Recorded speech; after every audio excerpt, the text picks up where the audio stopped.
Hello, everybody. Welcome back to Scarlet Hollow.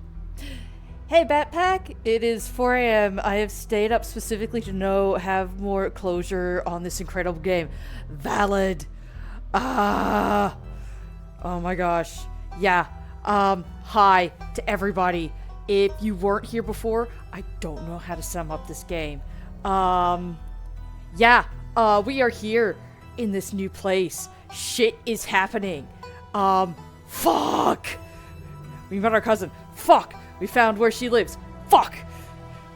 We found more people. Fuck! We almost got shot. Fuck! Did we find out what was happening? Fuck!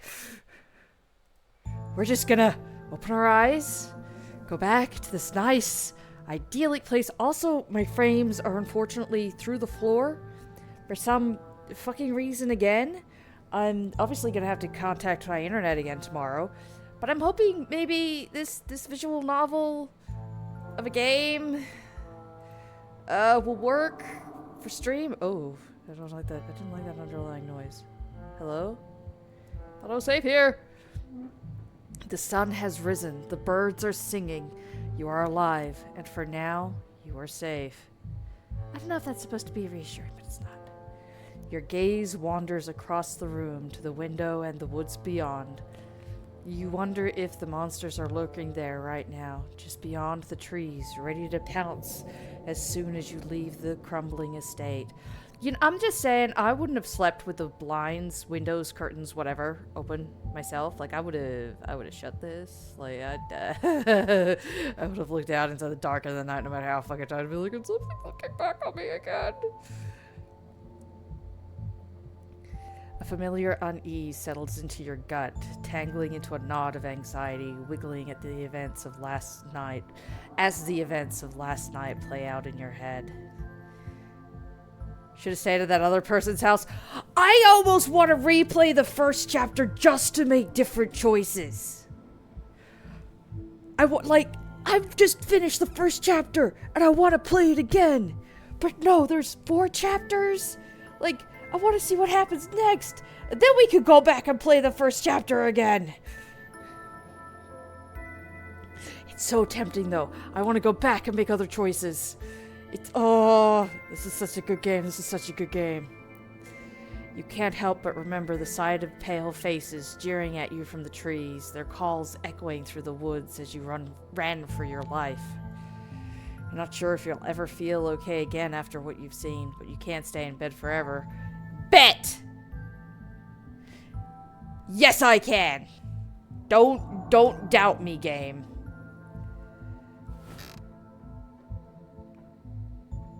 Can we check if the opossum is still there? If the game lets us, sure. Hunger pulls you from the clammy depths of the mattress. Ew, yeah, let me out of this bed. Yucky. Oh, hey, possum! Hello, you have bread! Well, yeah, the frames are fucking dying. I don't know. Hang on, let me. What can I do? Hang on. Let me check something real quick. I don't know why it's this bad. It's not usually this bad. Here, let me just stream. Yeah, that's output.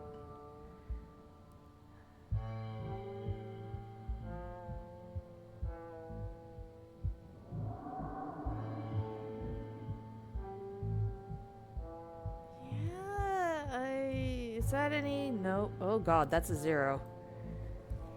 No, we are playing this game. Fuck you, internet.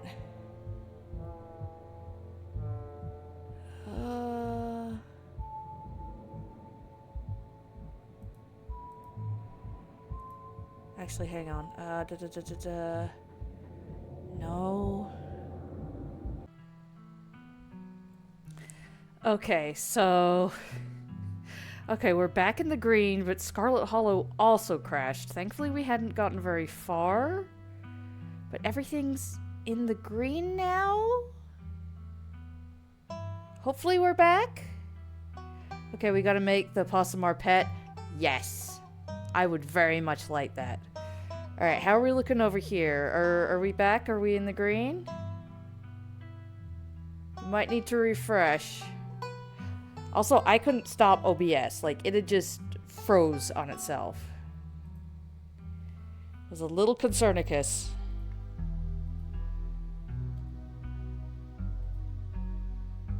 How are we doing, Twitch chat? Do you copy? Like the game allowing it on us to check it twice basically confirms we get to keep it. Hell yeah. Also, glad we're back. Okay, we're looking good. Let's see if we can continue. Yep. Okay, let's just poke around the closet again. Let's do that again because why not? We were in the middle of doing this. Maybe it isn't haunted after all. Though after everything you went through yesterday, that's hardly a consolation. What does the game mean by hardcore mode? You know how I had a choice yesterday whether or not I where I had to choose between, oh, I forgot his name. I feel so bad.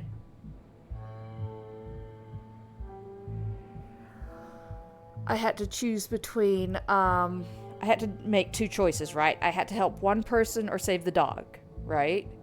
But it gave me the option to do both.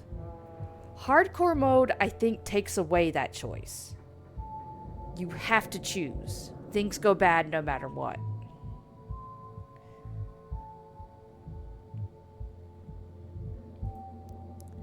Okay, to turn into our room, you turn back to the rest of your room. Look out the window. Ah! You! Ah, that's fucked. Yes, it is. Also you! I see you! Bitch! Bitch! You think I don't see you? You creep towards the window, careful not to be seen by whatever might be lurking in the garden. Might? There is no might. Yeah, fuck off. For a second, you thought you saw movement. It could have been an animal. It could have been something else. Whatever it is gone now. Your scream scared the shit out of me. I'm sorry. Again, I am the biggest jump scare here at 4 o'clock in the morning. Fucking Wade. Why don't I remember his name? God damn it.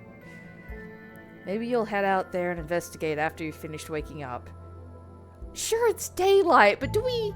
Okay, maybe my character really did just only see a glimpse. I did, you know, pause in the dialogue window and, you know, point aggressively and yell. I'm tired. I've been building in Minecraft for 6 hours. I'm not used to loud noises. That's fair! I yell a lot. I'm not gonna text Stella. I don't want to text her at whatever ass o'clock in the morning this is. I've already startled someone with loud noises. I'm not gonna wake up somebody else. Time to start your day. You're back in the kitchen. Frou-Frou eyes you from her favorite spot on the counter. Yes, the cat is still there. Excuse me, ma'am, but may I pet you? Excuse me, ma'am, but may I pet your beautiful fur? Part of you hopes that flattery might win her over, as silly as that may seem. You are, after all, talking to a cat. Like nobody else talks to their pets. Come on.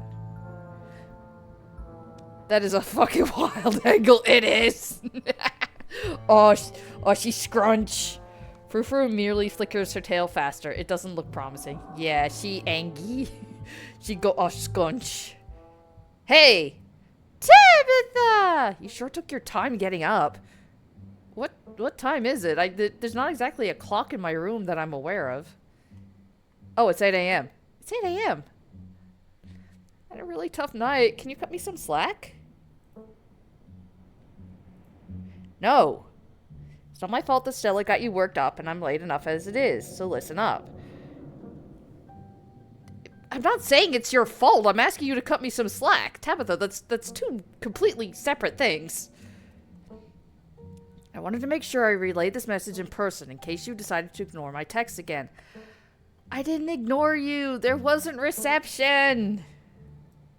I don't want any repeats of last night. From now on, no running around in the woods after dark. It's dangerous out there. Yeah, no shit. Wait, if you were out until 3 a.m., just about... Yeah, I only got like 5 hours of fucking sleep. Like, girl, please. You could fall down a cliff. You could get stuck in a hidden cave somewhere. You could get lost in the woods and never be found. Like, she's being a bit whatever, but like, she's fucking Valis. Like, there's a lake out there that's not even a lake. Like, it's a tetanus lake. And like, Stella absolutely told us, like, oh yeah, my friend fell off a cliff and injured his leg. We had to, you know, use a Uzi once to get him out of there. Like, and there's fucking creatures out there, and possibly a mountain lion. Like, plus she just lost somebody. Like we're potentially her only family left, according to that portrait. And she's just like, look, could you just please not, maybe? Just because nothing happens here doesn't mean it's safe. What do you mean nothing happens here? And just because Stella spends a lot of time in the woods doesn't mean she'll keep you out of trouble. I mean, she did technically lead us right into trouble. You know, she kind of chased after it headlong and everything. So, I mean, I want you home by sunset from here on out.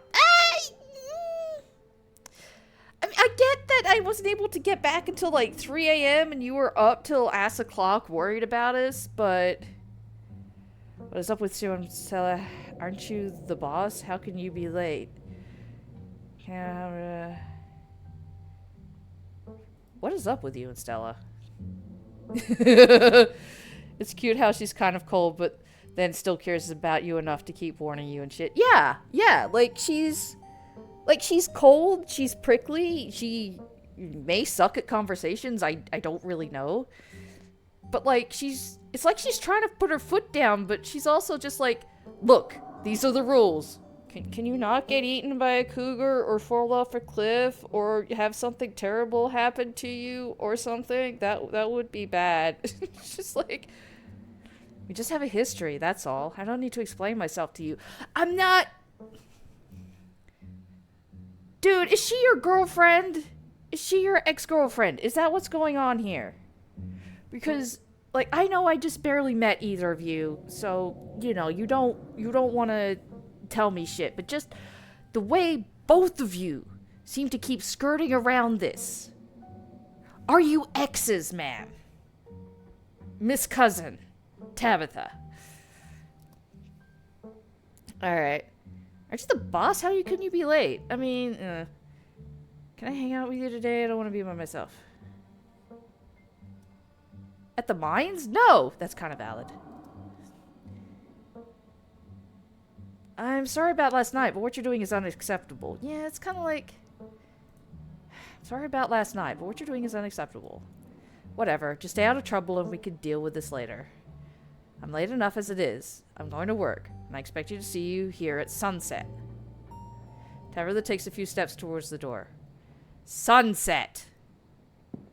Cousin huffily exits the kitchen. Her footsteps fade down the hall, ending in the characteristic creak, then slam of the front door as it opens and closes behind her. Once again, you are the only human in the estate. Is this just because of the cat, or... Oh, hi. Hey, I hope you're holding up okay. Or as good as you can with all the stuff we saw last night. I was up most of the night on cryptid forums. No real answer yet. I'm at the library now if you want to join. I have scones. I don't want to ghost her. The potential of real food. Cat and opossum, you have a point.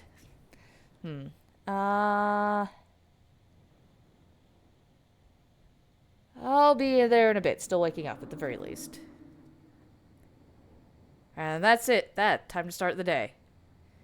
Let's at least make some peanut butter and jelly. Sure, Stella might have scones at the library, but scones are later. PB&J is now. You quickly scrape together the ingredients and gobble up a delicious breakfast. It's the only fucking edible thing here. And weird shadow creature. Yeah. Alright, we're gonna, let's be brave. Maybe. As your eyes wander to the garden door, you shudder, remembering the brief glimpse of something you saw from your upstairs window. Should have ate some ice cream, because it probably has more nutritional value. I know! Maybe we'll get the option later to have some ice cream. It's probably just a raccoon, but the uncertainty of what you saw gnaws at you and compels you to investigate, if only to prove that it was nothing. That's pretty fair. At the very least, you don't see anything now. Investigate further? You wander farther into the garden, trying to pinpoint the spot where that thing had been lurking, if indeed there had been a thing to begin with. Take it all in? The garden is peaceful, but undeniably eerie. Here, more than anywhere else, you're surrounded by the ghost of what this place used to be. Yeah. A greenhouse sits in the midst of the overwhelming greenery, unreachable from years of neglect. Its glass clouded and cracked. Statues reach out from within seas of weeds as if begging to be rescued. And most strikingly, behind a pair of rusted metal gates, at the very peak of the mountain sits a graveyard. It is a graveyard, okay. You could just make out a few of the headstones, the scarlet name carved deep and proud into their face. You notice what a good view someone would have of your window if they stood where you're standing now. Oh, I was right. That is my window.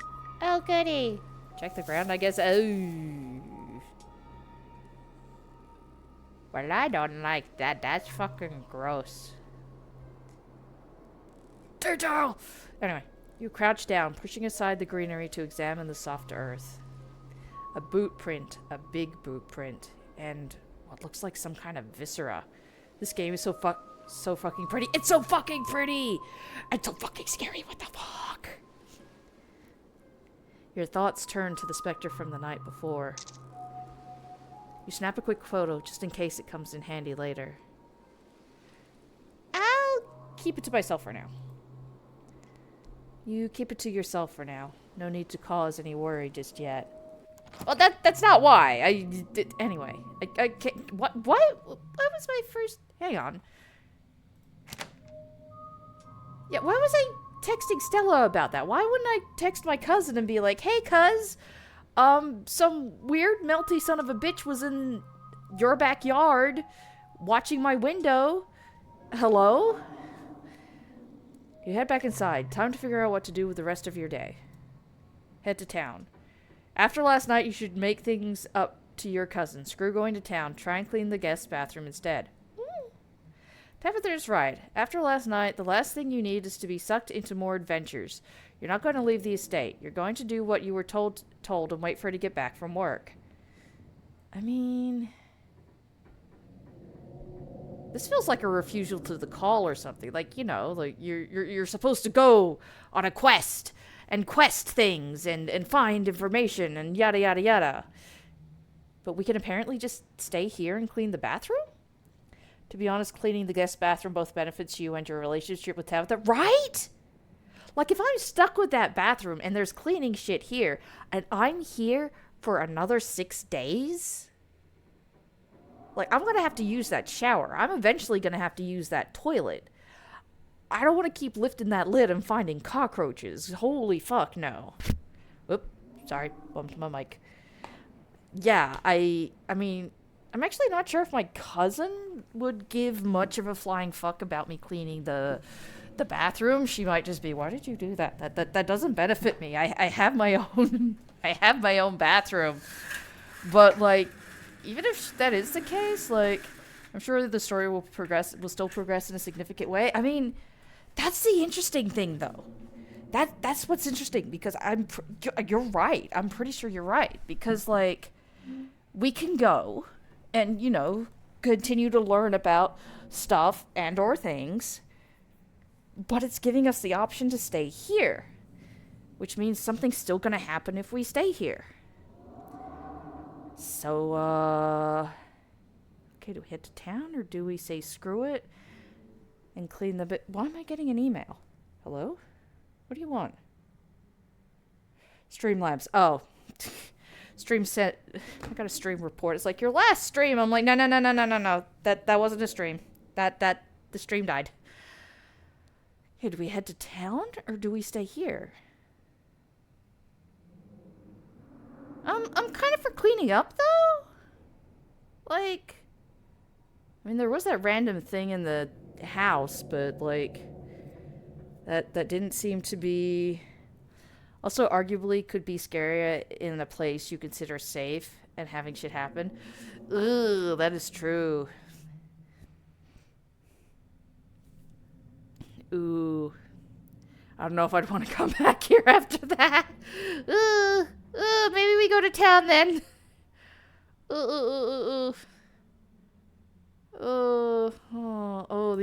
These are good choices, though. Like, either way, these are good choices. I like this. What did I just hear? Did y'all hear that? Hang on. I'm not... Hang on, I'm turning up my headphones.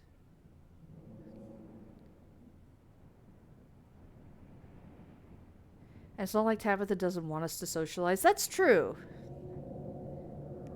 She just doesn't want us to understandably stay out until 3 o'clock in the goddamn morning. Yeah, I don't know what I heard, but I kind of want to get out of the house now. There. What the fuck was that? You know what? Maybe we do get into town. Maybe we don't stay here. Tabitha isn't here to stop you now. You head back outside. Back to the mountain path that leads to town. Look, we just gotta not be... We have till sunset. It's 8 a.m. Let's go do shit. We just gotta be back before, you know... dark, which, considering, actually sounds pretty fucking reasonable. This is pretty, but also I'm not seeing anything in the trees, so... The walk back to town is much less pleasant today than yesterday, when you didn't know yet that the woods were full of monsters and strange men who knew your name. You have a solid 10 to 12 hours? Exactly! You stare anxiously into the darkness between the trees, searching for any signs of movement, but the woods are still, at least for now. Yeah, I'm at least not seeing anything, so you know. And maybe this is good, just like, you know, nothing's here. The autumn-tinged mountains sprawls for miles in every direction. Now feel less like beautiful scenery and more like the walls of a cage. Well, fuck. Your phone buzzes in your pocket. Look what I found at the library. She said she was up all night thinking about the video. Adding you to the group chat. Okay. Hi, Kanika. I'm only here because it's quieter than the store, or was, lol. And I'm trying to figure out what animal that could be. I don't buy into this harbinger of doom stuff. That's pretty fair. We know what animals they are. They're ditchlings, and they are harbingers of doom. Okay, y'all realize how fucking funny this is, though? Because those two are sitting next to each other in the library, texting this conversation back and forth to one another, with me in it. That's like being in a group call with the person next to you. It's like, are you two the only person in this call? Sounds like they're having fun. Yeah, you know what? I at least want decent food out of this day, if nothing else. Dang, I need those scones. On my way. Lol, let's not get ahead of ourselves. I'll be there soon. Can't wait to solve this mystery. Ditchlings aren't real. Stella, send a heart emoji. I thought I told you I'm out. I didn't say I'm out. Heart emoji seems... I don't know. Well, let's not get ahead of ourselves. I'll be there soon. Why can't I just say I'll be there soon? They want you included. I know, it's so sweet. You know what? I can't wait to solve this mystery. Because why the fuck not? Almost back in town. Yeah, I think that's the main thing. I don't want to be by myself right now. That would be bad. Damn, Avery tall. Or she's short. Ditchlings aren't real. What the fuck was that last night? You make it to town in one piece. No creatures jumped out at you. No scary men blocked your path. Thank fuck. The sign of other people is comforting, helping you forget the things you've witnessed as if they happened to someone else. See? That's the thing. Not good to be alone. Oh, hey, Blaze. Hey, Avery. You're tall, motherfucker. We were just talking about you. I stopped by Sybil's to pick up her new tea blend, and well, you're the biggest thing to come into town since the coal mines. Is that a bad thing? Please don't compare it to coal mines. Folks have been absolutely buzzing about you. Okay, but seriously, the coal mines? You went out with Stella last night, right? Did something happen out there? She barely even waved when she walked by.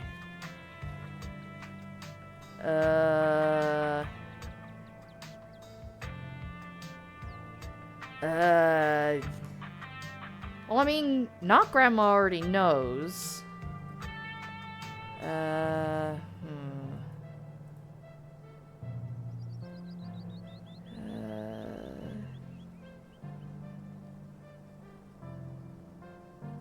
I guess, you know, I'll just tell him everything. Why the fuck not?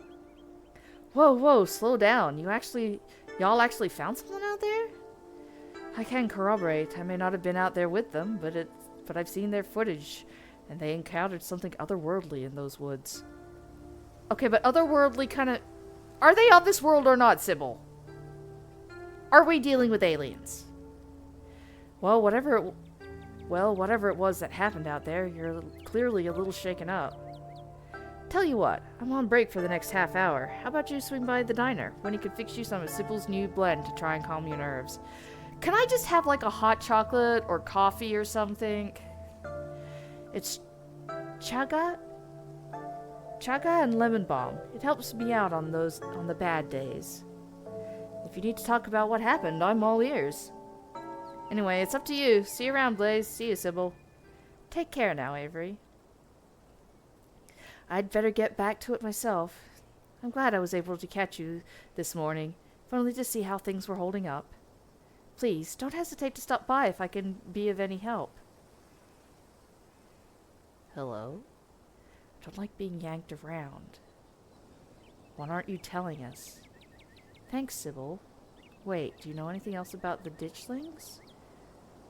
Why doesn't anyone in this town seem to know or care that the woods are full of monsters? What is wrong with people here? Quietly let her leave.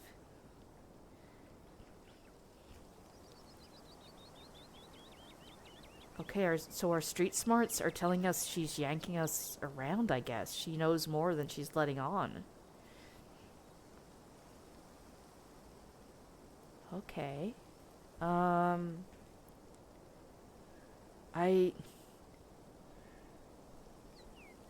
kind of want to go with the intimidation, but like, I don't feel like we really need to intimidate, not Grandma. Can we? Maybe we just ask her what you aren't. Yeah, what aren't you telling us? What aren't you telling us? You're awfully relaxed, given everything you told us last night. Don't mistake my calm demeanor for complacency. We all have our parts to play. The fuck does that mean, ma'am? I've shared what I know about the ditchlings, and I trust that you, Stella, and Kanika have what it takes to get to the bottom of things.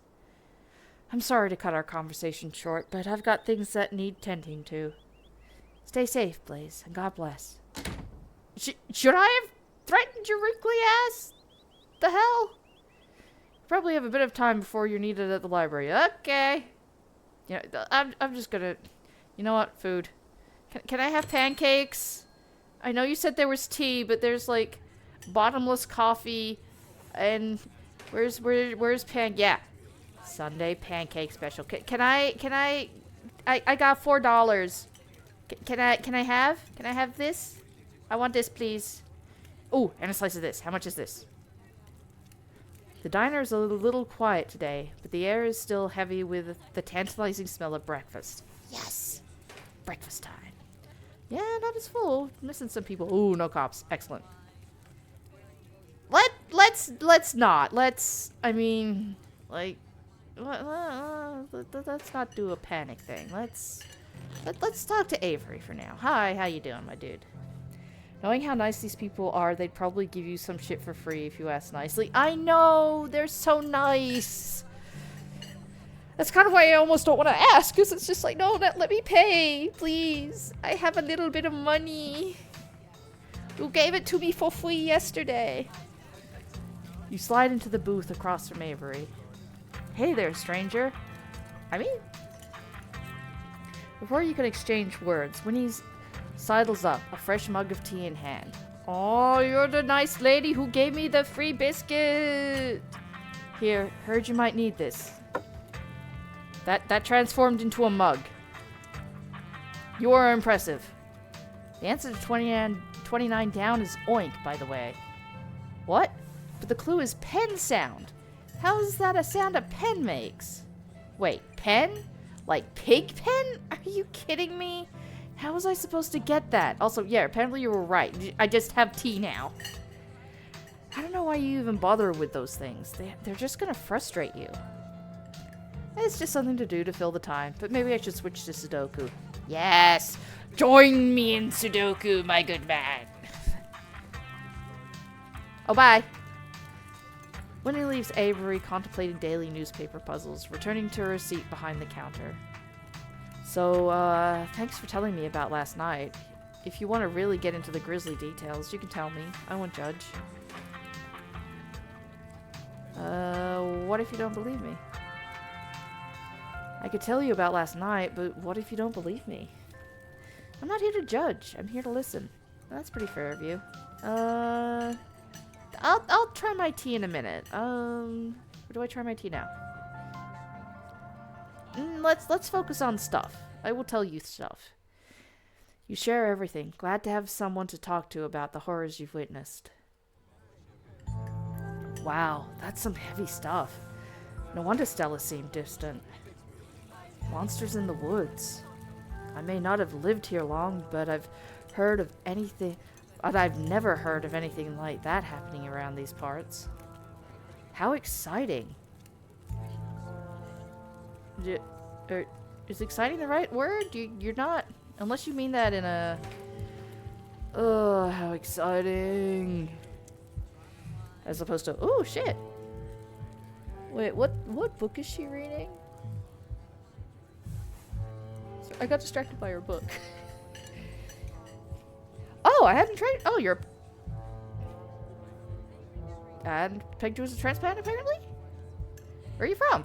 I moved here from Charlotte. Gosh, 3 years ago now? Maybe a little more. I've lost track. Aunt Winnie offered me a place to stay and a job. And who was I to pass on that sort of generosity? To be honest, it still feels like I just moved in. That's pretty fair. Practically everyone apart from the Cole folks grew up in this town, so it's like I'm the perpetual new kid. Don't get me wrong, folks here are plenty polite and friendly, but there's a shared history I'll never be part of. Well, can I tell you about, like, Stella said you did the thing, and that's apparently something. Do you regret moving here? Ma'am, why are you eavesdropping? We chatting over here. Read your book. I don't think I have the choice to have any second thoughts. I'm not going anywhere without Aunt Winnie. There's no way she's leaving this place. That's not what I asked you, but okay. Why'd you leave Charlotte? If you don't mind me asking.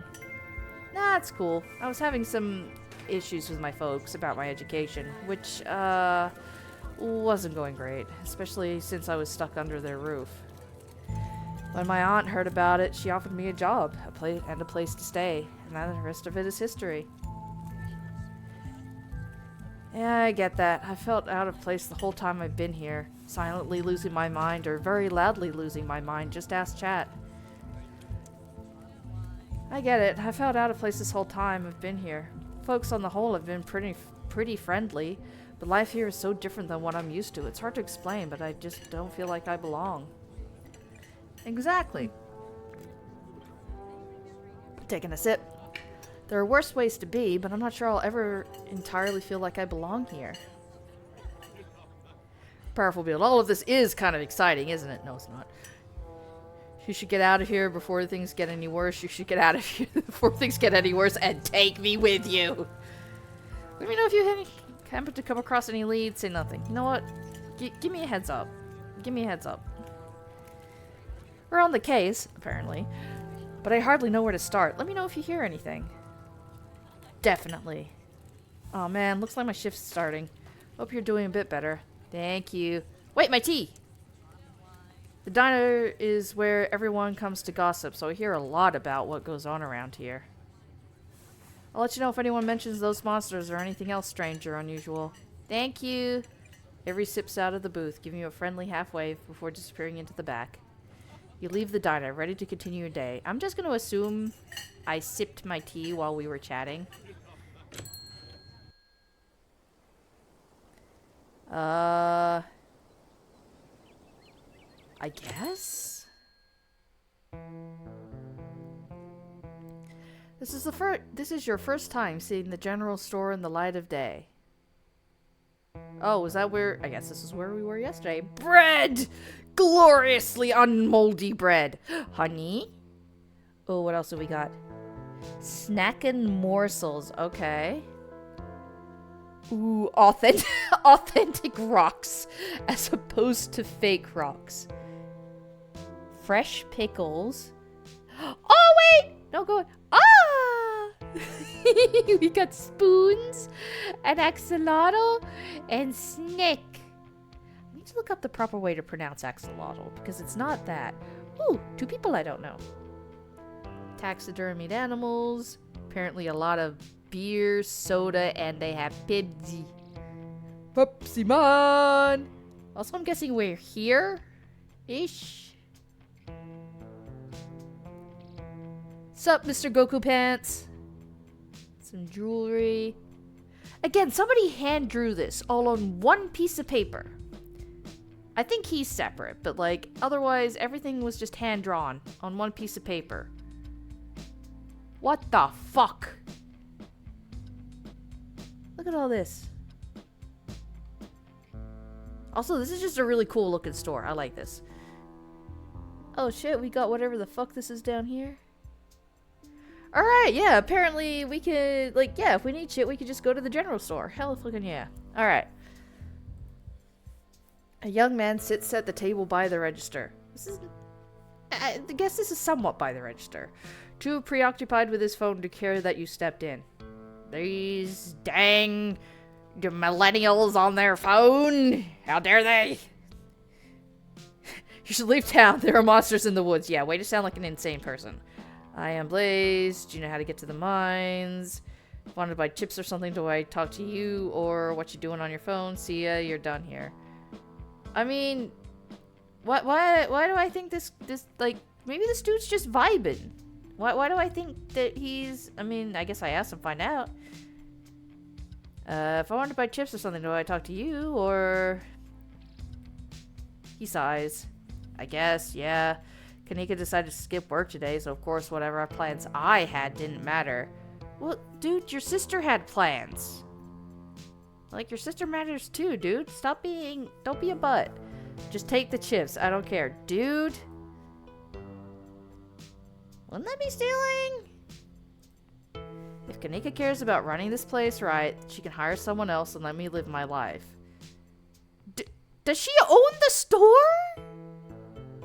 Is this a family business? Or, like...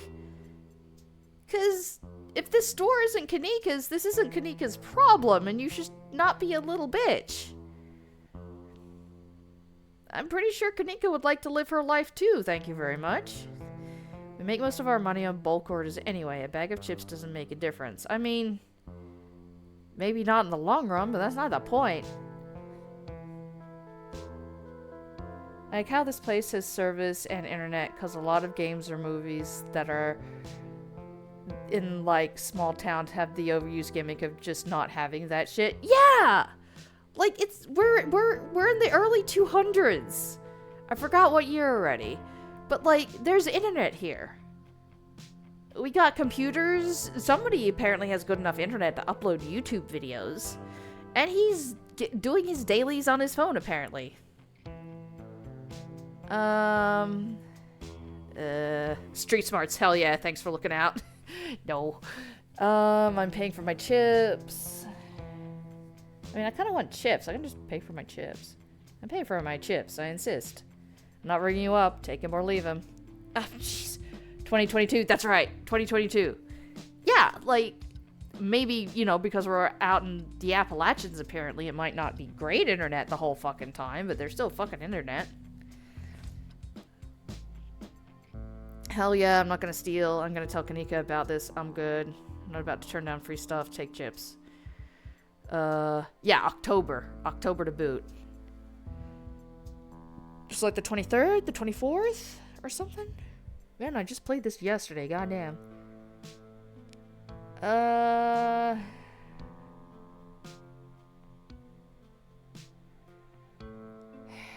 want chips. Why can't I just, like, leave the coins on the counter? I guess maybe he'd just take the money. He'd just pinch it. I'm not gonna say I'm gonna tell Kanika about this, because I'm willing... dollars to donuts. This guy is not gonna give an ever-loving shit. He is clearly fine to be like, take whatever you want, I don't care. My sister is responsible. Fuck you. I'm not getting in a thing over you with the chips. I'm good. I'm good, thanks. Have it your way. You know, I'm just, bye. I'm just going. Bye. That was an exchange. To the fucking library. Gretchen is here. Why is the dog in the library? What? What? Kitty!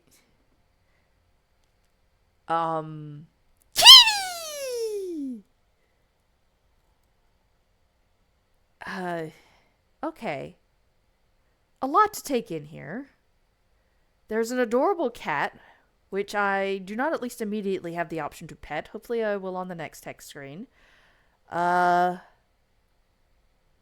This library, I'm guessing, was clearly somewhere else beforehand. This is like vibes of a house turned into a library. Oh, the reading adventure she mentioned. Hell yeah. Yeah, she said the librarian's name. This might be them. I'm mostly distracted by this.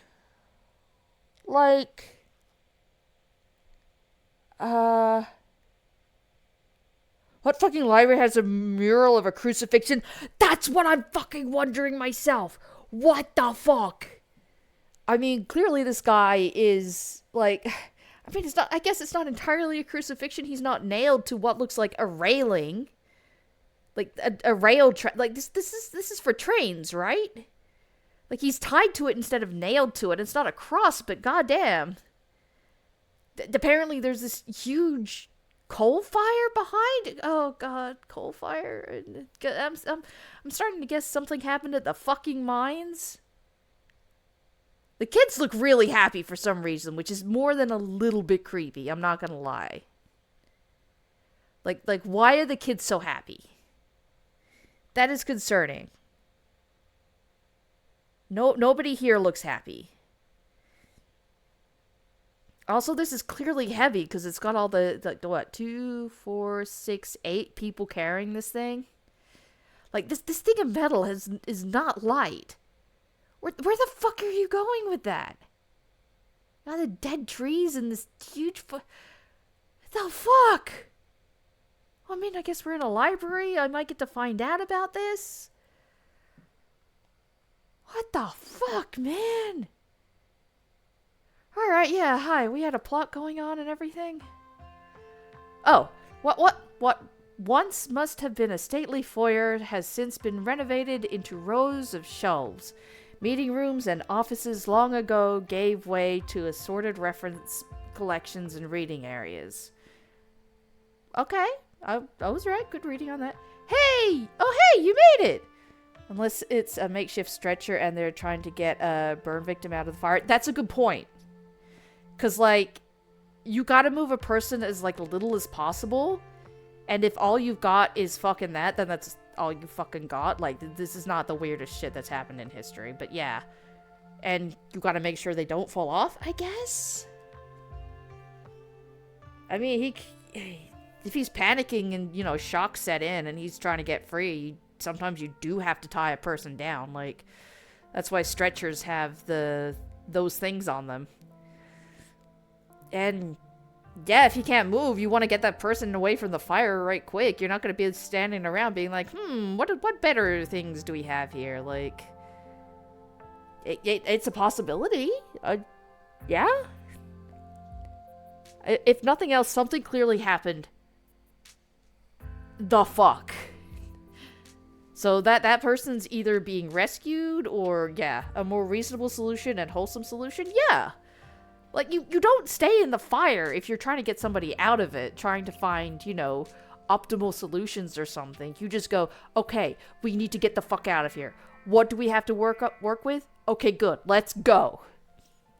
It's possible. I mean, he doesn't look like he's burned, but also they might have just kindly not put that in the fucking painting, which is, you know, probably good for the kids here. It could be somebody being rescued from some horrible fire. Yeah. Maybe we'll find out. Hopefully. Oh, hey, you made it. Shush Stella and point to all the books before heading over to our table. Settle in at the table. Girl, it's a library. You quietly shush Stella before heading over to the table. This is a library. You made it. Glad you could join us. You did not care about the shush. Who's a good pupper? Morning, Blaze. You look tired. Snitch on the guy from the general store. First fucking thing I can do.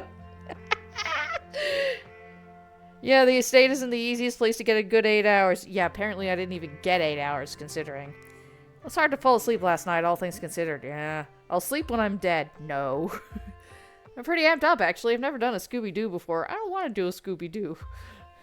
Kanika, you can't just tell someone they look tired. Okay, but look at her. She's clearly being a cheeky shit. Don't be a snitch. Oh, you should... Look at her face, though. She's so cute. Look at her. I love her face. She's very cute. I do like her. Alright, let's try being a snitch. Oh, before I forget... I went to the general store earlier. When I went to buy some chips, the guy there tried to make me steal them? Please, you can't just snitch on somebody like that. Why not? You're Stella, why? Stella? Ugh, I asked Miles to cover the store for 1 day, and he can't even be bothered to do that. Typical. I'm paying him, you know. It's no wonder he's chronically unemployed. Yeah, I wouldn't hire him either. Anyway, guess we better get started. Before you dig in, you remember the boot print you found in the garden? I still don't know why I'm not showing this to my cousin. That seems like the smartest thing to do, but... You know, I do kind of want to tell them about it, because I don't want to, like, keep this to myself and then suddenly shit happens. Hey, before we dig in, I found something in the garden this morning. Also take a sip, staying hydrated. A lot of fucking talking. You should definitely be home by sunset. Yeah. You hold up your phone and show Kanika and Stella the photo you took in the garden. These prints were in the bushes with a clear line of sight to my window. Dang, that's creepy. Are you okay? No! No, I'm not. But thank you for asking. What is that liquid around it? It looks like pus. Ugh, he was just standing there and just... Do you think it's Wayne? Those boots are too big to be Tabitha's. I can't say I'm thrilled at the thought of someone watching my room. I don't know if there's a connection here, but I felt worth bringing up. It's like, these are not Tabitha's boots. These boots are too big to be Tabitha's. That much I know for certain. Definitely.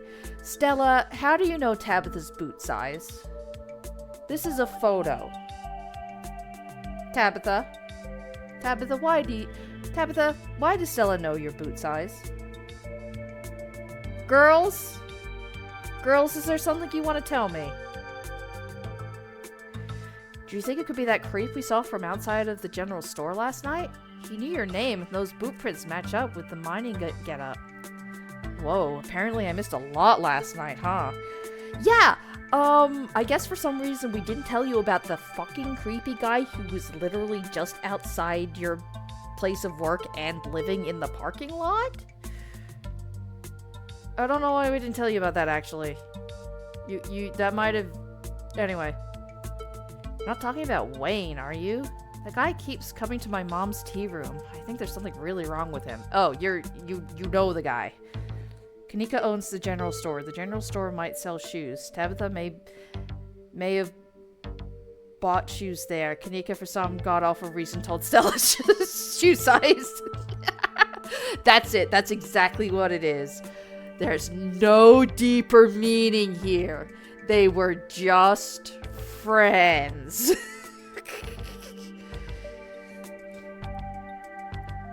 Okay, so you know this guy, though. Okay, so... Yeah, we are. I wonder if there's any connection between that guy and what happened in the woods last night. I don't think... I don't know if those things are connected. He wasn't there. He just showed up out of bumfuck nowhere and scared the bejesus out of us.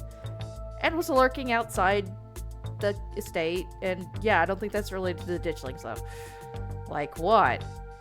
I mean, I don't have anything specific, but we do have that whole prophecy of impending doom angle to explore.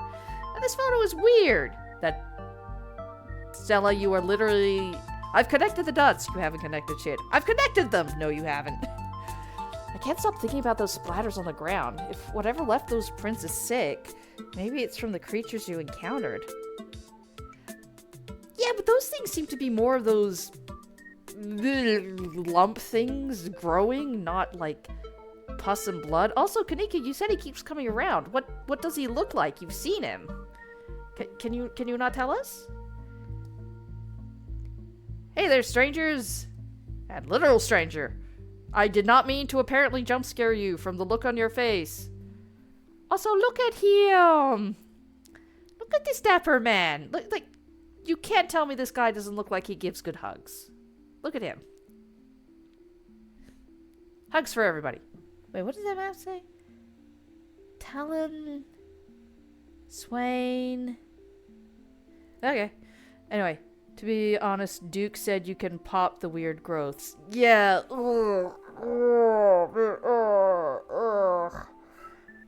I'd say more like carefully drain them and take some fucking antibiotics. Maybe Wayne didn't have any fucking antibiotics. I don't know, man. It's just, if pus is involved, something has gone wrong somewhere. Something has gone very wrong somewhere. Also, yes, hi. I will introduce myself. Hey, I'm Blaze, Tavis's cousin. I'm in town for the funeral. Oh, I should have known you were Scarlet. You look so much like Vivian. Is this a compliment? I can't tell. Not that I knew her very well. She was still a little kid when she left. You're Mr. Salt and Pepper? Like, compared to... No, I don't need your cheap shit. Go away. We're enjoying a game. Get banned and reported. Fuck off. We're having a good time here. Also, Kanika, why are you giving me a sus look? That Scarlet resemblance. It's, strong. Please. I'm so used to being a mod on channels that I tried to ban that bot. Thank you, Batpack. I appreciate the attempt all the same. Also, is that a compliment? Like, I apparently have sunken eyes and strong cheekbones or something? Like, do I just perpetually look like I need a nap? Is that it? I'm Oscar Guiteres? Chief librarian and only librarian. Well, you get to be the boss if there's no one else. Oscar's amazing. He practically built this library from scratch. Yeah, I'm a little jealous of what the kids around here get to grow up with. They don't know how good they have it. Back when I was in elementary school, all the library had was a couple shelves of boring books I donated by old people. Yeah, I love this guy. Oscar is one of my favorite names. Yeah, look at him! Like, this is a dad. I don't know if he's a literal dad or not, but, like, he's dad shape, right? Like, this just looks dad. He looks dad. That is a dad. Y'all are too kind. But speaking of kids, have either of you seen Rosalina around town? I don't want to be a helicopter dad. Ha-ha! But she hasn't been answering my texts, and I want to make sure she isn't getting into trouble out there. You know, the crowd she hangs out with. Oh, no. They're good kids at heart. I'm sure they're just up at the old Maxwell place doing teen stuff. I went up there plenty of times in my day, but I'll be sure to keep my eyes peeled. Hello? What is the old Maxwell place? Elaborate. It's this great old abandoned spot, and it's practically a magnet for young people. Even honor students aren't free from its call. I can't believe I used to be so reckless. The floors there were like Swiss cheese. Are you guys talking about the estate, or is there like an estate adjacent place as well? Because these like different names, but like, okay. I should really have a talk with Rosalina when she gets home.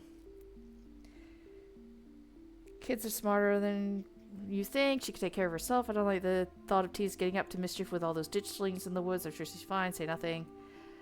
I mean, kids are smarter than they think, but people in whole can also be dumber than you think. Like, the smartest person you can know can do some stupid shit. Like, everybody's capable of being an idiot every now and then.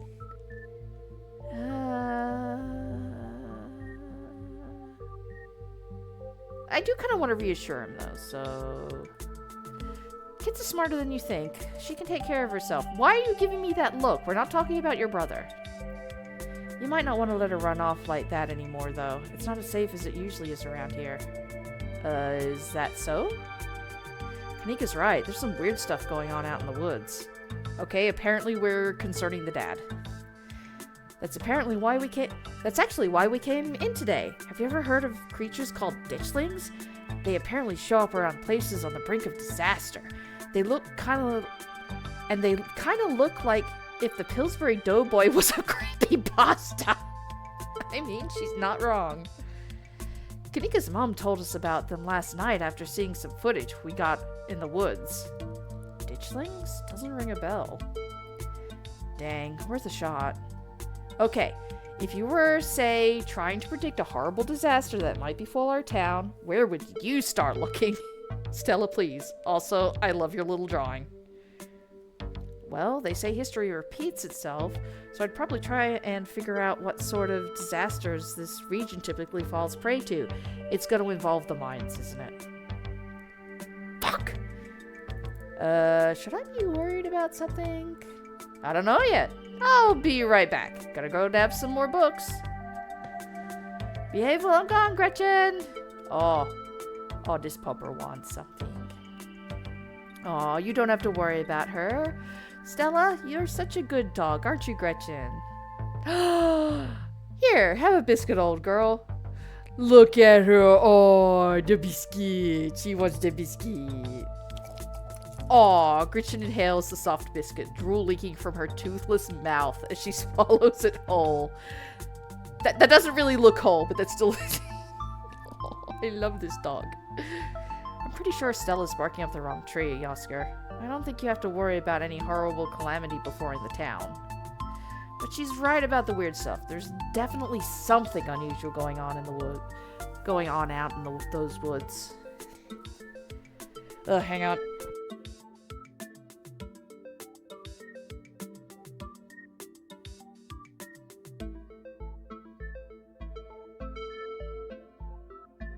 Had to blow my nose. I think Gretchen will die, and I hate it. And I hate that I get that feeling. I did too, but I think we bypassed where she might have died. At least I'm hoping so anyway.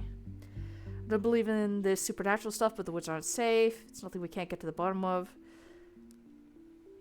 Whatever's out there in the woods has been brutalizing the local wildlife. Get out while you still can. Remain silent. I mean, it has been brutalizing the local wildlife. You can't deny this, Kanika. This is exactly what's been going on. I'm gonna try to call Rosalina again. I'm sure she's fine, really. Then why did we bring up all this shit about not being sure and being concerned? Rosalina's a smart kid. She knows better than to go around getting into trouble. And we'll make sure to keep our eyes peeled. They're gonna get into fucking trouble. No. Blaze, if you see a 13-year-old girl with a black braid and glasses, would you let her know her dad's worried about her? Okay. Oscar anxiously wanders off, phone in hand. Got him. Just grabbed a whole mess of books. Local history books. Taking a sip.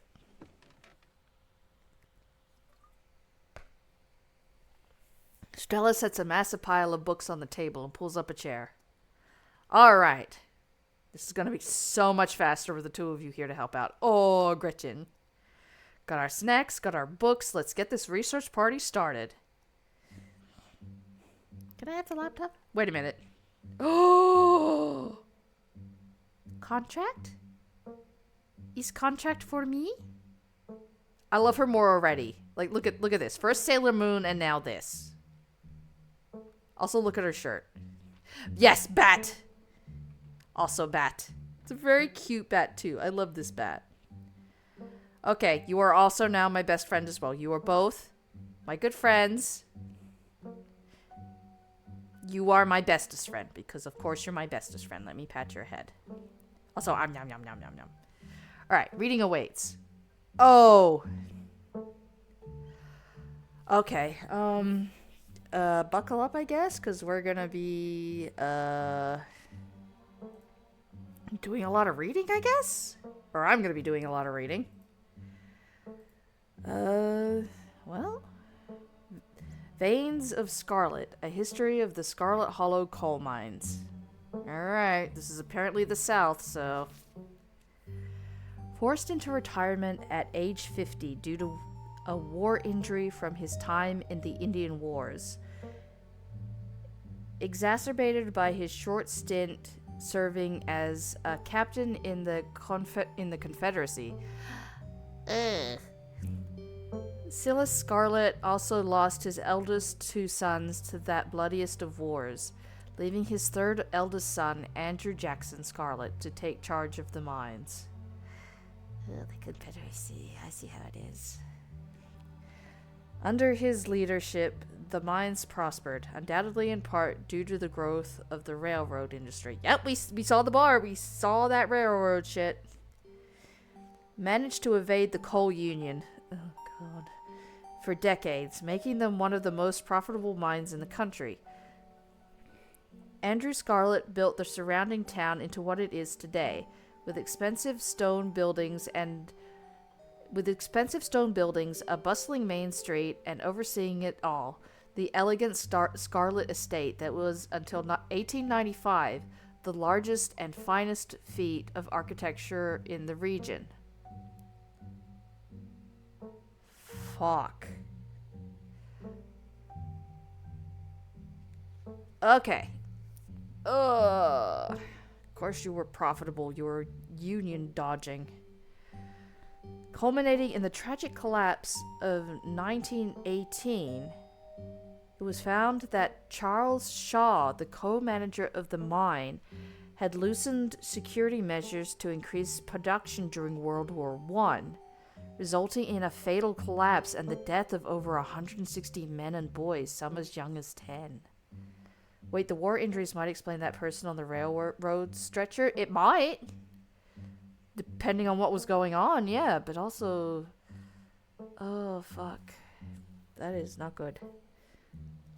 The casualties included Andrew Jackson Scarlet's son, Theodore, his brother, Enoch Fifth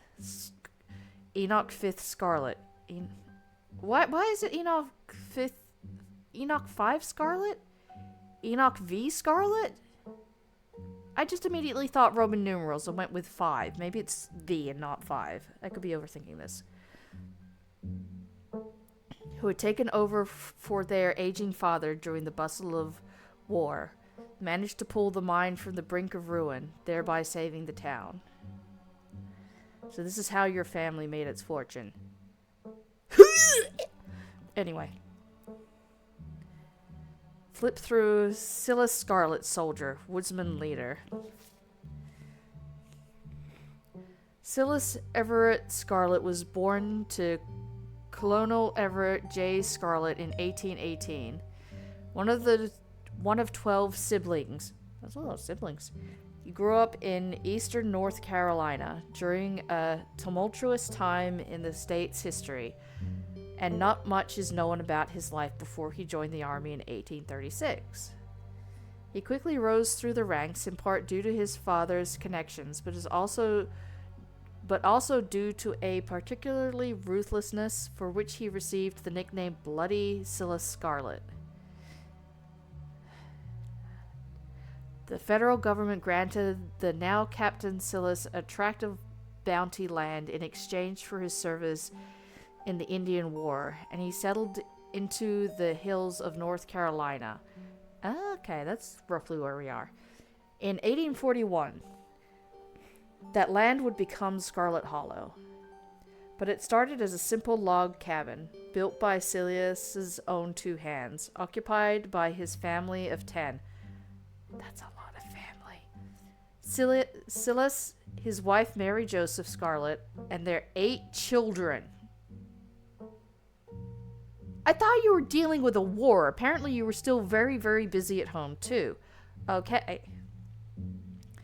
Logging business brought many workers and fellow landowners to the hills, but it wasn't until Silas discovered rich seams of coal running underneath the entire region that Scarlet Hollow was really put on the map. He saved what he could and bought the surrounding hillside at a great discount, cleverly hiding what he knew about the land's true value. Thus, he had all the resources to found Scarlet Hollow's now famous coal mine. You're finished with this one. Oh, thank God. Alright. I'm gonna take a sip.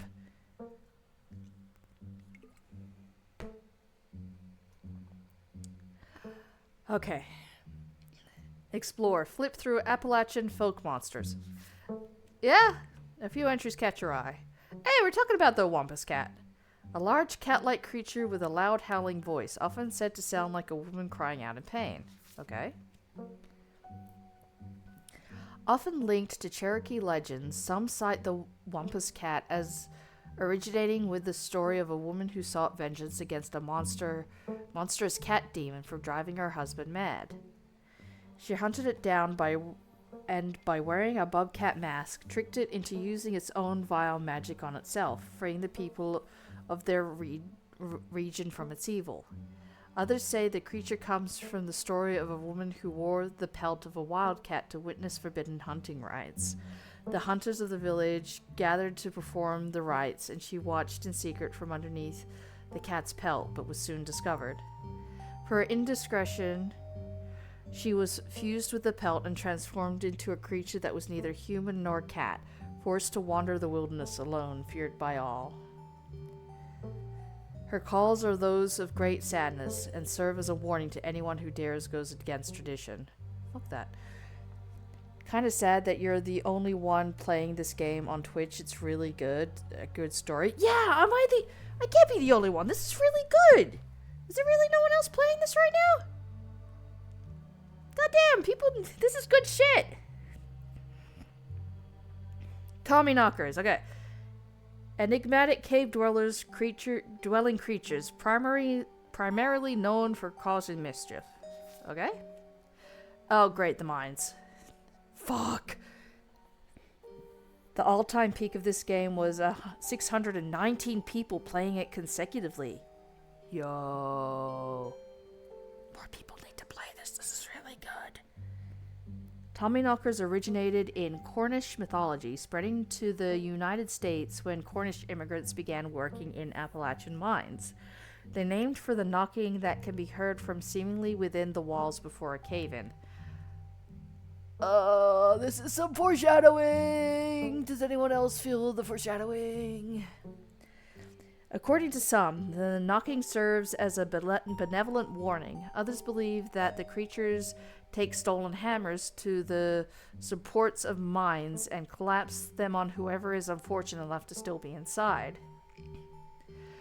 They are traditionally thought to be impish, leprechaun-like creature beings, but some claim they are the spirits of dead miners, forever cursed to haunt their final resting place. Considering how many people likely died in that mine.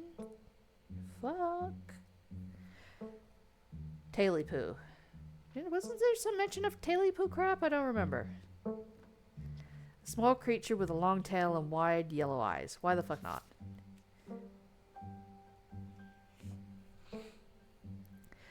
There was a hunter who lived in a tiny cabin in the woods.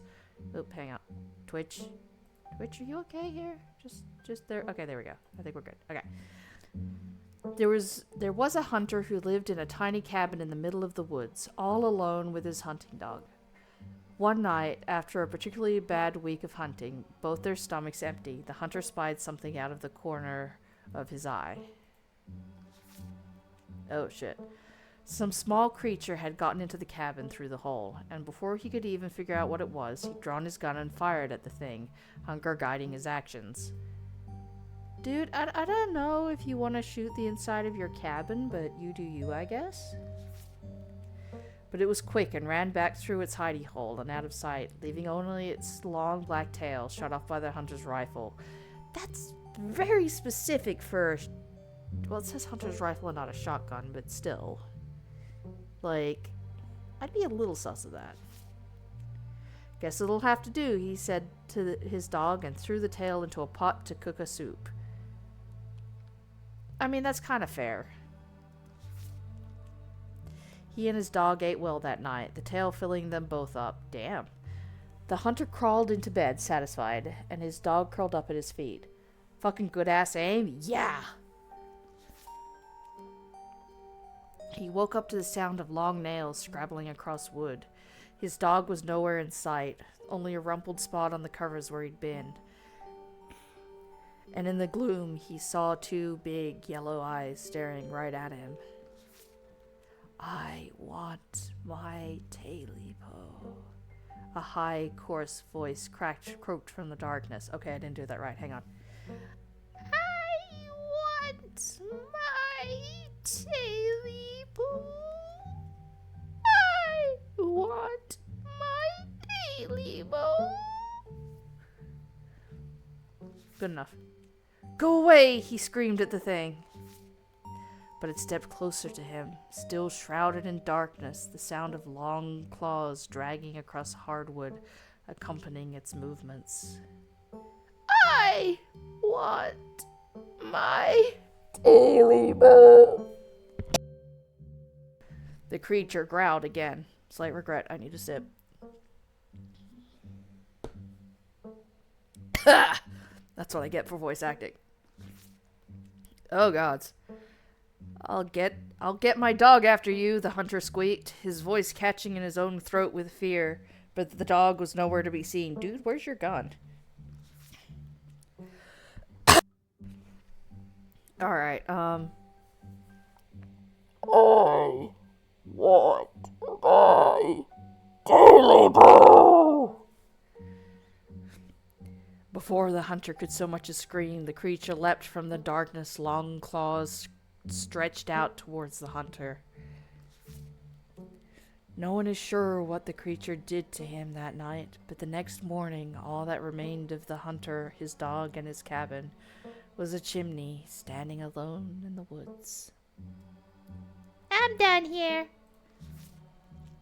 You close the book and put it back. Oh, okay, hang on. I need more water after that. 1 second.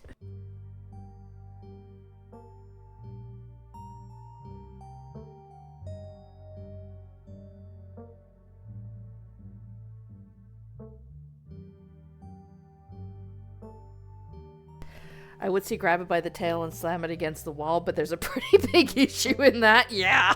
I think I'm all done. Let's check in. Boop. Yes, we have eaten. All right. If we're going with what Kanika's mom told us last night, I think we can rule out any natural disasters as what brought the ditchlings here. But not nuclear incidents. Looks like take another sip.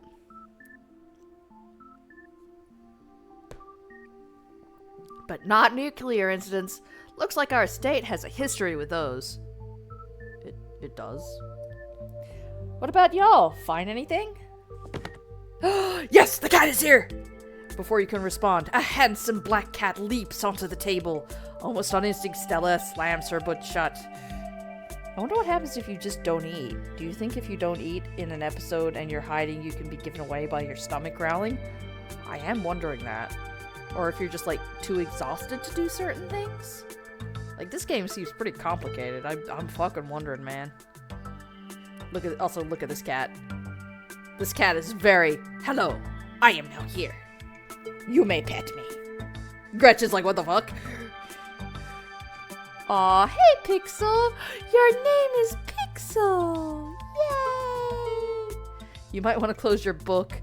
He loves to rip up any paper he can find. Don't worry, little guy, I didn't forget your treats. Yes! Nom nom nom nom nom nom nom nom nom nom nom.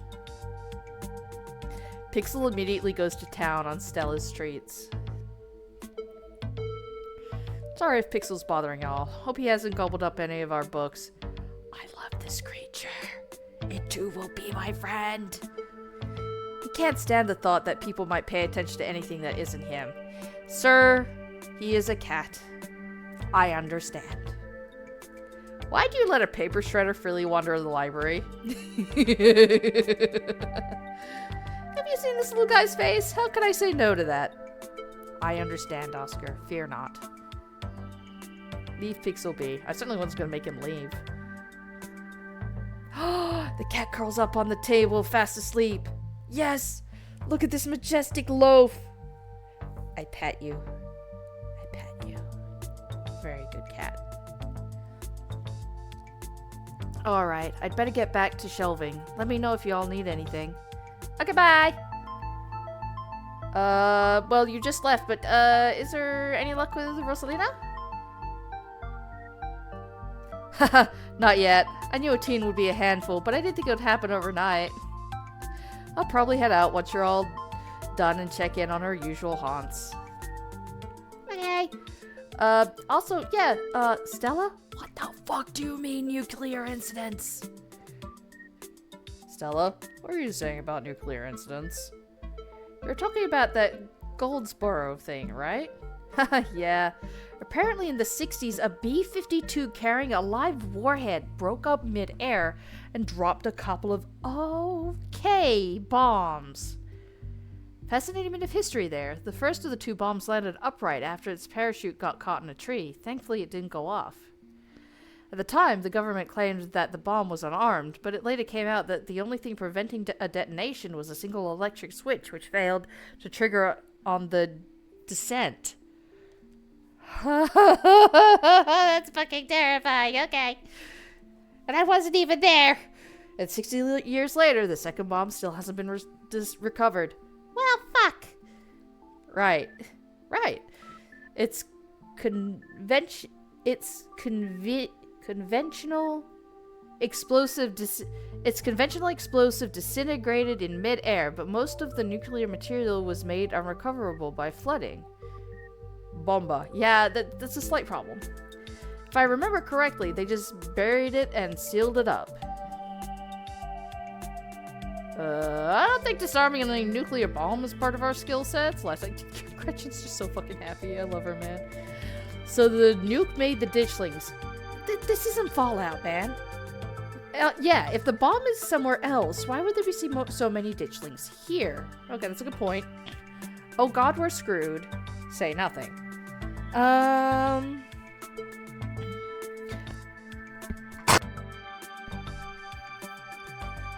Well, I don't think disarming a nuclear bomb is part of our skill sets. This may or may not be Fallout. But if the bomb's not here, I don't think the ditchlings would be here. So, if the bomb's somewhere else, why would there be so many ditchlings here? Yeah, Goldsboro is almost 400 miles from here. Oh, fuck. Yeah, that's far, apparently. Not that we should be looking too hard at the disaster angle. Whatever those creatures are, they're biological. Yeah, I mean, they exist, that's for sure. Look, you never know with radiation.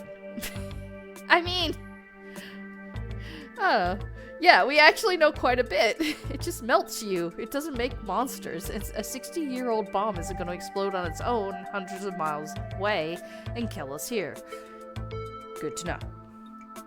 You never know! There could always be a whole underground society of bomb-worshipping mutants just waiting to blow it up. Stella! Stella, this is not Fallout! I wonder if this is a reference. Because it's Fallout 3? I don't remember. It's been forever since I played any Fallout game. I've missed this. Oh, look at these flames. And me just sitting here. Do you think there's a cult here? I have no reason to think there's a cult here. Talk about veins of scarlet. I'm sorry. So about the coal mines here. Look, I know they suck. Don't give me that look. Kanika visibly shudders. I get cold sweats just thinking about being in a place like that. I feel for the guys who worked up there. I could never. I mean, I could never do a lot of jobs myself either. That's why those people get paid a lot of money. Speak for yourself. I love a good crevice. Stella? Stella? Okay, let's not read into it. I'm sure it's nothing. I'm sure it's nothing. What happened after the mine collapse? Let's just move on. What happened after the mine collapse? The book just kind of glosses over that. There was a union for a little bit, but it didn't last. There's not a whole lot written about the past century here. I can't imagine why. Yeah, the Scarlet Hollow mine isn't exactly the most ethically run business. I'm sure Tabby runs the mines better than Charles Shaw did. I have no fucking clue. Dill hasn't let the union in, though. There's a reason she and I don't talk. That's kind of fucking valid, honestly. I don't blame Kanika for this. Like,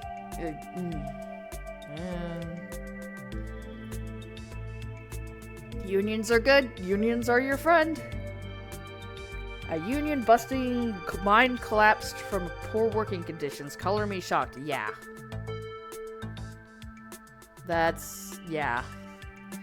Yeah, it's pretty awful. Yeah, that's putting it lightly.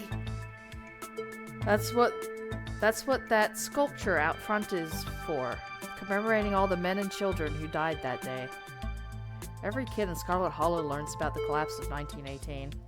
Our teachers love to emphasize how many children they had working down there, probably to try and show us how good we have it or whatever. Low bar, if you ask.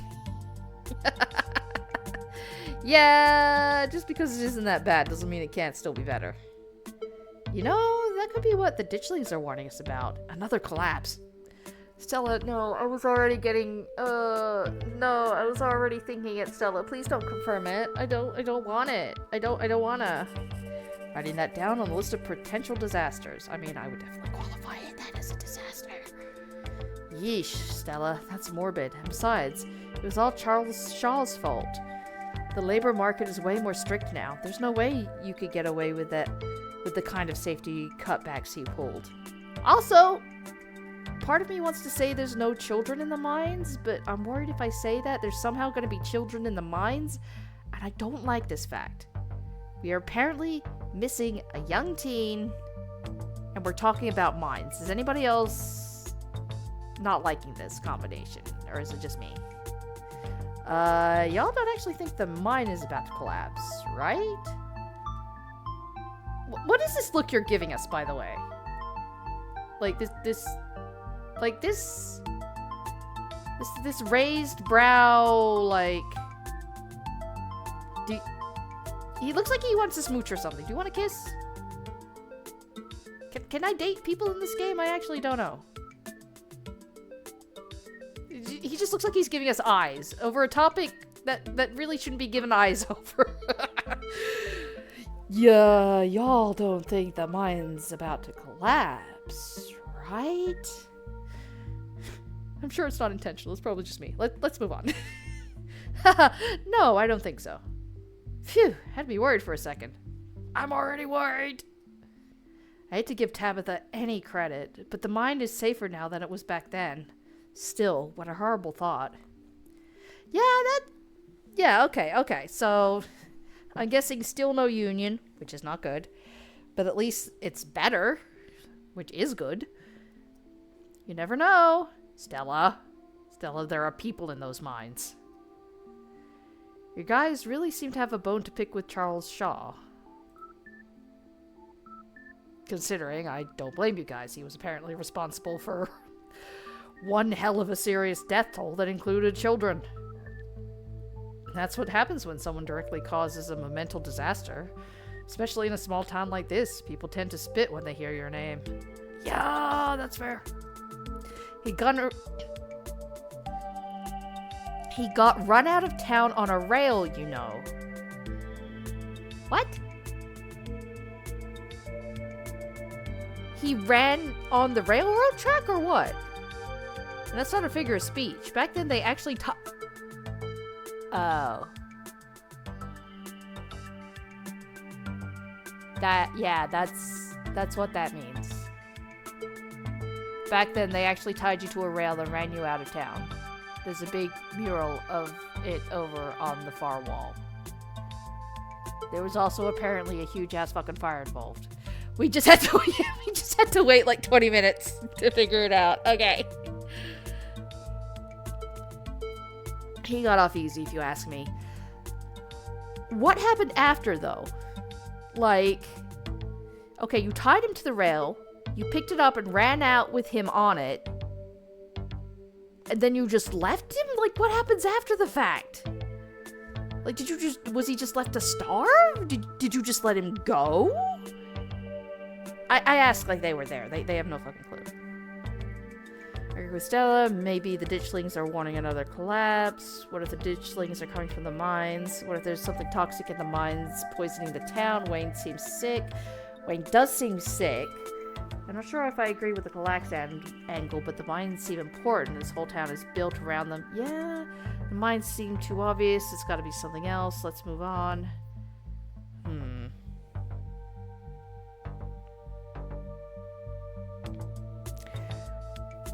Okay, kind of like plot story-wise, I think there is a warning about another collapse. But that's me as a player, not me as a character. We don't know if the ditchlings are coming from the mines. Wayne does seem sick, but... Okay, so I think I'm gonna go with... Because the mines, if nothing else, seem important. And we just spent all that time reading about the mines, so... I'm not sure if I agree with the collapse angle, but the mines seem important. The whole town is built around them. Yeah, that's fair. They're bound to be relevant in some way. Yeah. Which sucks. Hard to argue with that, but that doesn't really give us much to go on. And just because something seems obvious, it doesn't necessarily mean it's right or relevant. Yeah, that is also very true.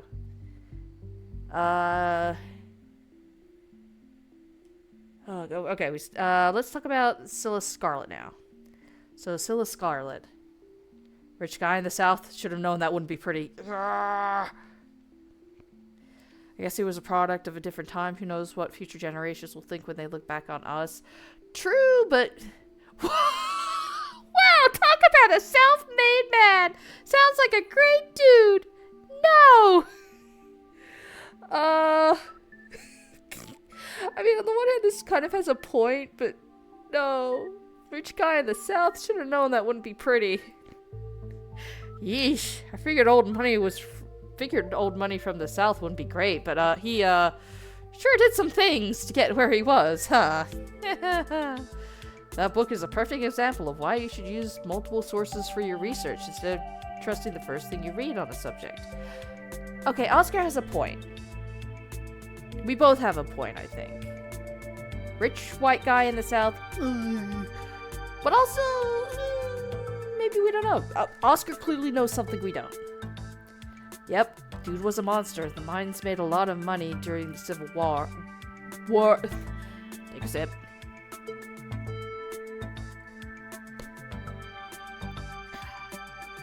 The mines made a lot of money during the Civil War, too. And you could probably guess which side a North Carolinian business owner would be working for. Yeah, that's why I went earlier. Yeah, I can't. Fuck it. Sorry we were related to him. Thank you. I don't like. I know I'm a separate person and everything, and fuck the whole sins of the father thing, but I appreciate your sentiment nonetheless. Thank you. Ditchling's here for retribution. This town is stuck in the past and built on atrocities. It already particularly collapsing on itself. No offense. Seems like a terrible person, but I don't see what that has to do with bad omens or creatures in the woods. I don't think he's really relevant to whatever's happening right here now.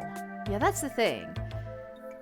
I say fuck the sins of the father, but we don't know if or what the ditchlings think. But if we're going off of the potential prominent disasters, that's not a now thing.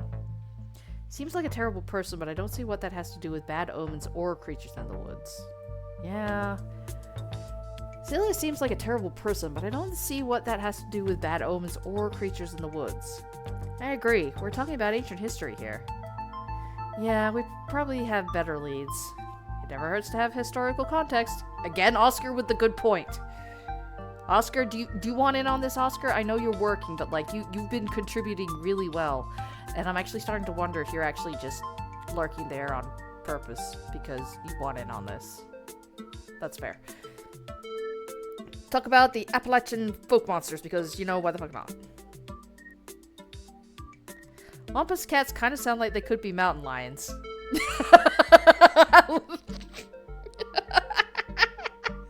Stella's just giving us a look. Girl, you only spent 1 day looking. You only spent 1 day looking, girl. I'm sorry if I'm not gonna believe that there's no mountain lions out there. Like, I'm sorry, okay? I just think you need to do a little bit more digging. That's all. Wampus cats sound like they could be mountain lions. Voice like a woman crying out, somewhere between person-sized and cat-sized. Definitely, they're 100% mountain lions. Kanika, you know there are no mountain lions up here. I thought you were supposed to be a skeptic. Why are you... Why are you so disbelieving in the mountain lions? I want to do another one where see, this is again having me wanting to play chapter 1 again. I want to prove to her that there are mountain lions. There was one in the ring. But myths are old, right? Mountain lions didn't go extinct in the Appalachians that long ago. Those legends just haven't died off yet. Almost every cryptid can be tracked down to either a hoax or someone getting confused about a perfectly normal animal, sometimes both. Bigfoot, for instance, started as a prank, and then folks saw bears walking around on their hind legs and got freaked out. And now here we are. Could have been like a bobcat or something. It also could have been a bobcat! You'll eat those words when I get the first clear footage of Bigfoot. If you manage that, I will print out a piece of paper that says Bigfoot isn't real and literally eat it. I promise. Yeah, that's fair. I'm holding you to it. Okay, I love this dynamic because it is clear they're friends. It's clear that they've been hanging out a long time and they're just bouncing back and forth off of each other, teasing and having fun, you know? Like these are just friends. I love this. I love this so much. And Gretchen is so fucking lost. I love her. Do you think the ditchlings are Tommyknockers? I don't know about that. Do you think Wayne is a Tommyknocker?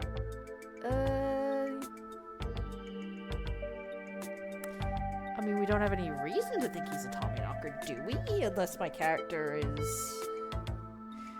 Well, I mean, yeah... Do you think the ditchlings are Tommyknockers? What with the whole warning thing? Okay, that's a fair point. Good thought, but Tommyknockers live in mines. That's like their whole thing. I'm gonna write that down, though. Stella writing everything down. Tommyknockers are literally just the sound that happened when a bunch of rocks and wood are about to collapse. Are they?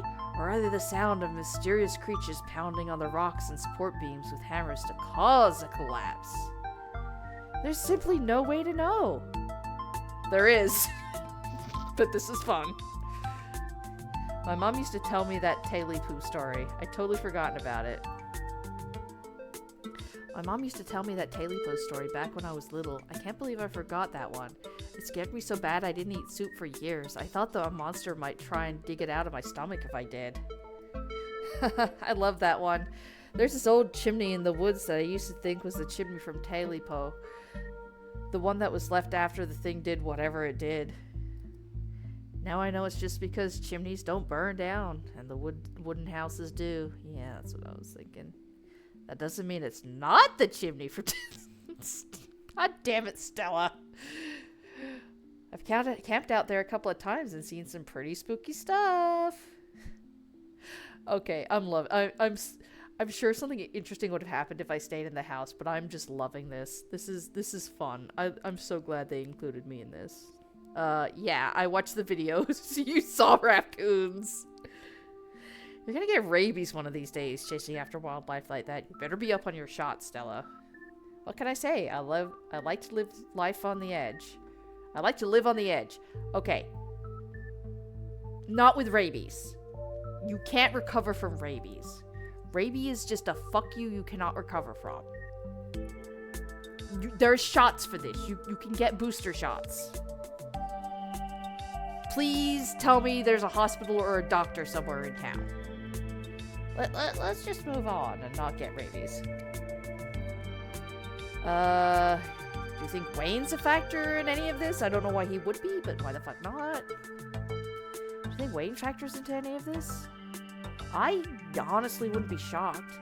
There's something seriously wrong with him.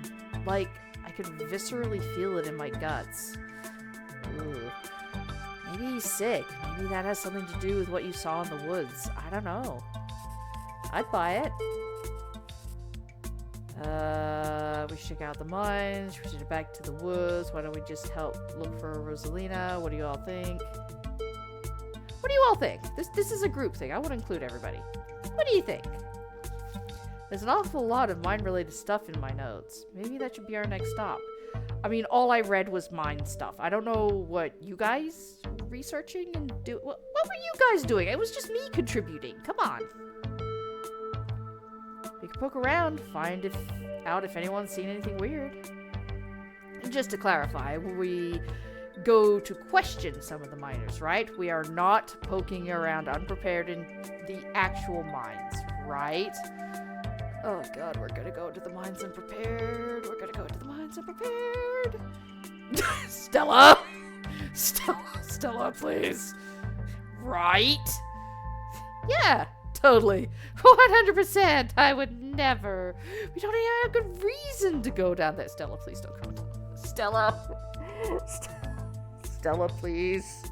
Stella, please don't go into the mines. I don't want to go into the mines, Stella. Good. Let's keep it that way. You know how I feel about mines. Are you claustrophobic? Or just don't like going somewhere where somebody, you know, hundreds of people died, because that's also pretty fucking valid. I promise, Neeks, we're just going to question some of the miners. And if that question gives us a good reason to poke around, say a cool abandoned coal mine, then we'll cross that bridge when we come to it. You can cross that bridge when we come to it. I am not going underground. I'm just messing with you. We'll stick to the surface. Okay, good. And hopefully we can find out what happened to Wayne while we're at it. Yeah, if nothing else, the man looks like he needs a fucking doctor. For the record, this wasn't my idea. Do we have to? This seems like a lot of work. Maybe Tabitha can help us out. Finally, I've been looking for to get to know. Okay, somebody needs to spell check this. Finally, the opportunity I've been looking for to get to know Tabitha. There we go. I need a sip. I'm sure Tabitha is going to love that we're snooping around. Alright, but let's try to stay under the radar. Awesome, let's roll. I mean, maybe Tabitha can help us out. Did I accidentally piss in your coffee? One of you seems okay with this idea. Ha! No, I don't think she'd be super jazzed about seeing any of us snooping around the mines. I can't imagine what she'd do if we actually bothered her while she's trying to run the place. She does get a little grumpy when she's at work. I mean, she's at work. At a coal mine. She gets grumpier at work. I'm pretty sure pissed is that girl's baseline level of existence. I mean, she's definitely like a little prickly, but I mean, she does seem to give a shit. But then again, I don't know what her history is with Kanika. I could guess her history with Stella. Chatting over dinner might be a better way to get to know her. Yeah, returning at 3 o'clock in the morning wasn't the best way to socialize with her, that's for sure. If you're okay eating boxed mac and cheese, I mean, I don't know what my character thinks of boxed mac and cheese. There's nothing inherently wrong that I know of with boxed mac and cheese. I mean, I guess if that's all she eats, that's... God, no wonder she looks like she needs a fucking sandwich. We can sneak around the mines, no problem. She won't even know we were there. Look at us, going on a caper together. I missed this. Why are we sneaking, by the way? Did sneaking come up and I just kind of glazed over it while reading? I missed it too. Though there is something missing. Is it the one dude? Is it the other dude? Reese! Hey! That's him. I really miss that dude. I can't believe how long it's been. Have you seen him lately? Nope. I've tried to plan stuff, but he's been too sick. I didn't realize it was getting so bad. That poor guy. You know, we could just pop over there and surprise him. He seemed excited to meet Blaze. Maybe we'll finally get him to leave his little cave. Hell yeah, let's do it. See ya, Oscar. We'll let you know if we run into Rosalina. Hey, there's like one scone each left. Everybody grab one. Or give all 3 to Gretchen. Either way. Thanks, guys. I'll keep you posted. Okay, thank you, bye. Yo. New location. Just fucking hand-drawn, man. God. Also just randomly had the thought of like, oh yeah, you don't need hand-drawn stuff in video games. Computers do all this shit. No, look at this. Look at this. Ah! God, wait, I'm just even noticing this, like the sewage and whatnot. I don't think this is toilet water. This is probably just like rainwater and stuff, like gutters. It's mostly dirt and some pipes, gravel pathing. Looks fucking aged. Reese's home stands at the edge of the forest wall, an isolated buffer cushioning the rest of the town from an unending wilderness. Ugh, that's not good.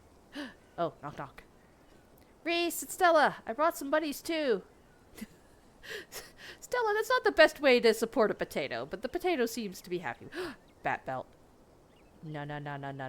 Bat belt. Bat belt. Moving on. Ah! Shh! Not so loud. He's still sleeping. Can I help you with something? Hello, parental figure. The woman in the doorway stares directly into your eyes. You can practically feel her simmering irritation washing over you. Hi, Dr. Kelly. We were wondering if it would be okay if Reese could come hang out? Nothing strenuous, we promise. I'm not going to wake him up. If he's sleeping, he probably needs it. Whatever you two have planned is probably beyond what he can imagine. Taking a sip.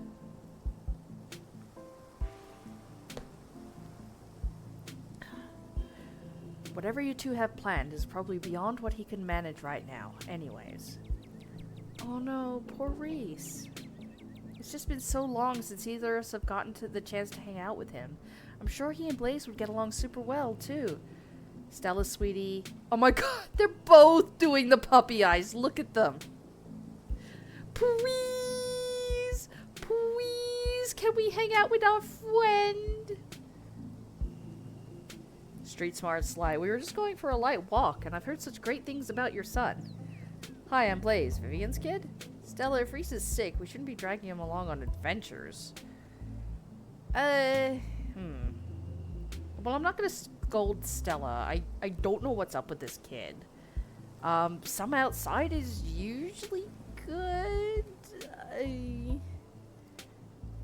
You know what? I haven't gotten to lie much, so...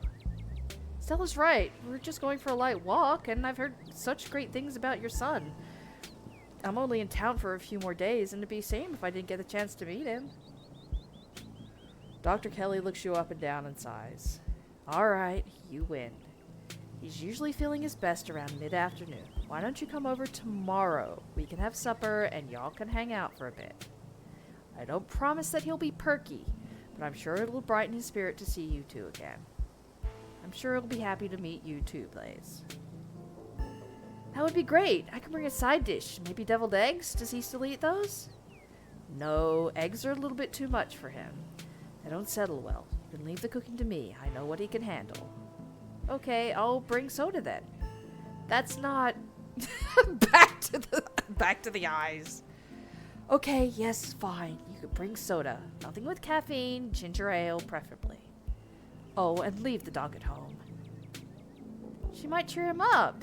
You know how they have those therapy dogs in hospital? No dogs. Stella, I get it, and you have a good point, but if this is a doctor and his mom, good luck. Thanks so much, Dr. Kelly. We'll stop bothering you for now. See you later. Dr. Kelly nods in acknowledgement and quickly shuts the door. The sound of several locks clicking in place can be... Ma'am? Ma'am? Were you the locked door with the several locks and scratch marks on the door frame? Is everything okay, ma'am? Actually, yeah. San Antonio, Texas. God, that woman makes me so nervous. She used to be so nice when we were kids. Always had the best stickers when we got our shots. Maybe she's just stressed about Reese. Or maybe she's just nice to kids. Either way, I guess it's just the three of us. You gonna drive? Yeah, sorry. I don't like the thought of going up there without the van. Cool, I'll take my shortcut then. It shouldn't take long for me to get there. You're welcome to tag along, Blaze. Don't worry, I won't be offended if you'd rather ride with Kanika. I'm sure you're probably sick of the woods. Either way works for me. Why?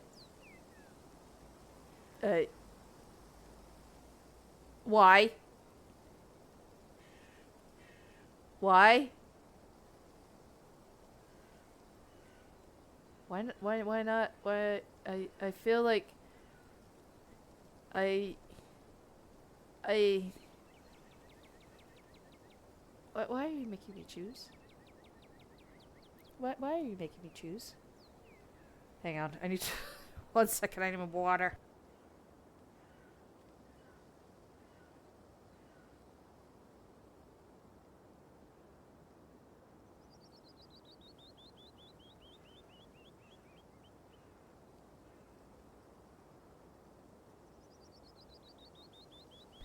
Stella? I mean, we could walk with Stella. We could go with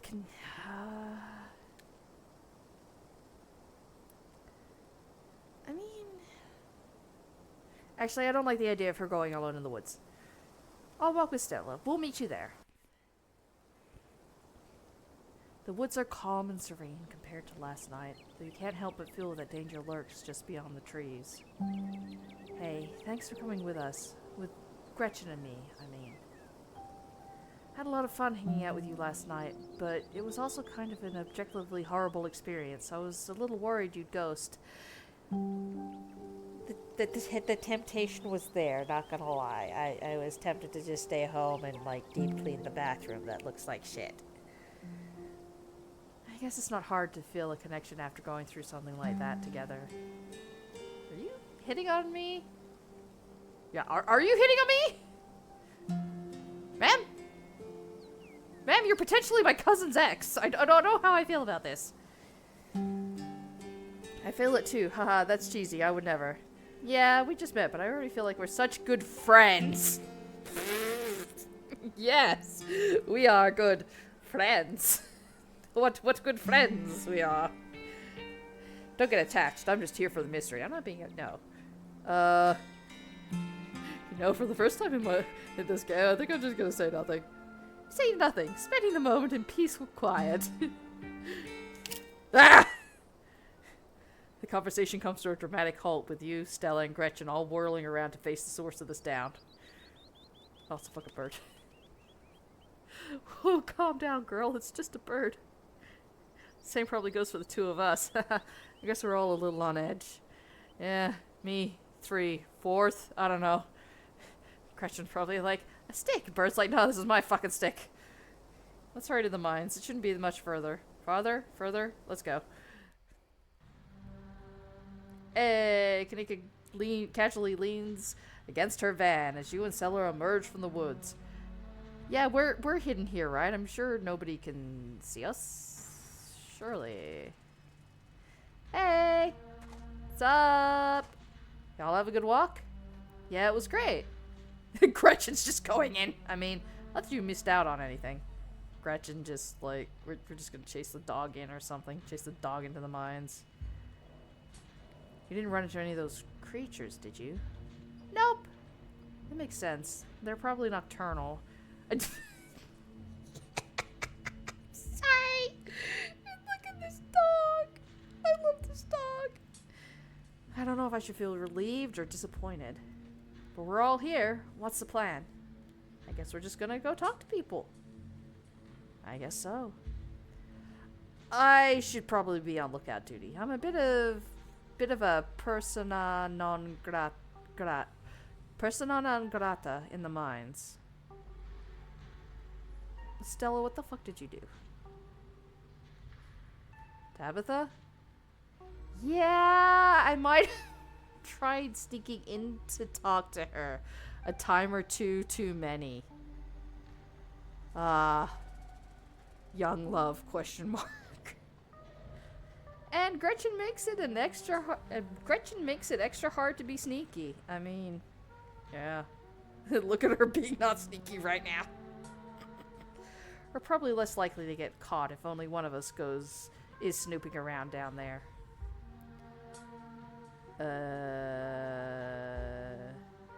If Stella's on lookout duty and only one of us is going in, what's the third person doing? Kanika, what? I'm just asking. You know those cheesy rom-coms where someone wears an earpiece on their first date? Whoa, do you have some kind of surveillance rig in the back of your van that I didn't know about? Stella, she probably just has earpieces, man. What? No. I have a pair of earbuds. Yeah, with a really good mic. We could just do a group call. Stella, please. You're awesome, but please. I take it I'm the one going in. I was practically born for this job. I'm sure I'll fit right in with a bunch of burly coal miners. I call dibs. I love a good sneak. You're good, Kanika. I got this. I'm not interested in sneaking around. I'm going to find my cousin. Talking to people scares me. You should do Kanika. You know what? I was apparently born for this job. Apparently. Just look at this dog. I love him. Count me in. I was practically born for this job. I'm a sneaky ass motherfucker and I'm buff. You're gonna do great. Thank you. Kanika hands you a pair of earbuds. He can feed you questions if you get stuck, and Stella can give you a heads up if Tabitha's heading your way. Dang, I've missed doing this sort of thing with you. You're so thorough. Aw, thanks. I do my best. I guess we should part ways and start the call, yeah? Stella and Kanika break off, leaving you alone at the entrance to the mines. I mean, not the mines. I mean, yes, but like, I'm not going into mines. Let's just go in. Your phone buzzes. Hey, can you hear us? Try saying something. Something. You're loud and clear. Will people notice I have earbuds in? Nope, can't hear you. Sorry. Something. Stella and Kanika chuckle on the other end of the lines. Yes, I got a laugh. Alright, cool. Nothing to do now but enter the worksite. Let's go. I'm in. You pass through the unlocked fence and enter the property of the Scarlet Hollow Mines.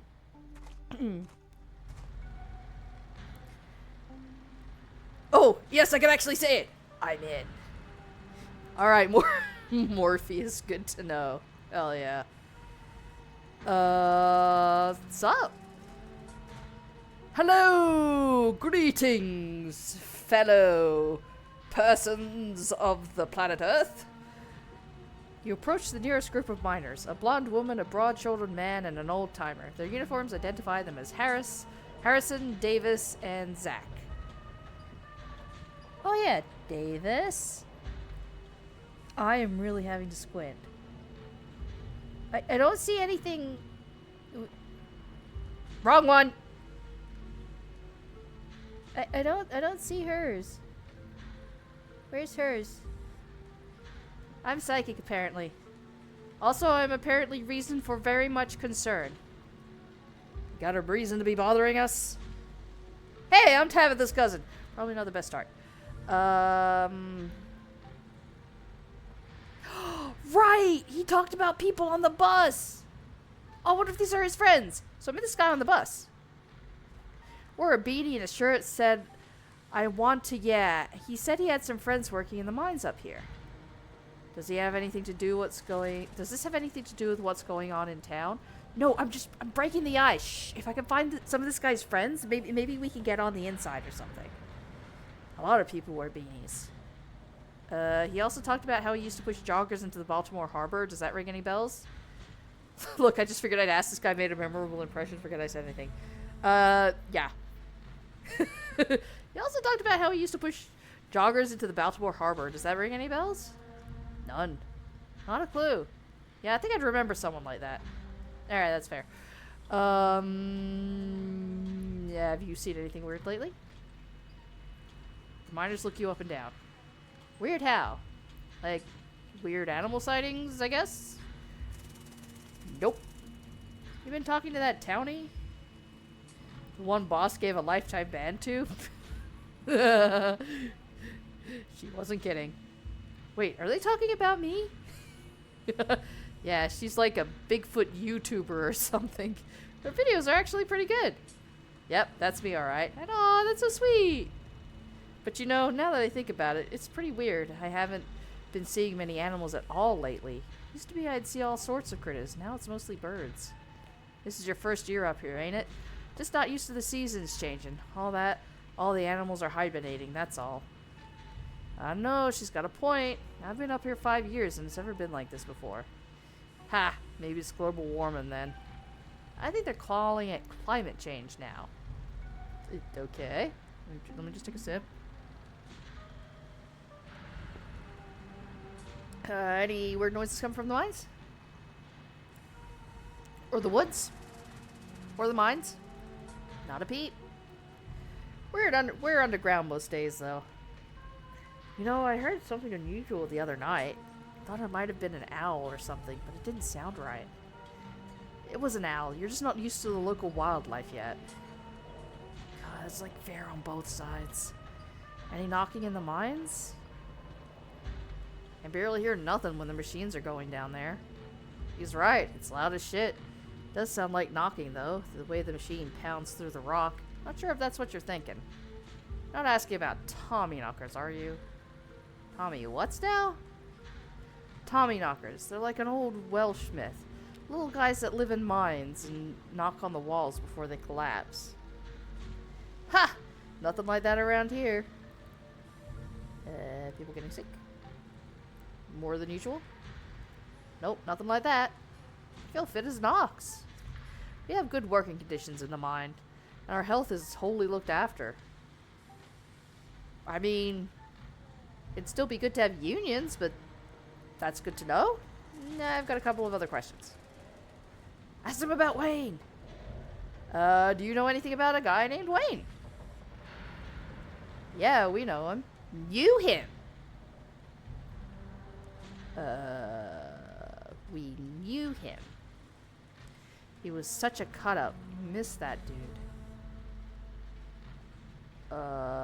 He accosted me last night? Wait, what? No way. Isn't that the guy y'all said was, well, I guess he's still around. But acousting people at night? That doesn't sound like him at all. What do you think happened to him? What are you, some sort of cop? Street smarts lie. Keep it on the down low, but I'm working for a competitor, a unionized competitor. We're thinking of buying Miss Scarlet out of the mines.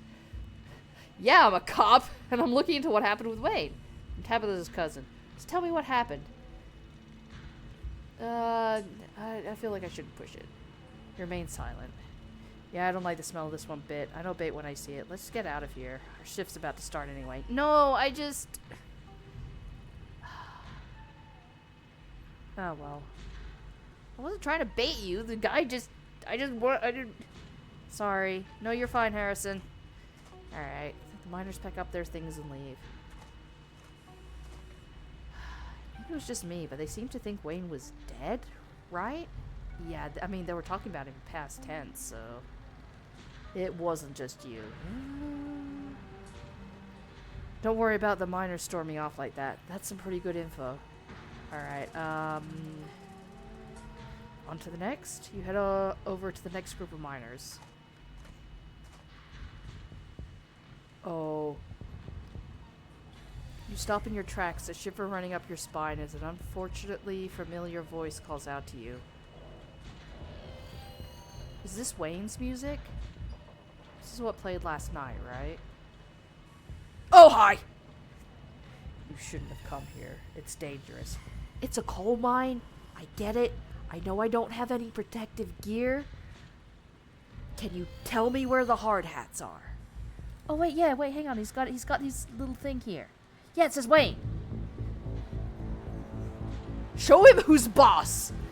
Run. Your buddies seem to think you're dead. Stop stalking me. Why are you following me? Do you need help? Was that you in the garden this morning? Ghost! Stay nothing. Kick his ass? Alright, let's see if we can kick his ass. Wherever this creep is, he doesn't seem to understand who's boss around here. Rest. I take a sip, that's what I do. You rush forward to throw a punch, but before you've even finished swinging, the figure's already moved to the side. Oh, street smarts. Pull down the veil. You still haven't shown him who's boss yet. Jump back.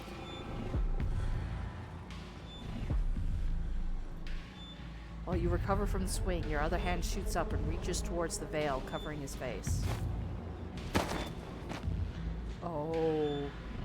As your fingers wrap around it, your body is thrown back by a forceful shove as the figure bounces back towards the shadows. Oh, that is blood. Oh, that's not good.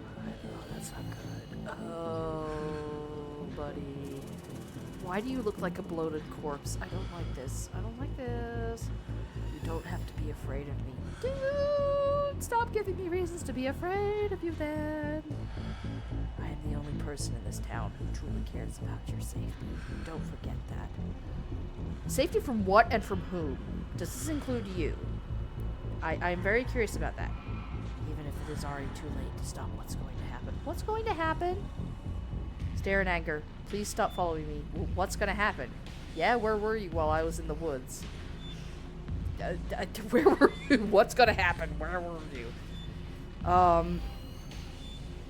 Dude? Yeah? Where were you while I was in the woods? Watch it. I would have stepped in if you were ever truly in danger. I was in danger! I very much felt... Was that you staring? Dude!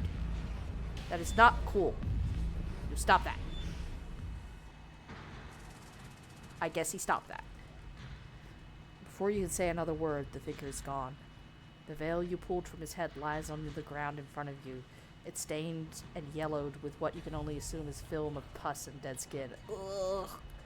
The ditchlings didn't really attempt to hurt you. I mean, I guess not me in particular. I guess I could have just left on my own and, you know, ditched the other two, but like...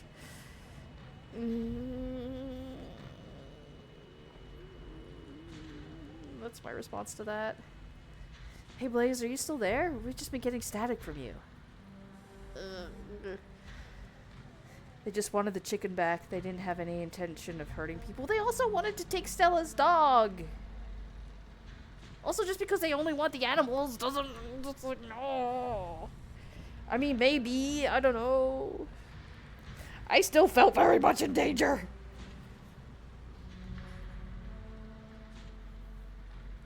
Wait, got the jump on me. Whoa, I thought I saw some action down there. Are you okay? No!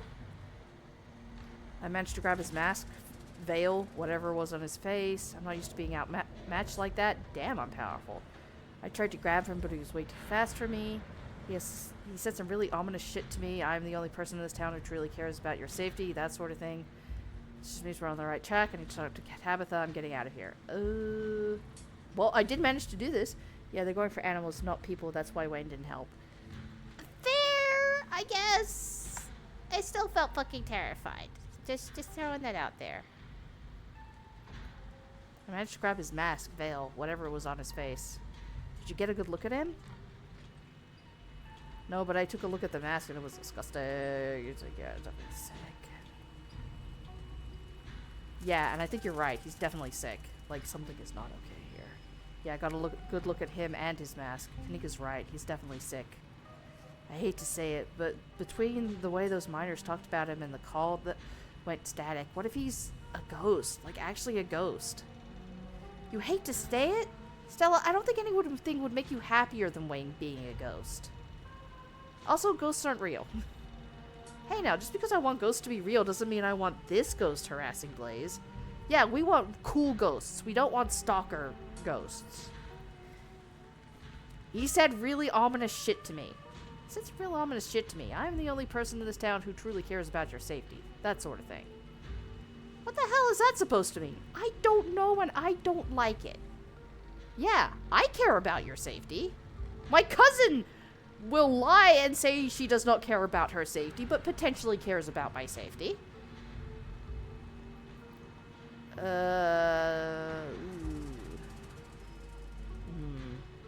We want fucking Casper, not this BS. Exactly. Okay, let's just make sure.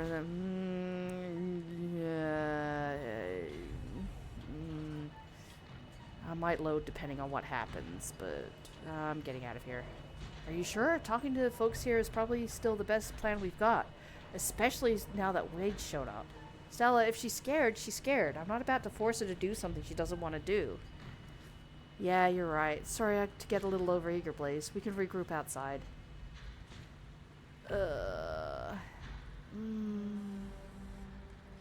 No, you're right. I'm gonna talk to more miners. I don't like this, but I'm gonna go. What's up? Hey there, can we help you with something? Have you guys seen anything out of the ordinary? No, wait, do you guys name of the bus?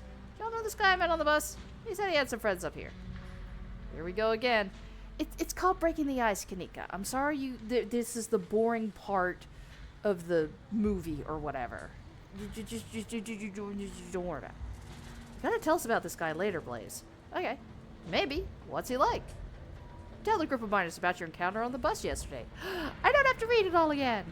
I think I'd probably remember someone like that. Yeah, he's no friend of mine, that's for sure. Never met him. Don't know him. It's settled then. Your mysterious brush stranger is a ghost. Or he was lying about knowing people here, or his friends were here for a bit and then left town. Sure, those are all perfectly rational explanations, but so is a bus ghost. All equal rational theories. God damn it, Stella. Aren't you a ghost skeptical? How is a bus ghost a rational explanation here? Part of being ghost skeptical is keeping an open mind towards all manner of potential paranormal encounters. Why can't we have a cool ghost? Why do either of them have to be ghosts? Have you seen anything out of the ordinary lately? Like what? Weird animal sightings? Don't tend to go on many hikes. Not exactly the nature scene type. After a full day's work... More water.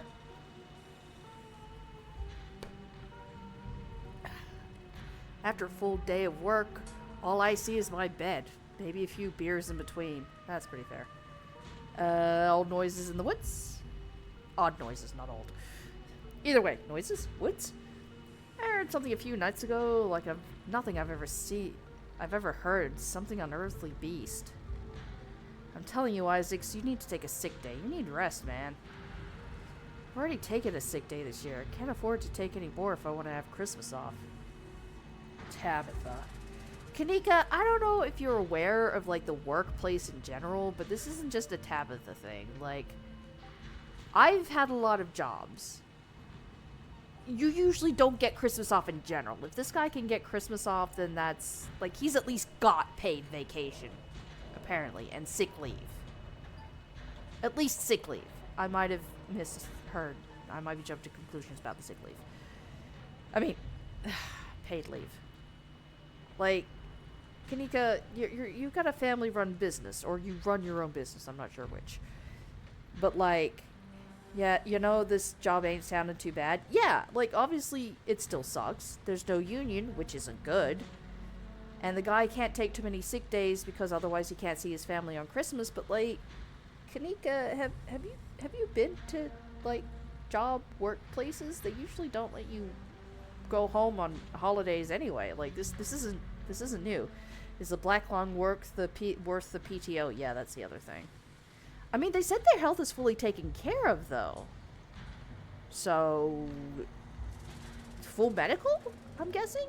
And dental and visual, I guess. Because those aren't included, for whatever reason. Can't be that bad here, right? I don't know. Let's find out. Anybody getting sick? You a health inspector or something? Boss looks out for our health. See? This doesn't even seem like too bad of a job, though. Yeah, I mean, my main beef with it is the fact that there's no union. I don't like that fact. But also, yeah. I mean, I don't know if, like, okay, it was clearly bad before. That was bad. But everybody seems to be agreeing that Tabitha's doing a good job of turning that around? Like, sure, coal mine, but also PTO and health coverage? Yeah! So many jobs do not give you PTO or health coverage. Knocking in the mines? Knocking? Not that I've heard. Can't hear shit down there with the machines and men working. My dad used to work these mines before they brought in the continuous miner. The big machine, that is. He told me stories about something that sounded like someone was pounding on the walls. No offense, Isaac, but your daddy had a few screws loose. Rodriguez, dude. Shut up. Rodriguez. He was a fine man. Thank you, Smith. That's all on that front, apparently. Thank you. Anything else? Do you know a man named Wade? Wade? Do you mean Sam Wade? Do I mean Sam Wade? What are you asking about him for? Wait, have you seen him?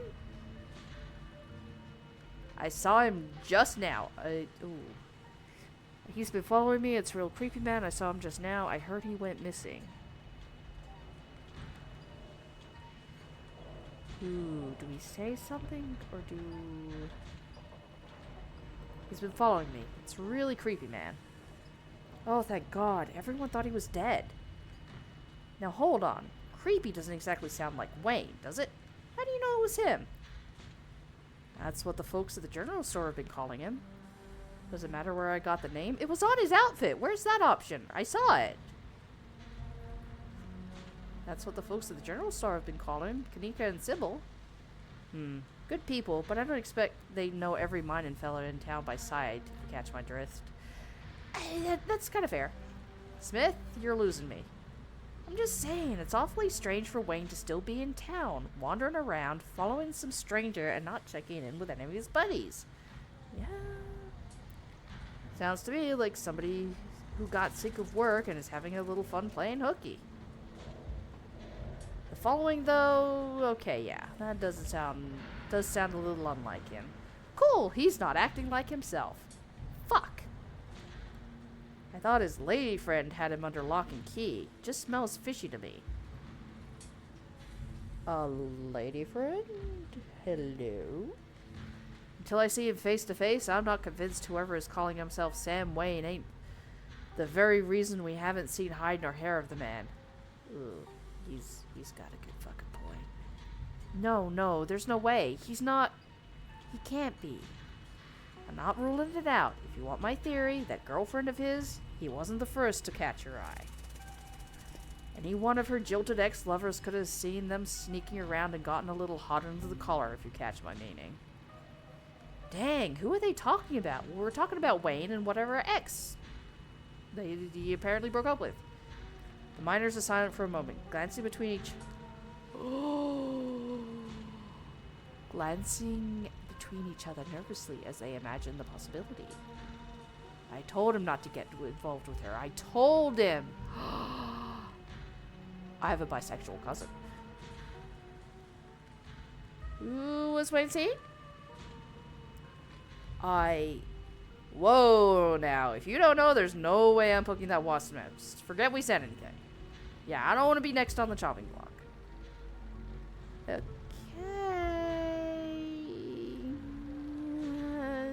Leave it.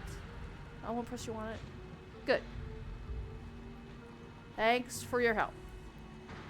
Don't mention it. Let's pack it in, boys. Back to work. Oh, they leave anyway. No! No, I gotta... No, I have to go back. I have to go back. Shit.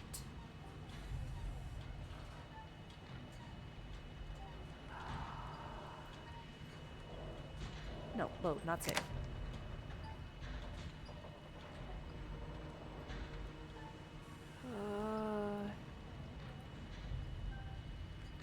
I know of a man named Wade. I saw him just now. He muttered some creepy stuff to me and disappeared. I knew it. He probably just got back to camp after whatever he went off to do. Hold on a tick. Creepy isn't exactly his MO. You know that, Isaacs. How do you know it was Sam Wade? I don't recall seeing your face around here before. Folks at the general store. Good people.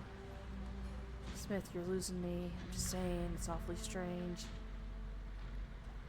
Following, though, doesn't sound like him. I'm not ruling it out. If you want my theory, that girlfriend of his... What are they talking about? Who's Wayne seeing? Whoa. Do I press them? Come on, don't dangle something like that. Look, I just don't want to cause any trouble. Enough people are losing their jobs as is. I've got mouths to feed. Losing their jobs and, in Sam Wayne's case, disappearing. We've already said too much. Come on, boys. Street smarts. As the other miners turn and leave, you can't help but get the feeling that Isaacs has more to say. Do you want my contact information? As the miners pack their things, you scribble your phone number onto a scrap of paper. Hey, thanks for the help. It was great to meet you all. Reach towards Isaac and shake his hand, passing your note to his palm. Don't mention it. Should we check in? Was that better? I don't know. Just a heads up, the only group I still see out there is pretty close to the main office. It might still be worth talking to them, but I don't know if I can give you all that much of a warning if Tabitha comes out.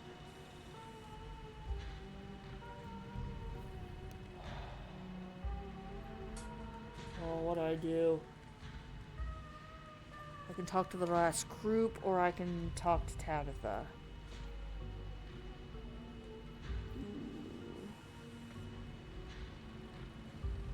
Oh, which one?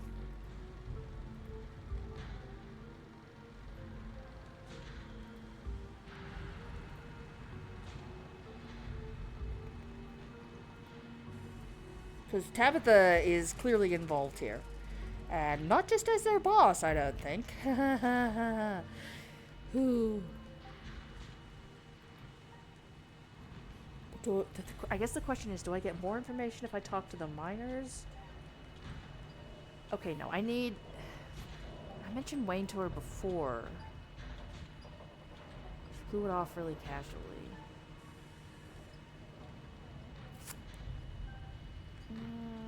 Okay. I'll go back if I need to, I guess. I don't really... gonna find Tabitha. I need to talk to her about this stuff. Good luck. I've got my eyes peeled. Make your way to the trailer in the middle of camp. Oh, yeah. Hang up. Hey guys, I'm gonna hang up real quick. I don't want Tabitha to think I'm spying on her. Yeah. You disconnect from the call before opening the door. Good call. You enter Tabitha's trailer and find her sitting at her desk, her head buried in her hands. Boss. Peanut butter. Wait! Banned! Look at all the photos! Look at all the banned photos! Oh my gosh. This is great, actually. Oh my gosh. Stella, what did you do? Also, I'm starting to think my theory might be a little correct. Because, like, yeah, we've got 2 banned photos. We've got 2 casual photos. Anything you want to tell me, cuz? Stinky people. And a shotgun. Is this Chekhov's shotgun? Are we gonna see it later in the mines? Tabitha, you also lost your pen. Tabitha, who cleans your fucking office. October! Yay! Anyway. What are you doing here? I can just leave if you want. No, you're already here. Might as well tell me what's so important. Who's Wayne? He keeps following me. I need you to take what's going on seriously. I need you to take me seriously. I'm pretty sure Stella was trying to hit on you. Yeah, I'm pretty sure she was trying to hit on me too, but like, she used to date my cousin, I think? And now she's hitting on me? I mean, okay. I don't know if you could date, can I, okay. Someone's been following me. I just wanted to spend some time with you. I didn't like how we left things off this morning. Stella and Kanika wanted me to snoop around the mines. Okay. Someone has been following me. A guy named Wayne's been following me. He jumped me last night. He knows me by name. I'm pretty sure he's worked or works at the mines. There's something seriously wrong with him, too. He just ambushed me a few minutes ago, too, right in the mining camp. I don't know what to tell you. Look, I'm sure if you ask around about him, you'll hear some rumors, especially from my employees. They like to gossip. There was a man named Sam Wayne who worked here for a spell, then he disappeared. It happens all the time in this line of work. People show up for a job from out of town, and they disappear one day after getting paid. I don't know what happened to the man. I don't even know if he's still alive. But of course my coworkers blame me for running him off. Whatever. It's easy to blame the mean boss for that sort of thing. That's actually not what they were saying. They think he's dead, but if you've seen him around, then that's news to me, and also none of my business, as he is no longer in my employ. Is there anything else I can help you with? Why can't I show her the photo?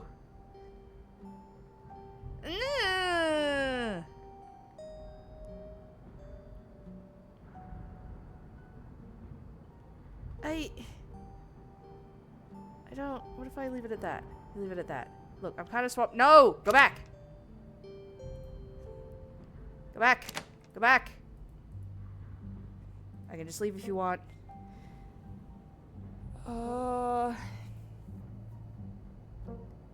Who is Wayne? He keeps following me. I don't know what to tell you. Look, I'm sure if you... Social minds... Happens all the time. Don't want to happen. No, why can't I show you the photo? I have a photo.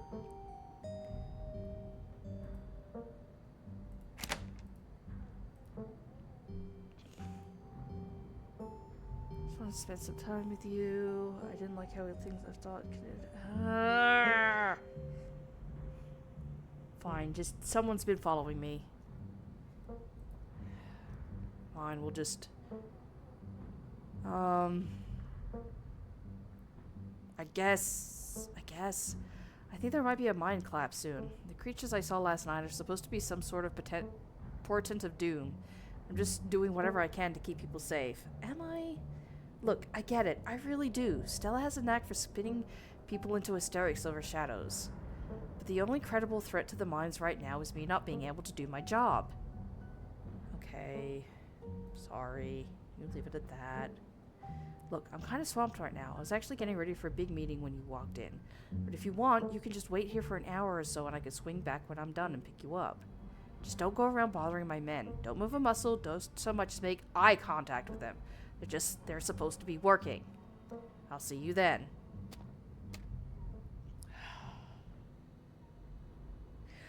Why can't I show her the photo? That's kind of fucking important. Never mind. As soon as she's gone, you place Kanika's earbuds back in your ear and redial the group. Hey, is everything good? Oh, I'm gonna go find more miners to talk to. I don't think I can go any further back either. No, that's fine. Glad you've seen the light. Kanika! Oh, come on, Neeks. Cut her some slack. Tabby's not that bad. She's totally that bad. Kanika, are you comparing this, like, to your own place of business where your family literally is part of the whole thing? Like, I'm not saying that, like, Tabitha's a saint. I'm just, like, these people have PTO and health coverage. Do you know how many jobs don't provide you with that? Even, like... Anyway. Investigation time. Oh, no, it's a child! Oh, fuck, man. As you leave Tabitha's office, you take a moment to get your bearings, only to be interrupted by a sudden movement out of the corner of your eye. This is Oscar's kid. A girl carrying a bundle of snacks pops through the hole in the fence and disappears over the crest of a hill. Hey, I think I just saw Rosalita. Wait, really? What's she doing here? Clearly she's doing a delinquency. She's probably fine. Kids will be kids, am I right? I'm going after her. We should call Oscar. What should we do? Yeah. I mean, yeah, but what kind of delinquency? We're going into the mines. I don't want to go into the mines. Only one way to find out. Let's go after her. Can't we call her dad? Oh. Okay.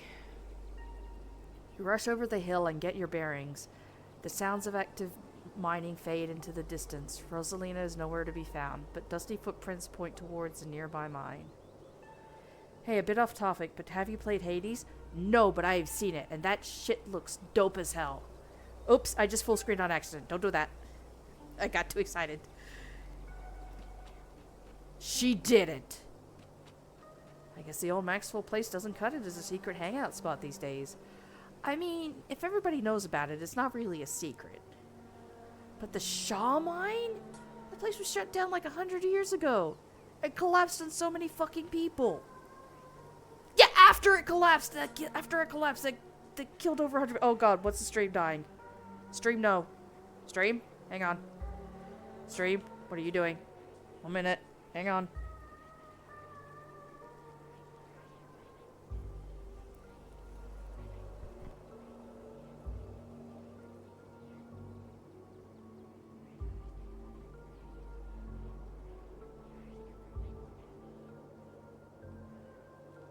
Okay, are we back? I think we're back. Maybe? Hopefully? I think we're good. Okay. After a collapse that killed over 100 people.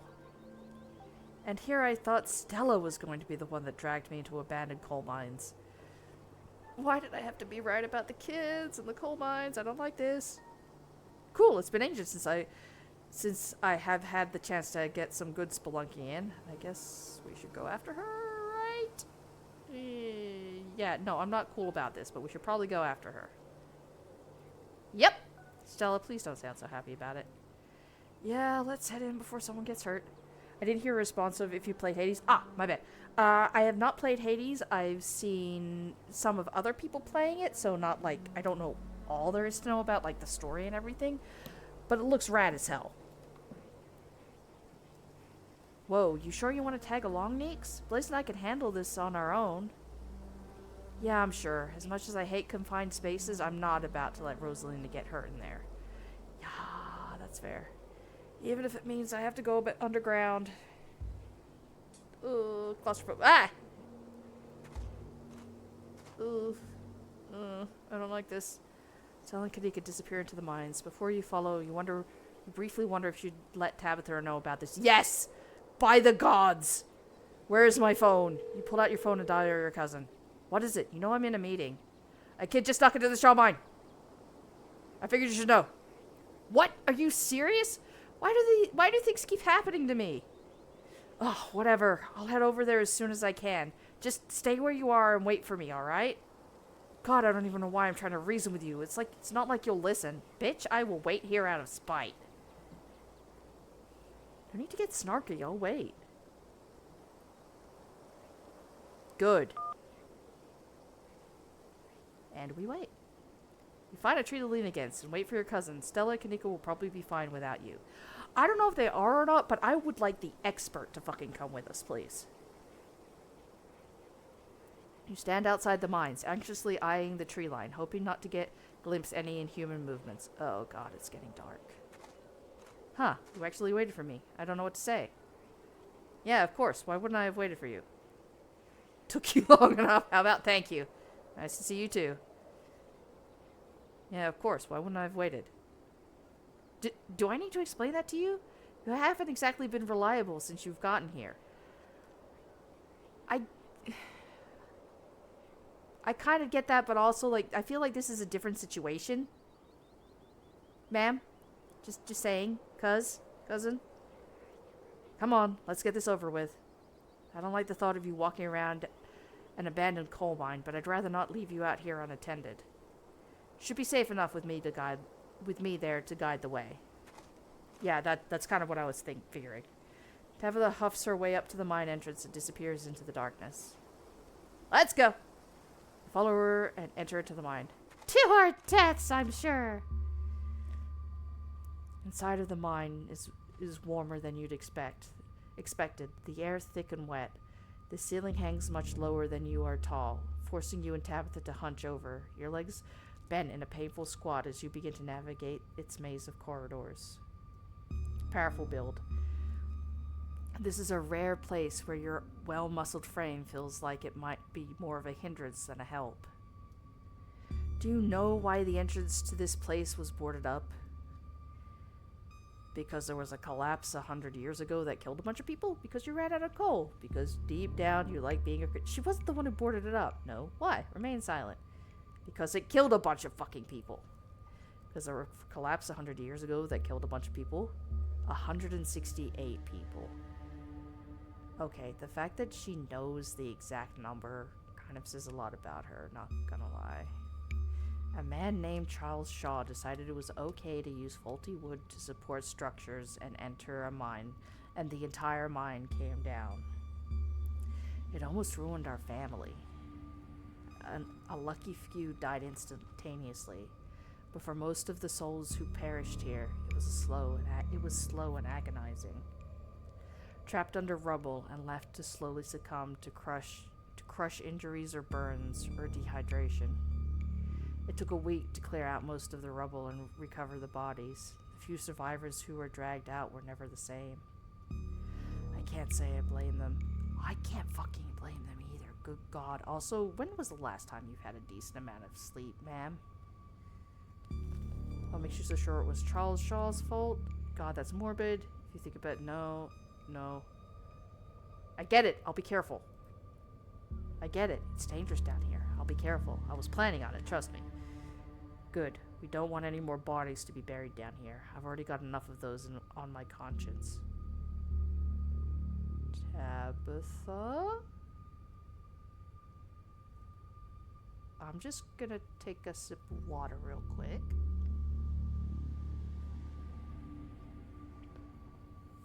Tabitha, what do you mean?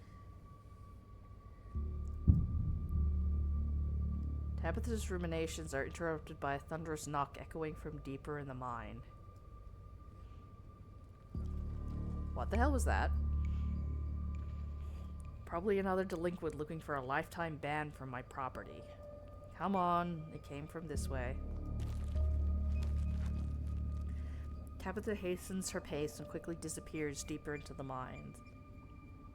Actually, now that I think about it, if she was the one who closed off this mine and it wasn't closed off before... Holy shit, that also says more about her, though. It's like, yeah, we're not going back into the collapsed mine that collapsed on people. No, we're sealing it up. Fuck that mine. Also, just the music. Like, I don't think I've said it yet, but the artwork is one thing, but, like, also the music.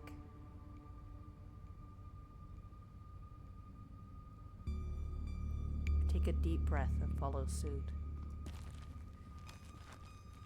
The deeper you progress into the mine, the heavier the air becomes. Coal dust hangs in thick clouds around you, even though this place was abandoned over a century ago. Echoing through the tight corridors, you and Tabitha could pick up snippets of a tense argument. I can't believe your dad sent people to follow you. That's messed up. I think this qualifies as harassment. No, it doesn't. You're right, Becca. It is messed up. I don't need him telling me where I can be. You could at least check in so he knows you're not dead. He loves you and worries about you. He's really not asking for much.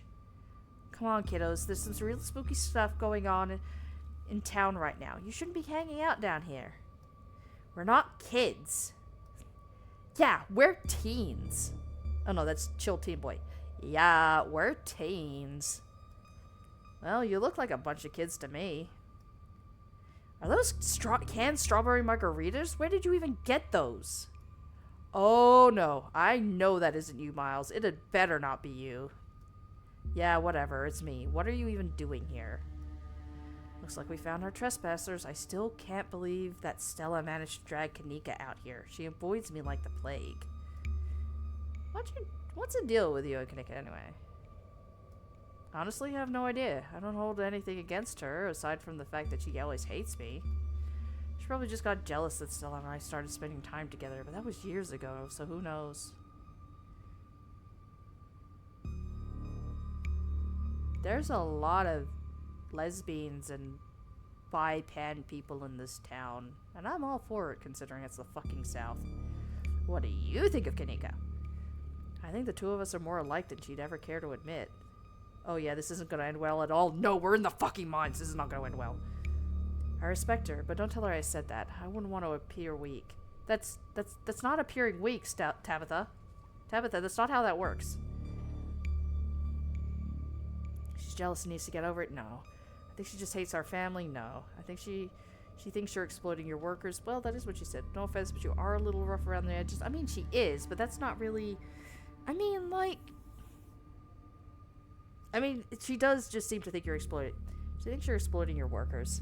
I mean, I'm not trying to exploit anyone. I'm just doing the best I can. It's not my fault that sometimes I have to make cuts. It's not my fault that some people just aren't cut out for the job. I mean... Obviously, it sucks to fire someone. If you have to make cuts, that obviously sucks. But if you're not cut out for working a job in the mines... I'm sorry, but that's a decent reason to fire someone. I wouldn't want anybody who's not qualified in the mines working with mining equipment. Because that's on everybody. Like, I'm sorry, but that's decent. Like, again, the only thing I have here is, like, things need to be unionized. I don't know why they're not unionized. Maybe she's... But, like... Honestly, Tabitha, like, again, Tabitha's not perfect, but she does fucking seem to be trying. And she's clearly not sitting on any throne or palace, basking in wealth or some shit. I've given up on other people understanding me. It doesn't matter. Oh, that's a little sad, though. People judging her before they even know her. Let's move on. They're close. Just how she looks hunched over just really emphasizes... Hi, everybody. You breathe a sigh of relief as the tight passageways give way to a small cavern. Within, a group of teens engages Stella and Kanika in a heated argument. All of them are too caught up in the moment to notice you or Tabitha approach. My dad is a foreman at the continuous mining facility, and he says they only abandoned this mine because there wasn't enough coal left. So it's actually really safe, and we can hang out here whenever we want. Oh, your dad's about to be fired, honey. Also, this is on him if some shit goes down if he told you that. Wait, Becca, I thought your dad was a charge hand. No, Alexis, he got promoted last month. Correction, your father was a foreman at the continuous mining facility. We'll see if he even has a job in the morning. Like, I'm sorry, but this is a perfectly good reason to fire somebody. If you told your kid it is fine to hang out in a mine that collapsed ages ago, what the fuck? That's a good reason to fire someone, I'm sorry, but it is. Maybe he'll just get demoted, I don't know. She's doing that expression again. Yeah, girly pop, please. You're scaring people. What? Oh shit. Oh hey, Tabby. Hey, Blaze. We thought we lost you there. Did you run off to snitch to Tabitha? Kanika? Okay, Kanika, I don't know what your beef is with Tabitha. It may not even be just the mine stuff. I genuinely don't know. Girl, we are in the mines with a bunch of kids. I brought the expert. Do you want to, apologize? This isn't snitching. Whatever. Yes, I brought Kanika. Yes, Kanika, I brought Tabitha. You may hate my guts too. Kanika sighs. It's probably for the best. These kids are refusing to listen to us. See? Thank you. Hey, don't talk about us like we're... Taking a sip.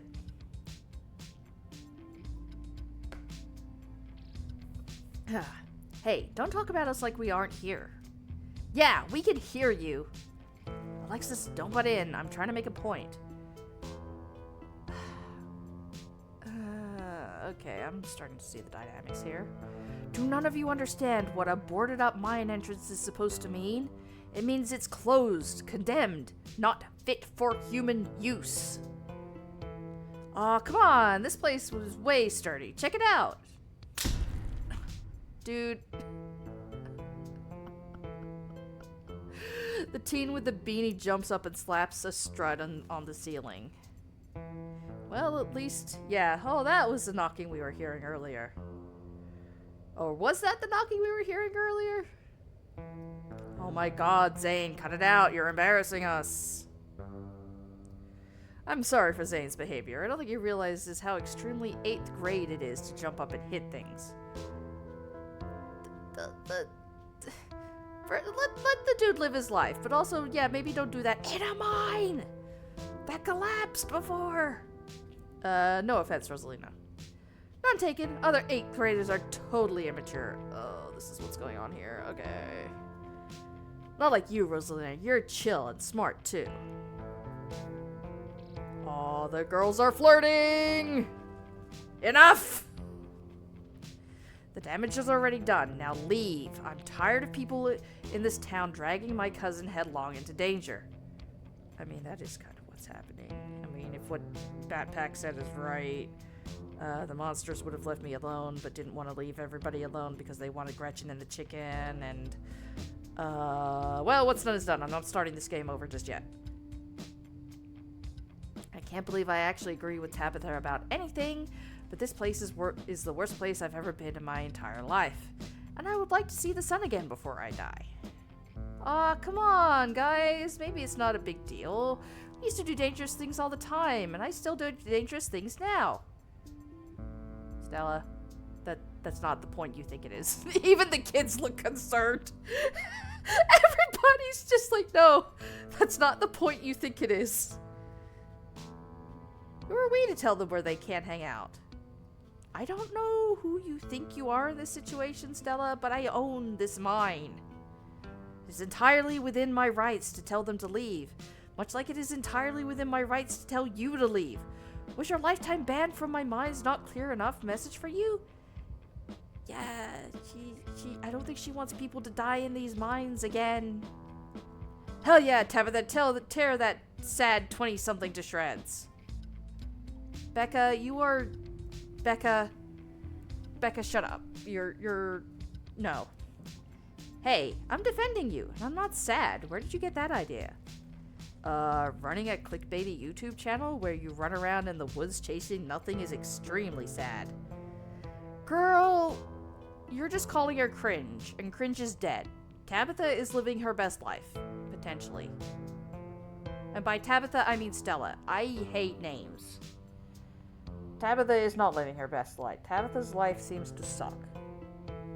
Stella is living her best life, potentially, and is having a good time. Like, pulling this off is no small feat. So she's sad. So what? Give it a few years and you'll be sad too. The passage of time is inescapable. God, Tabitha. Alright. Look, we just wanted to give Rosalina a good time. Her home life sucks right now. Yeah, tell them about where you have to sleep, Rosalina. We've been living at the library for the past couple of weeks. Dad says we can't stay in our house. Why? If the content makes money, then why not? Yeah, exactly. It's making money. It's clearly not just clickbaity, otherwise people wouldn't keep coming back, I'm assuming. Like, she's making enough money, and she's having fun. I think that's really all that matters. Like, not even the money part really matters. Like, I think that's just a nice aside. Like, she's making these YouTube videos. She has her own channel. She seems like she's having fun anyway. And she gets to pay her bills and live off of it. So, yeah. Be cringe, be free. Or cringe is dead, whichever. Just live your life. Don't be judged by the little snot in the back here. The money does matter when it's enough to live a stable life. Yeah. No, yeah. I more meant because, like, she does start out saying how it was just something fun she did with her and her friends at the beginning. So, like, it was a hobby that just ended up making money as opposed to something she did clickbaity or intentionally to try and make money, if that makes sense. So, yeah, she did something fun. It ended up being possible for it to be her full-time job, pretty much. I just noticed that kid had Bugs Bunny on his shirt. And yeah, she gets to live off of her YouTube earnings now. Like, that's great. But yeah, that's more of what I meant. But yeah, why can't you stay in your house? What happened? They've got a hot plate and a couple of cots in one of the back rooms. It's actually a pretty sick setup. I mean, it could be worse. No, it isn't, Zane. Rosalina deserves better. Okay, I mean, what's going on? Can we have context? I don't care about your home life. If you're going to do your underage drinking, go do it in the woods. Just get off my property. Yeah, that's the other thing. Maybe don't be drunk in the mines. Tabitha. Kanika, she still has a fucking point. Kanika, please. Like, teens will be teens. Kids will just do stuff. You can't, like Tabitha can try and be like, don't drink alcohol, don't do whatever. But kids will be kids. You can only do so much. If she could at least get them out of the mines? Focus, Kanika, please. Drunken in forest with location called Tetanus Lake isn't a good combo. Yeah, none of these are good combos. Okay, this kind of sucks just overall, actually. Blech, Bug. Go away. Fuck off, Bug. Like, we've got the mines. You don't want to be drunk in the mines. We've got, what was it? The Maxwell Estate. A house that's apparently Swiss cheese. That doesn't sound like a good place to be drunk either. We've got the forest with Tetanus Lake. That also sucks. I get that the kids are bored. I get it. I really do. Like, if there's nothing for kids to do, they will make up their own fun. But, like, well, Tetanus Lake is in just one location, so, but, like, this, it just seems like there's nowhere for them to hang out. And this sucks. Shut up, phone. But Kanika, focus. We at least need to get them out of the mines, please. Something is gonna happen here. Look, Rosalina, I'm sure Oscar has good reason for all that. He's a good guy and he cares about you. Also, the active animal killers. Yeah, that too. But didn't we kind of whatever the fact that, like, they weren't after people, though, so the kids should be fine? And yeah, he's just worried about you, but I kind of do think that he should, you know, maybe tell you why he's doing these things, maybe? Thinks our house is haunted. Okay, so we don't worry about the mines. We got a haunted house. Okay. Oh. Wait, what? And I should care because it's such a bullshit excuse. I mean, up until recently, I can understand that, you know, you might think that. However, I bet he couldn't afford it anymore and is just lying to you to save face. What a coward. Why wouldn't he be able to... I mean, I don't know. Becca, I don't think you can, like, say that about other people's families. Isn't that, like, bullying or something? Shut up, Zane. It's just a bunch of stupid fucking teenagers. Back up. He says it's haunted? I can't believe he didn't mention it to me. I could investigate. There's no ghost, Stella. It would be cool if there was, but Becca's right. I just wish he would be honest with me and tell me what's really going on. It's like he doesn't think I can handle it. Like I'm still a little kid. Rosalina, sweetie, I'm sorry to tell you this, but you are a little kid. You are a baby, honey. I mean, yeah, but they're still very literally animal killers, so this is a bit of a stretch, but what if kids saw the corpse spiral? They could get freaked the fuck out, and it's next to a... Yeah. Okay, yeah, in that sense, by proxy, yeah, the drunk kids and... Yeah, no, that's... Well, even without alcohol, kids could easily see that, get freaked out, and shit could happen. Also, Rosalina, honey, you are a kid. You're all children, and none of you realize how good you have it. Back in the day, each and every one of you would be pulling 12-hour shifts in this exact mine. If it weren't for child labor laws, the 5 of you might have some actual character. Tabitha, no. We're not bringing back child labor laws, Tabitha. But you also have a point. Tabitha is fucking wild with it right now. Yeah, Tabitha is, I think, just very done with everybody's bullshit. It's like, get out of the fucking mines. Good God, people. Exactly. Exactly. Rosalind is not that mature anyways. She still sleeps with stuffed animals. Hey! You leave stuffed animals out of it. That doesn't mean she's not mature. I still have pork chop, you know. Yay! Preach the stuffed animals! Stuffed toys for all. I rest my case. Becca, stop being an edgy little shit and go get a stuffed toy. Take that stuffed animal slander and get thrown out. Yes! We will take no slander against stuffed animals. Stuffed animals for all.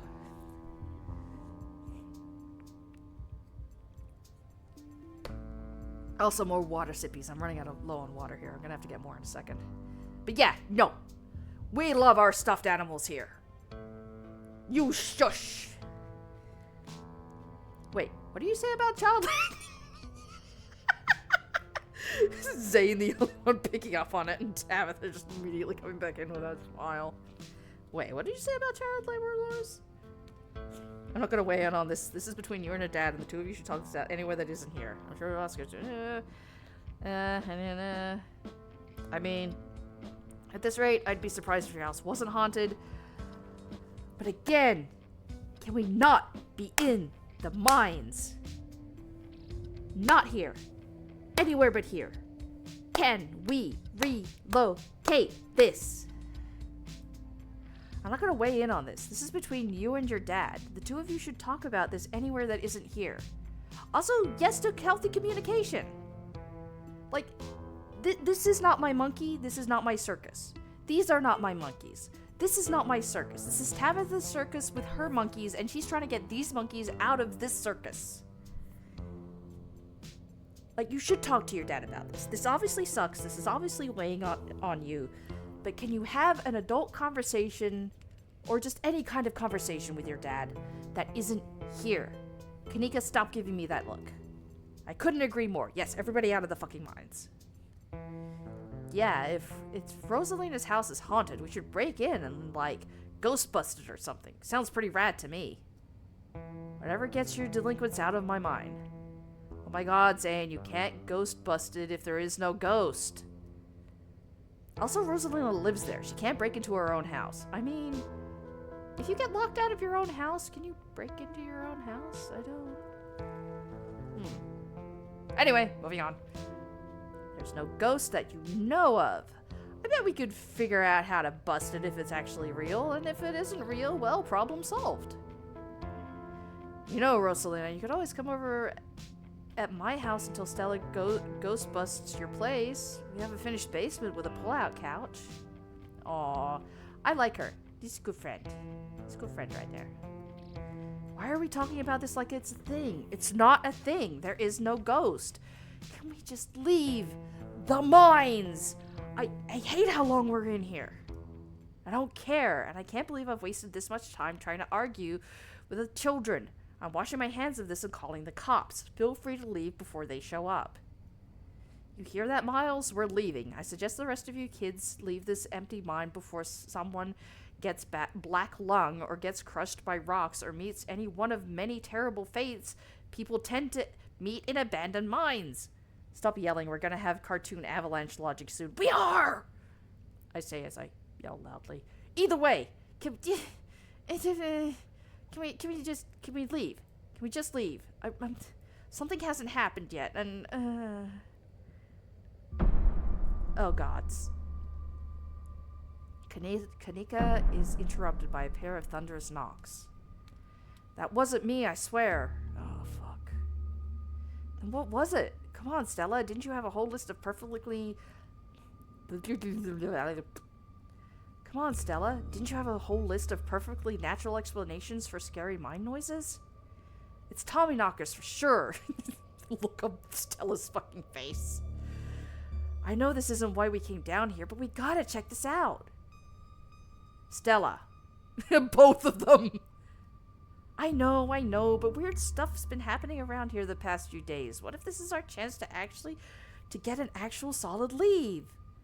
Stakes couldn't be higher. Stella, that's why we need to leave. Yeah, Stella, shut the fuck up. Stella, I like you. I like your character a lot. Stella, please.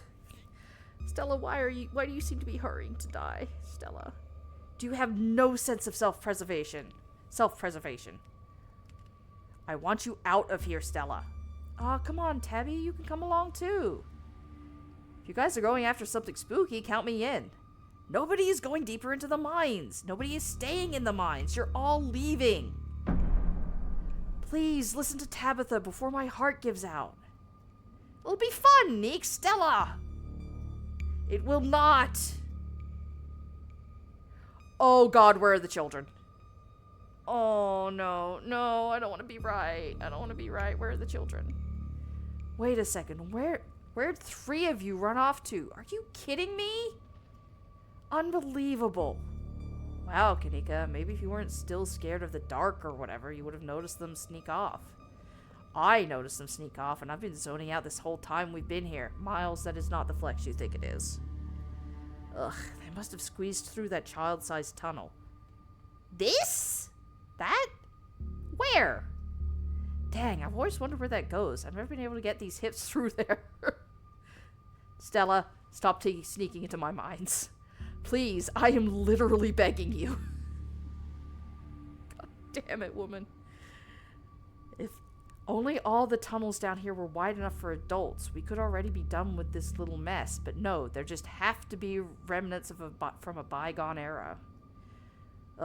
Didn't you just talk about how child labor was the good old days a minute ago? No, Zane, do you not have... Reading comprehension is piss poor. I bet if you choose not a power build, there'd be an option to slip through. Oh. Well, yeah, it literally said I was too big, so... wondering which one would let me slip through. I don't remember them well enough, though. I was trying to get you to leave my mines! Oh god. How did you guys fit through there, actually? Your head barely fits. Becca's head pops out from the tunnel's entrance. I don't like you.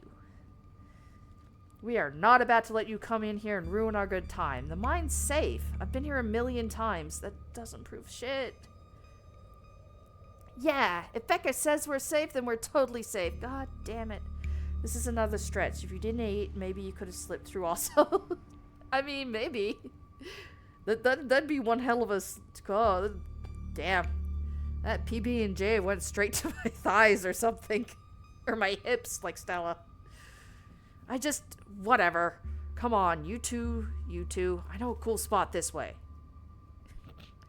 Okay, I think I know where the tunnel rejoins the rest of the mines. This is why I brought Tabitha! I'll go look for them, and I want each and every one of you to take note of the fact that I'm doing that. Those idiots get themselves lost and die, I'm not letting their families sue me into the ground. Are those really your priorities right now? Kanika... Yeah, do you have a problem with that? I want the rest of you out of my mind. Like, I mean, in Tabby's... I mean, that's a bit what... That is a bit of her, but like... In Tabitha's defense, we have literally been here for however many minutes trying to get everybody to get the fuck out. Except for you, Blaze. I'm not letting you out of my sight. Ah, fuck.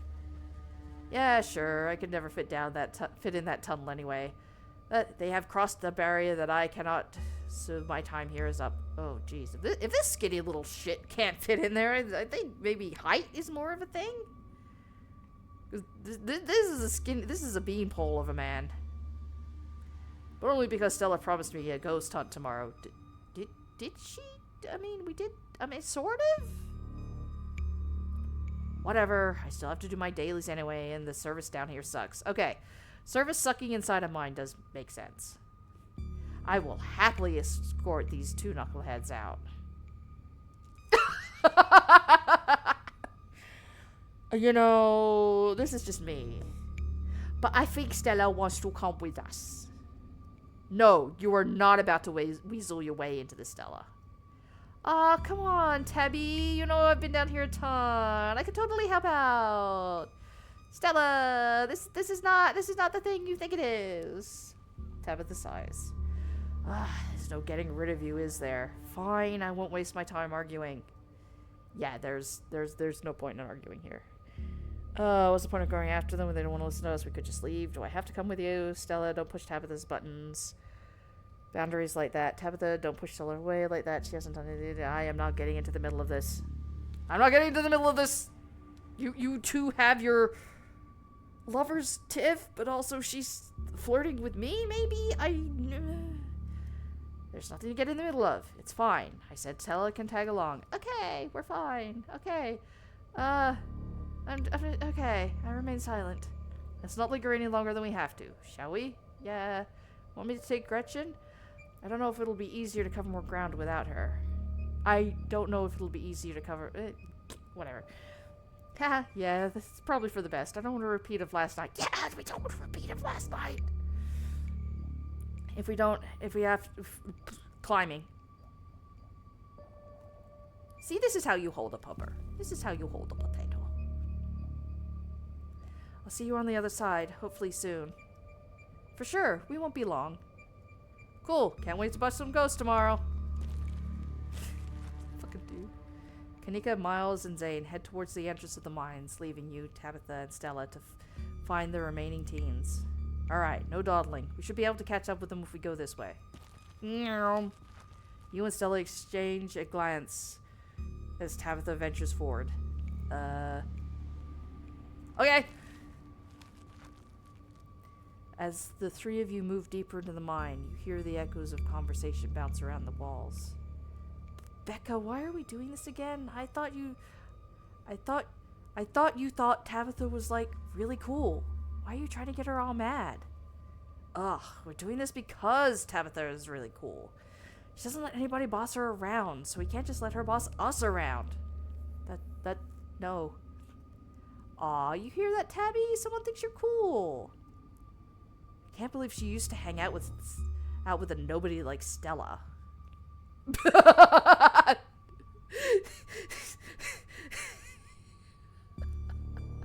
Tabitha, please. Hey! I don't know. I think Stella's kind of cool. Her videos are really neat. Oh, come on. She doesn't even have a sponsor. What kind of YouTuber doesn't have a sponsor? A lot of them? I mean, not yet. I'm in talks with Meat Rice. TM, apparently. I have plenty, and I make plenty from ads and donations.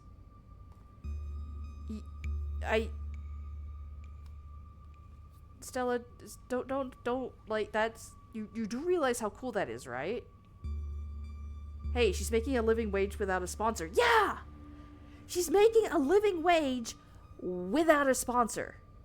What in Jesus Christ is Meat and Rice? I don't know. Maybe it's like Hamburger Helper? I literally have... Hang on. Is this an actual thing? I don't think it's an actual thing, but give me 1 second. I'm gonna ask Google.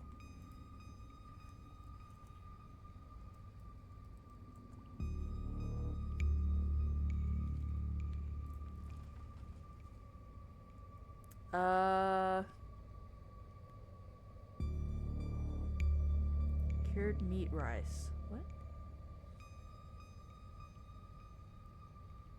Yeah, anyway. Nothing's coming up immediately anyway, but, it's still a sponsor, but, like, okay, she owns her own place, so she's not having to pay rent, but, like, you still have to pay, what is it? Like, you still have to pay something. Like, land tax? I don't know. You still have to pay something, it's just not rent. And then you got your food, your utilities, internet, obviously, Gretchen. Yeah, like, she's, like, it's apparently enough for her to live off of. That is nothing to sneeze at, and that's without a sponsor. Like, that's impressive. And she's apparently about to get a sponsor. Like, that's not easy. You know? It is not easy to make a living off of YouTube or anything like that. And it's not easy to get a fucking sponsor either. How does it feel to have a teen girl think you're cool, Tabitha? I feel nothing about it. The opinions of children don't interest me. I don't know, you kind of hesitated there. You're reading into things that aren't there, Estella. Just because your livelihood revolves around what people think of you doesn't mean that I care what other people think of me. I don't know, before it kind of sounded like you cared, and then you had to try and learn not to care. Just saying. Congratulations on your sponsor, though. See? Aw. Yeah, that's a big deal. I don't know what it is, but... Dang, Stella, Meat Rice, that's a big deal. They're on, like, every big podcast. They are. I mean, like, it has to be a minimum of 500k subscribers to have a living wage while owning a house, especially being able to buy such a house. Well, she didn't buy it. Like, her grandparents, owned the land and then built the house on it. So, she didn't buy a house. But yeah, there is the whole, like, minimum subscriber thing, minimum view count and everything. Probably built up over time, but... yeah, apparently these guys are on, like, every big podcast. Ta-da! Yay! Thank you. It really feels like a really big step for the channel. I just wish Becca hadn't said all of those things she said tonight. She's just mean. It had nothing to do with you. Still being able to maintain the house is another thing. Yeah, house maintenance, repairs, stuff like that. Even if the house is sturdy as fuck, you're still gonna need, you know, things checked every now and then. She's just mean. It had nothing to do with you. Yeah, she's just being, I mean, I don't think it's a bit like she's just being a teen. They're just like that. Yeah, I don't like her. For a public figure, I'm surprised you don't have thicker skin. Yeah, like, this can't have been the meanest things that you've heard. She just stares off into the fucking sun. For a public figure, I'm surprised you don't have thicker skin. I've seen YouTube comments. They're vicious. Yeah, I'm apparently a streamer. I know this shit. I forgot. Agreed. You never struck me as someone who let other people's opinions bother you. If you did, I wouldn't have tried so... If you did, I wouldn't have to try so hard to keep you off my property. Well, I know you don't mean it. Agree to disagree. I don't care about the gossiping about me. Let's just go. I don't care. We need to get the fuck out of here. Oh god, this isn't good. Quit staring off into somebody's soul. Like, Tabitha's looking somewhere. Where the hell are you looking? It's just... Another knock. Closer. Interrupts your thoughts. Followed by another. Followed by another. Is it just me, or is that knocking coming from the same direction as those kids? It's not just you. Okay, that knocking is starting to freak me out. Calm down, Rosalina. It's just mind sounds. Did you guys see that? No? It was just a shadow. There's no reason to get freaked out. I saw it. Shut up. There's nothing down here. Stop trying to scare me. Are we sure this tunnel... Are we sure the tunnel they went through is going to meet back up with us? Yes, I'm familiar with all of the old maps of this place. There should be a central chamber not too far from here where everything joins back up. Oh, thank fuck. Okay.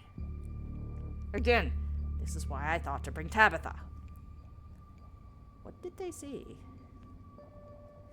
Tommy knockers. It's not Tommy knockers. They probably just jumped at the... They're probably just jumping at their own shadows. You said it yourself, Stella. As soon as they got out of our sight, their bravado would vanish in a puff of smoke. It's probably just rocks falling somewhere deeper in the mine, which is also bad for obvious reasons. Those poor kids. I knew coming down here was a bad idea. I can't believe they're making us do this. They better get grounded when all this is said and done. I feel bad. I feel bad about them. But coming down here was a bad idea, but it's not like we could have just left them there. Can't believe they're making us do this. What do we do? What do we do? What do we do? What do we do? I do feel bad for them, but goddamn. You know what? Let's just keep moving. Maybe we're getting closer. Let's keep moving. Oh god, it's small. Oh god. Oh. No wonder Kanika didn't want to come down here. Did you progress deeper into the mine? The knocking grows more frequent. It's still distant, but it's much louder than before. This is how people die. This is how people die. I don't like it.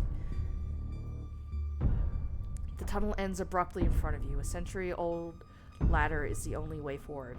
Oh, fuck.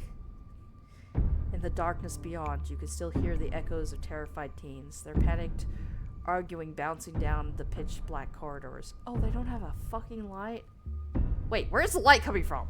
And here we are. The tunnel they crawled through passes through the chamber below it. It shouldn't be hard to find them once we get down there. I've never been this far in. Congratulations, Stella. You got what you wanted. Tabitha crawls up to the ladder and disappears over its edge. God, just the art, but seeing them is like, it shows you how narrow and cramped this is. It's not just the words, it's the imagery. Alright, let's do this. Stella hoists herself over the edge and begins the climb down. Okay! You walk to the ladder and climb down.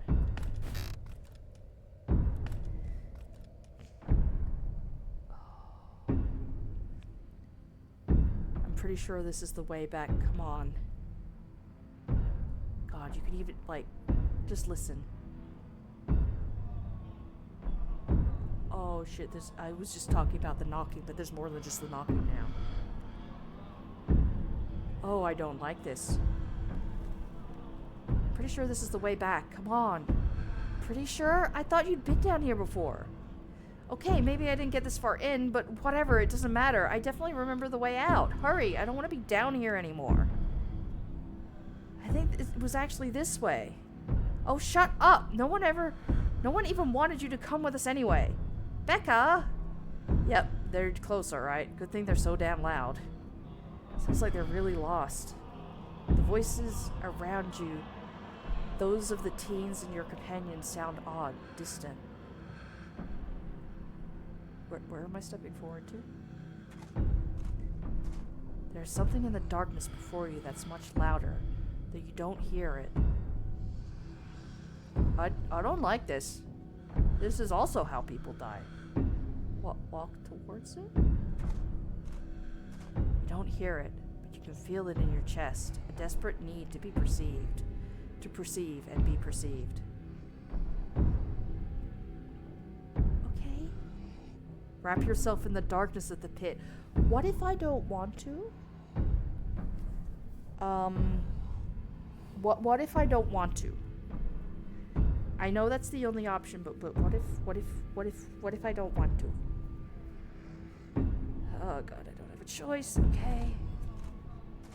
Hey, are you alright, Blaze? No! Help! Bear witness. Oh gods. What do you think you're doing? Get away from there. Where are the earbuds so we can have Kanika comfort us to be some level, or at least be comic relief? Yeah, I want comfort, relief, and apparently to not die here. Your cousin dives towards you, but not before the light of your phone illuminates the chamber. Ah, phone light. Oh, wait, I'm not touching anything. What's going on? Oh. Oh.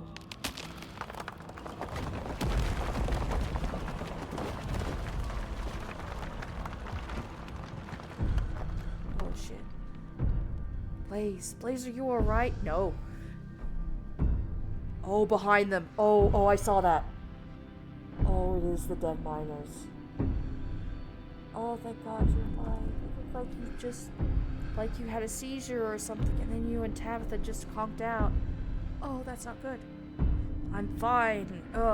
I know your definition of fine, woman.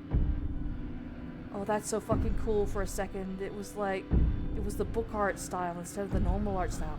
Oh, shit, you're right. You can barely open your eyes. You're not fine. Nobody has a good definition of fine in this game. Neither of you move a muscle. I don't want you straining yourselves while you're still recovering from whatever that was. I'm gonna go get you both some help. I'll be back soon, I promise. Stella? Don't die on me, alright? Oh, wait, why are you... Oh, her parents died. She's scared we're gonna die. She's... okay. I don't think I could stop you anyway. You fade back out of consciousness as your companion clambers out of the pit, intent on your rescue. Oh gods. I want to fucking see Oscar again. Yeah, You raise up on your elbows, head still swimming from the visions, your surroundings coming back into focus. Your head throbs as the knocking continues, now magnitudes more intense than ever. Through it, you once again hear the panicked voices of bickering teens echoing down the stone corridors. Becca, you're just getting us more lost. It's this way.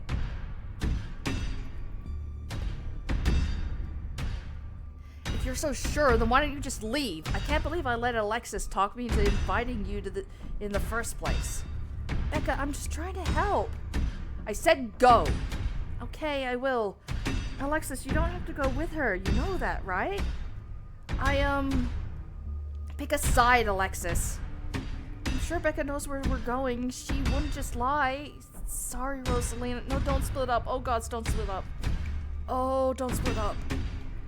The increasingly desperate voices of the teens are drowned out by the thunderous knocking. You can practically feel the ground shake beneath you. You can almost see the walls vibrate with the intensity of the hellish sounds. Oh, shit. God, that knocking is not helping with my headache. What the hell just happened? The knocking's getting closer. Those kids are lost. I had some sort... Did you see shit? Did you see what happened? I had some sort of vision. Did you see it too? There's got to be a lot of fumes or something down here. It's an old mine. These places are death traps. We probably just hallucinated. Are you literally gaslighting me right now? How can you be so... I said I saw it too. Stop being weird. We're leaving. Oh shit, thank God, one of you. Rosalina appears in the passageway to your left, out of breath and teary-eyed. I'm so sorry I snuck off like that. I just wanted Alexis to think I was cool. Oh gods. The entire cavern shakes with the sound of rockfall. I don't know what the hell is up with that knocking, but that is the sound of a mine collapse. Quick, up the ladder, both of you. But wait, Becca and Alexis are still down there. You can't just leave them here. I know which way they're going. They'll listen to you this time, I promise. Do you have a death wish, little girl? This isn't a movie. The best thing we can do is help. The best thing we can do to help those girls right now is to not be buried alive ourselves. Oh.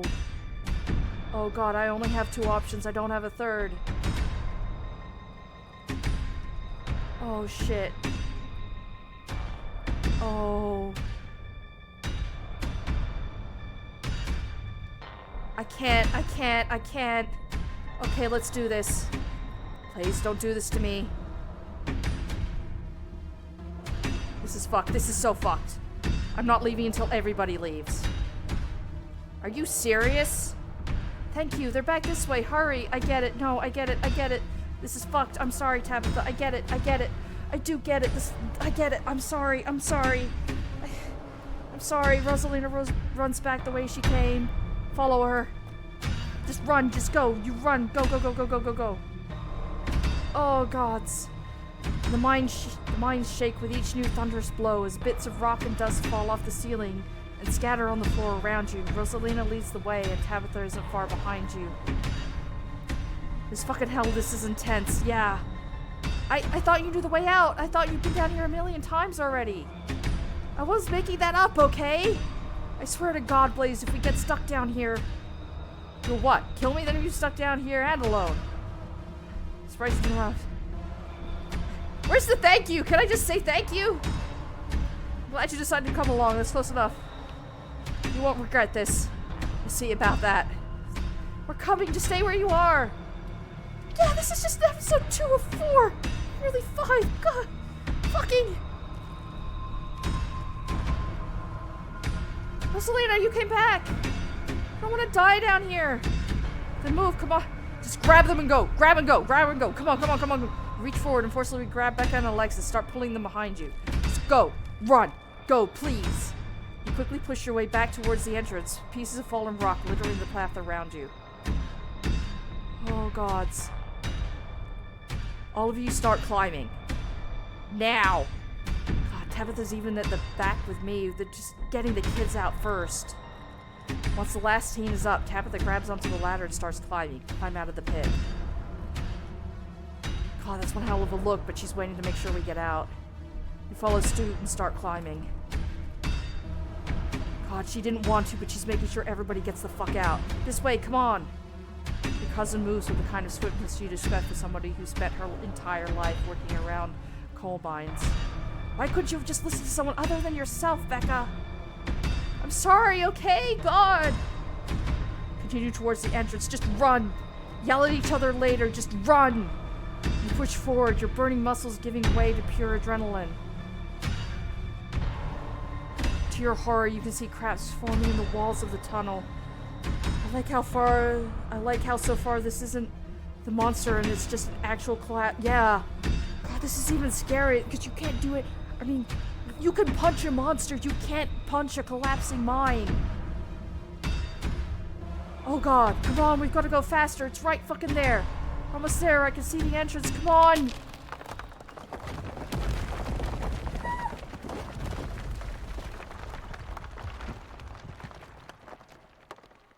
Your surroundings quake as the mines collapse around you. Oh!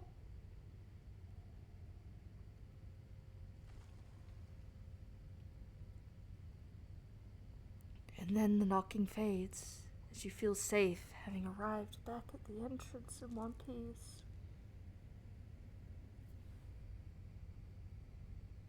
Yeah, holy shit, that's fucked. What the fuck? What the fuck happened? Rosalina, are you okay? Clearly she's not okay, idiot. Shut up, Becca. This was your idea to go down there in the first place. This is your fault. Technically, it's her dad's fault for saying she could come down here, but yeah. Shit, why? Why did this have to happen?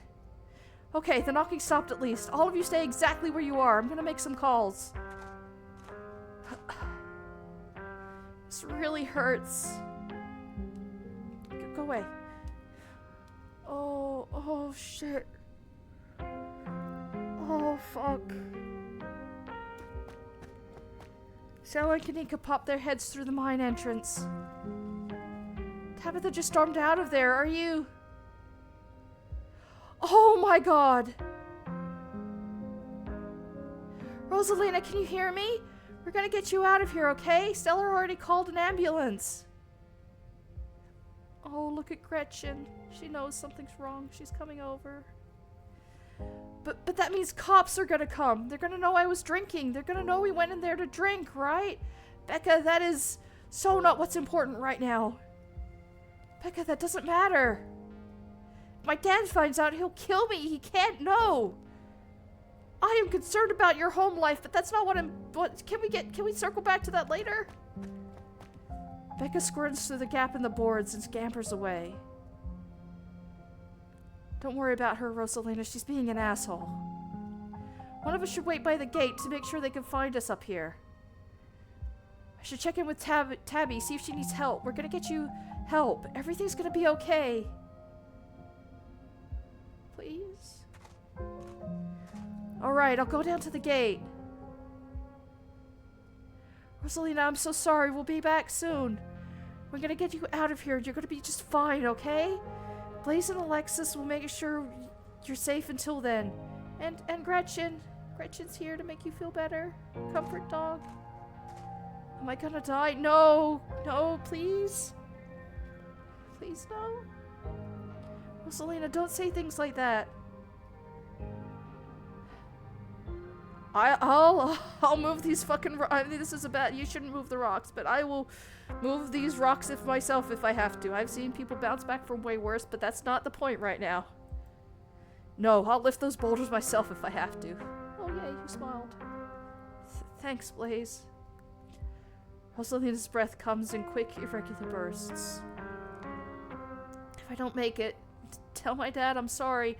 No, come on. Please. I'm the one who has something to be sorry about. This is all on me and Becca's fault. I never should have gone down there. It's not your fault. I went down there because I wanted to. Rosalina pauses, catching her breath.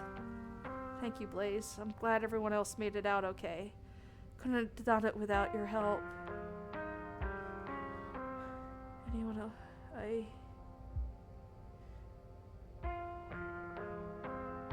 Well, that's why you shouldn't drink underage. No. I'm just sorry I couldn't do more. If I didn't stick with Becca once we started getting lost, none of this would have happened. I've just been more smart or more brave, but I wasn't. And now Rosalina is. It's just not fair. You're the nicest person I know, Rosalina. It's not fair that this happened to you, and I'm so sorry. It's okay, Alexis. It's okay. That's the shock talking, but you know. I can't believe you're the one comforting me. Rosalina, can you hear me? Yeah, it just hurts like hell. Sorry, I shouldn't be pushing you to talk. I'll just hold your hand until they come back with help, okay? Alexis grasps Rosalina's hand. Tears streak down both of their cheeks as you sit in silence together, waiting for the long, anxious moments before help arrives. Some of my men are on their way with rock lifts. We'll get you out of there soon. They're over here, Earl. Jesus H. Christ, you weren't kidding about the emergency. Yeah, no shit, Earl. There'll still be a bit before the ambulance. The nearest depot is over in oh god, it's another half hour. You heard the man. You have half an hour to get her out of there. Move it. Rosalina, sweetie, I'm here. Oh, Oscar. Dad, I'm sorry. I'm so sorry. You don't have to be sorry. It's okay.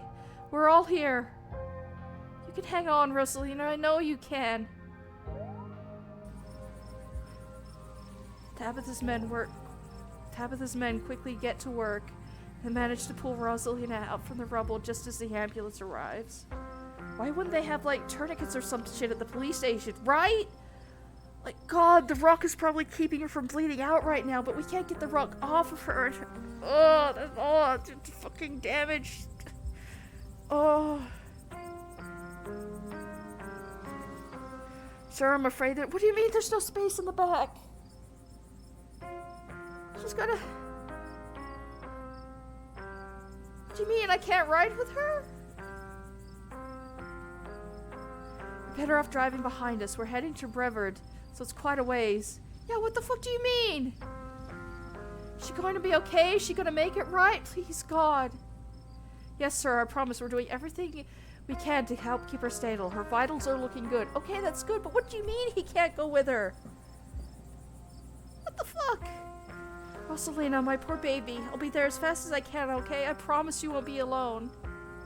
I love you, Dad.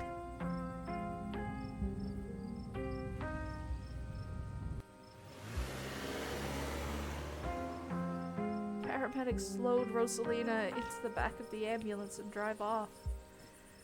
Oscar approaches you off to the side, and the police talk to Tabitha and her men. What the hell happened there? At least nobody I am so sorry. I am so sorry, Oscar. It's okay, it's okay. At least nobody died. What happened, though? No. No. It was a horrible accident. Nobody could have known this would have happened. I'm not blaming it on Tommy knockers or anything. I mean, maybe, yeah, I don't fucking know. And yes, that girl was a horrible incident, but nobody could have fucking seen this happening. I mean, sure, but those kids shouldn't have been in that abandoned coal mine. Okay, that would have been the girl's dad telling them it's okay to go there. No, this is no teenager's fault. It's a parent's job to make sure that kids don't deliberately put themselves in harm in these situations. Rosalina was mad at me, and instead of fixing the thing that was driving her away, I just ignored it. This is my fault. You're a good guy, Oscar. Oscar. I'm the parent here. Yeah. I'm sure she thinks I'm making things up about our house being haunted, but I've seen things that I can't explain, and it's only gotten worse over time. She told us about it down in the mine. For what it's worth, I believe you. I mean, I believe something's fucking happening. Whether or not it's haunted is another matter entirely. No comment, but after tonight, I don't know. Once you're back from the hospital, we can check it out for you. Thanks, Stella. That means a lot. I've got to go. Yeah, go. Seriously. Nobody is fucking judging you here. Go, man. Mr. Gutierrez, is it okay if I come too? I want to be there for her. Of course, Alexis. It'll be good for her to see a friendly face. The two of them head over to Oscar's car and drive off. Hang on. I need to get a tissue. God. Oh, that wasn't just fucking. I need to blow my nose. I need to wipe my face. Oh, gods. Ah, fuck. I just spilled my water bottle. Ah, shit. Well, fuck. Alright. Hang on.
Alright, I'm back.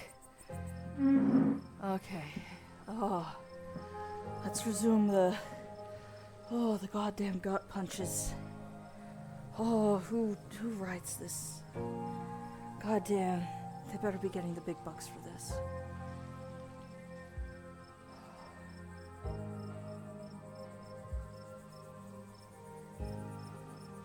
Do you guys think Rosalina's gonna be okay?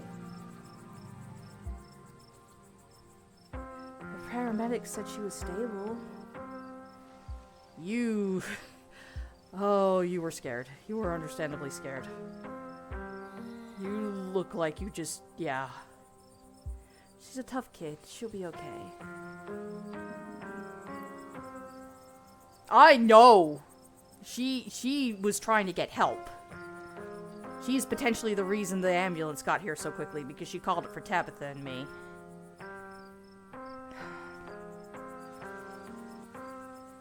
Ditchlings? What do you mean that was too easy to be our ditchling problem?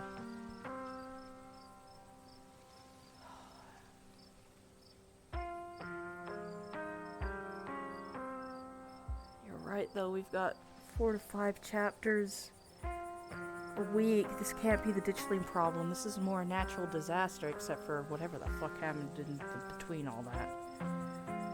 Oh, this is unfortunately way too easy to be our ditchling problem. I hate the logic. Yeah, I think you're right. We've still got a lot of unanswered questions. Even more than we had this morning. And we had a lot of questions this morning. Oh yeah, it looks like I'll be home before sundown. Yay. This is all still a little too magic for me. Just because 2 bad things have happened doesn't mean there's a pattern. Yeah, that's a good point. 2 isn't a pattern, and this is a natural disaster for the most part. Right? It's unfortunately the start of a pattern, quite possibly. I don't like it either. I saw shit, maybe? Yeah, there was a stone carving on the wall of that pit. It gave me some sort of vision. I saw what happened to this place. Are you sure it wasn't just auto-suggestion? We talked a lot about the mine. We talked about that mine a lot today. I don't know, Neeks. You weren't down there. Blaze and Tabby had, like, simultaneous seizures next to a creepy stone carving. It was like something out of a movie. Just because they passed out or had seizures doesn't mean it wasn't auto-suggestion. It was a little weird, a little fucky, and we both saw the same... I actually don't know if we both saw the same thing. We just saw shit. Anyway.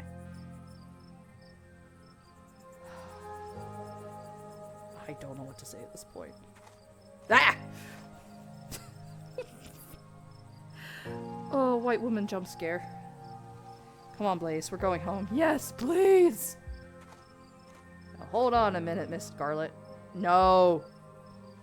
Mind if we have a quick word with your cousin, Miss? In private? No. No. I don't talk to cops. Go away. Okay, fine. Just make it quick. And don't you dare try and pull anything on her. She did nothing wrong here. Ladies, I'm afraid that means you too. Don't you need to talk to us? We witnessed this too. Oh, sure, but that can wait. We know where to find y'all. I get why this is a small town and whatnot, but it's a little creepy when a cop's like, I know where to find you. Like, just saying. I'm Sheriff Hugby. This is Deputy Derrickson, but you can call me Earl. Okay. Pleased to make your acquaintance. Okay. Welcome to Scarlet Hollow. I hope this little accident hasn't colored your perception of the place. Lovely place to live, if you ask me. Well, I wasn't thinking of living in the mines. So, yeah. Lovely indeed. Now, Sheriff Hugby, don't you think it's a mite odd that these teens found themselves in an old abandoned mine on the very property Blaze's family happens to own? What the fuck are you trying to insinuate here?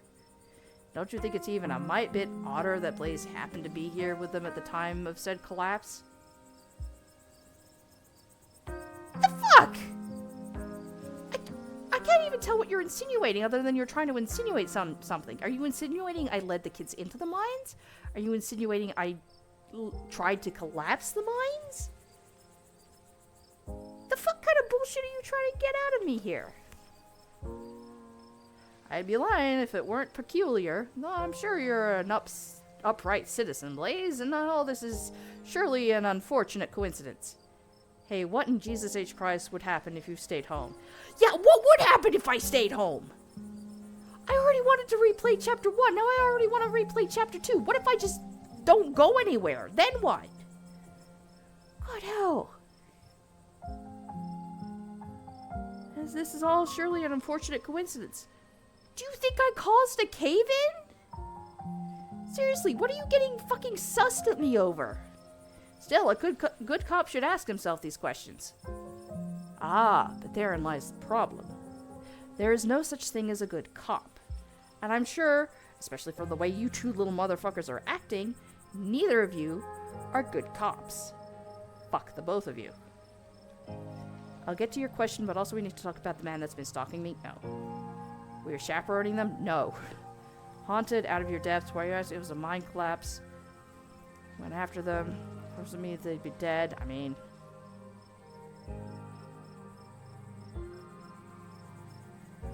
I have the right to remain silent. Anything I say can and will be used against me.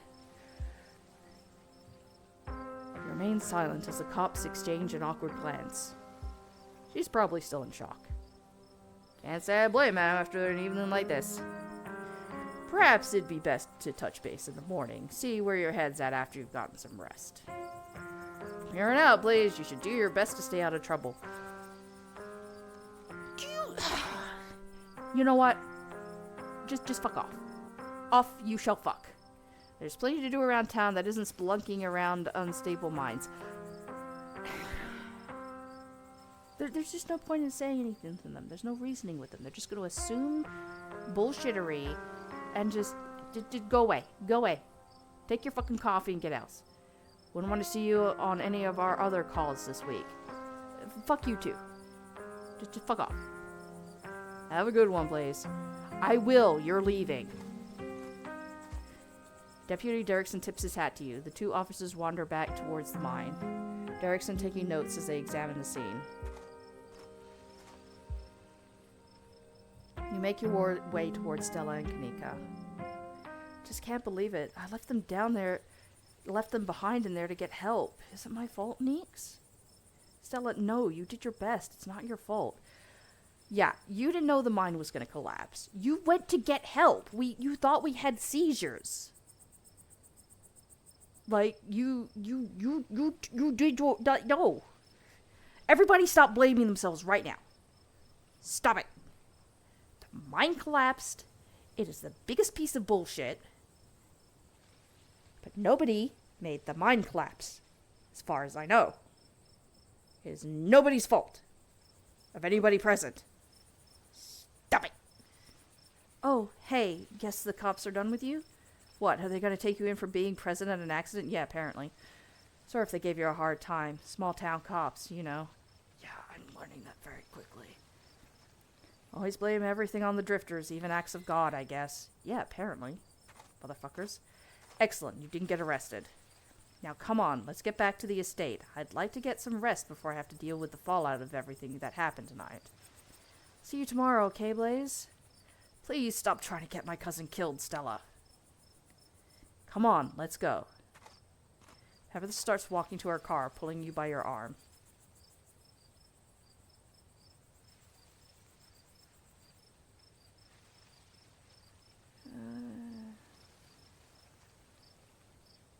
I'll text when we're back. Bye!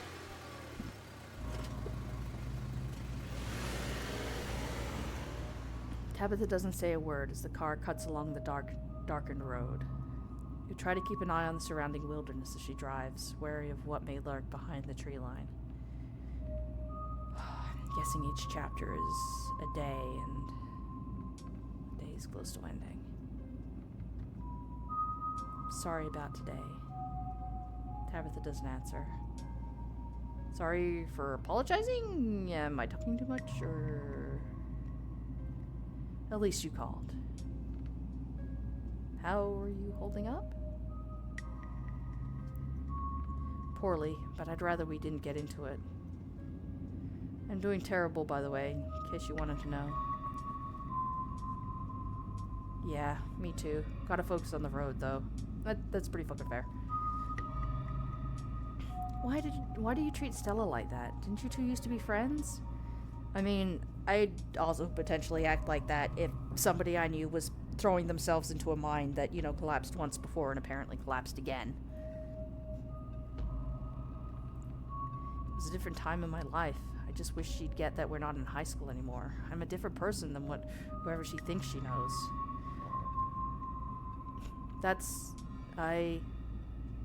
Okay. Poor Rosalina. Poor Oscar. Should have kept a tighter reins on that girl. I never got into any trouble like this when I was a teen, and I have Perlaney to thank for it. Hated it at the time, but the strictness paid off. Ugh, what am I telling you for? You can tell me stuff. I'd like to know more about you. And about Perlaney, for that matter. Maybe later this week. I don't have the energy to get into it right now, but I think I'd like that. That's kind of fair.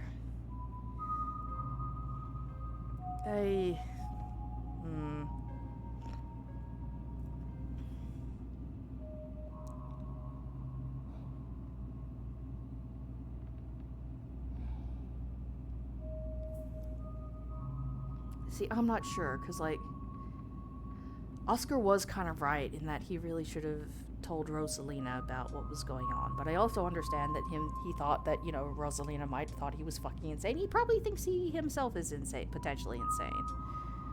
Also, the other girl's father apparently told her it was alright to be down there. I'd say he definitely holds some blame in this.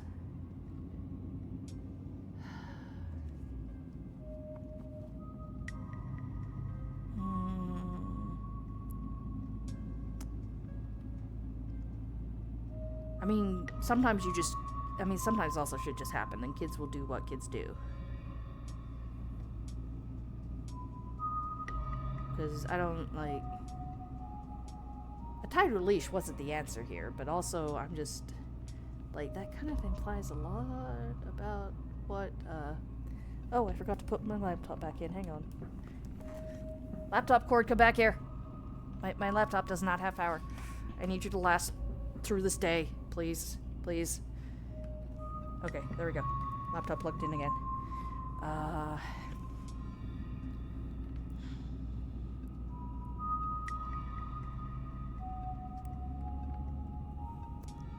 don't know if the kids are...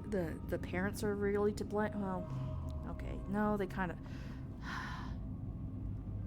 I don't think she's thinking about it the right way, but, like, I don't think it's exactly the kids' fault either. They had nowhere to go.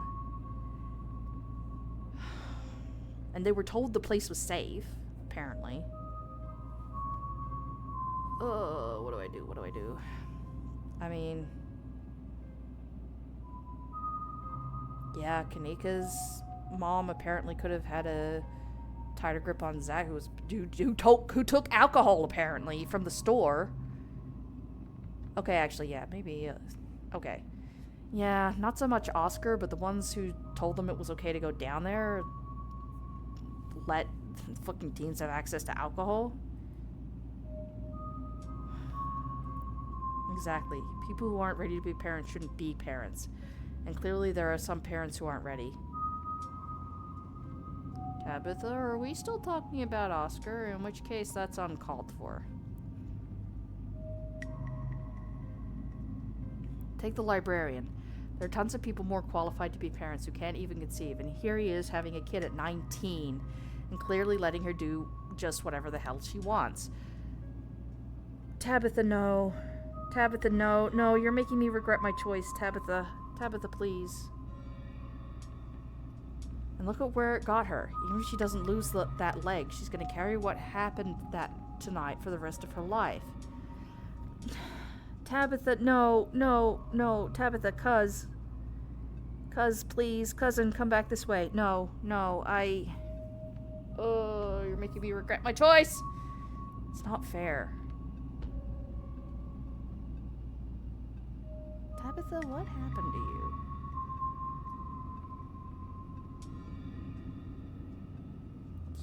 You want kids? That seems like that struck a nerve that's entirely out of line. What's wrong with you? Oscar's house is haunted. I don't think it's fair to pass judgment.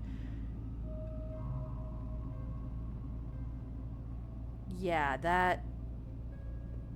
girl, are you projecting?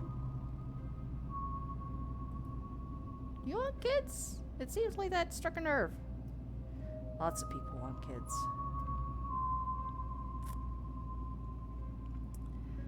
Yeah, a lot of her non-answers are kind of turning into answers. I don't appreciate being dragged off like that. It's been a long day, Blaze. Are you really going to make a fuss about me bringing you back to the estate? Don't answer that question. I don't have the energy to get into it. I was happy to go back. We just could have walked. Your eyes wander back to the tree line as you and Tabitha sink back into silence.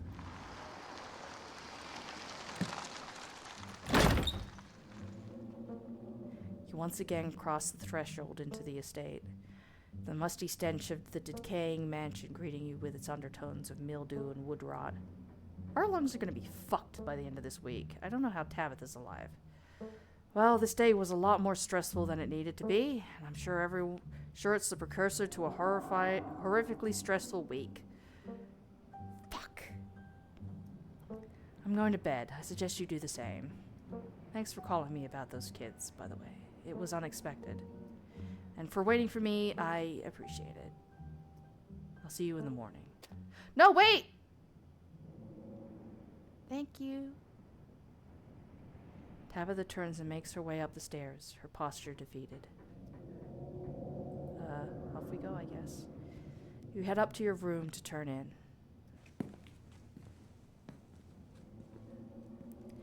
You collapse in Tabitha's dusty guest bed, your head empty of thoughts. After your time in the Shaw mine, you barely even notice the dust.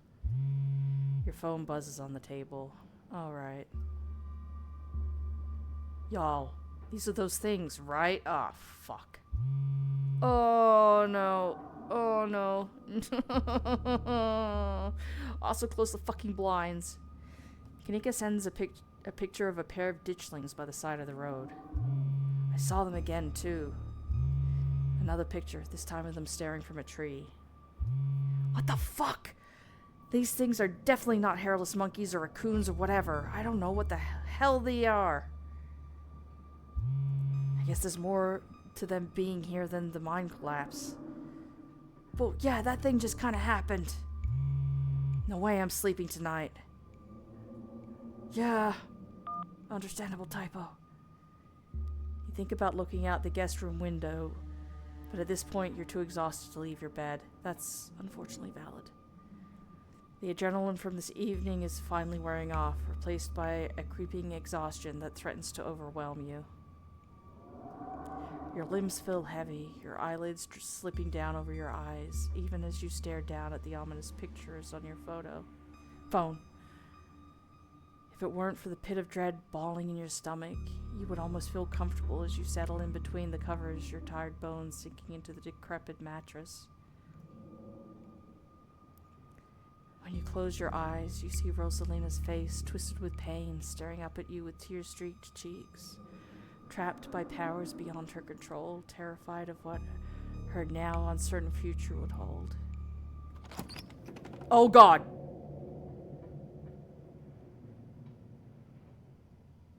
Your eyes shoot back open, your heart pounding as the door to your room swings open. Yeah, this is fucked. Just the cat. It's always just the cat. It's nice to see another living being, even one as unfriendly as Tabitha's cat. The comfort of her presence sets your mind at ease as you finally slip into a deep sleep. Oh God, where are we going?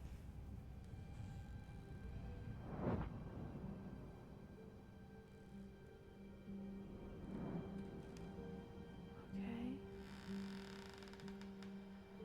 Oh, she looks so small. Oh. Yeah.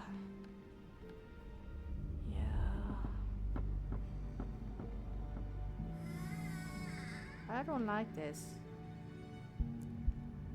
I continue to not like this. Uh-oh. Is there a who's he what's it down here? What? Oh. Oh. Oh, fuck. I don't like this. This is... Oh.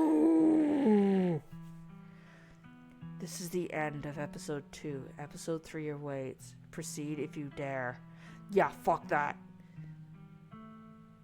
Oh, God, that house can't take anything. No, not one more episode. No, no. No, no, no, no, no, no, no, no, no, no, no, no. Oh, gods, though. Oh, what's supposed to come after that? Oh. Oh, gods. If you'd like to continue with this world state in episode 3, please save your game now. Okay, I think we saved. I'm invested too! I'm hungry. Also, if I get into the chapter 3, I'm worried we're gonna we're gonna be stopped in the middle of a chapter. Wait, then play the third. Okay, I'm gonna see what there is to eat. Get some more water at the very least. And then we'll see, okay? We will see. I will be right back.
Alright, I hath returned.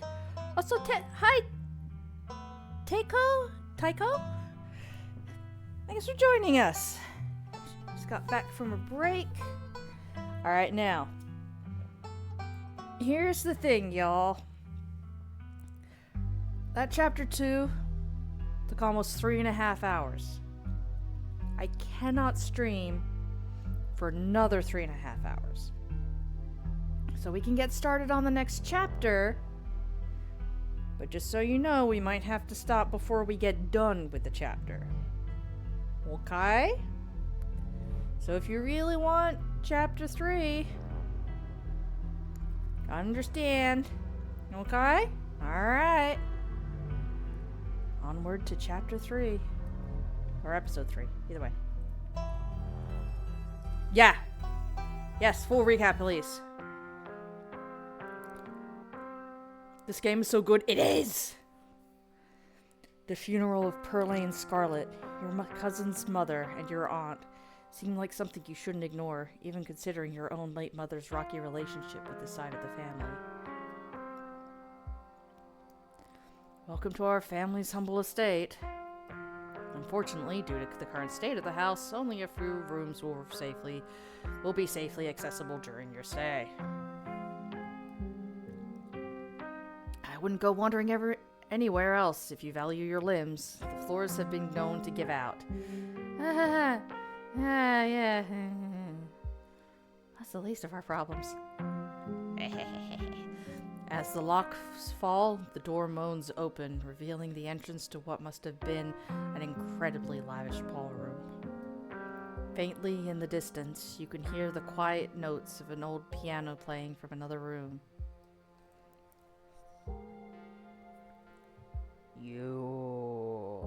The pair of you. So what do you say? Want to tag along? Hold the camera for me while I narrate against darkening sky, that sort of thing? What if I didn't go with you? So why do I already even just want to replay the first chapter? Good God. Have a fucking marathon with this game. Play through from the beginning again, just make different choices. You'll eat those words when I come carrying a mountain lion corpse out of those woods at dawn.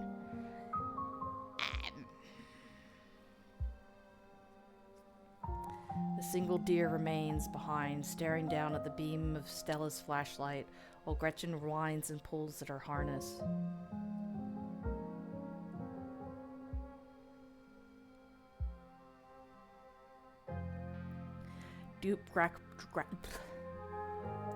Taking a sip.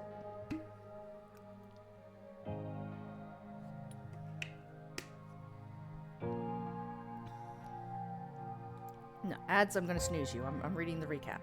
Just hold on a minute.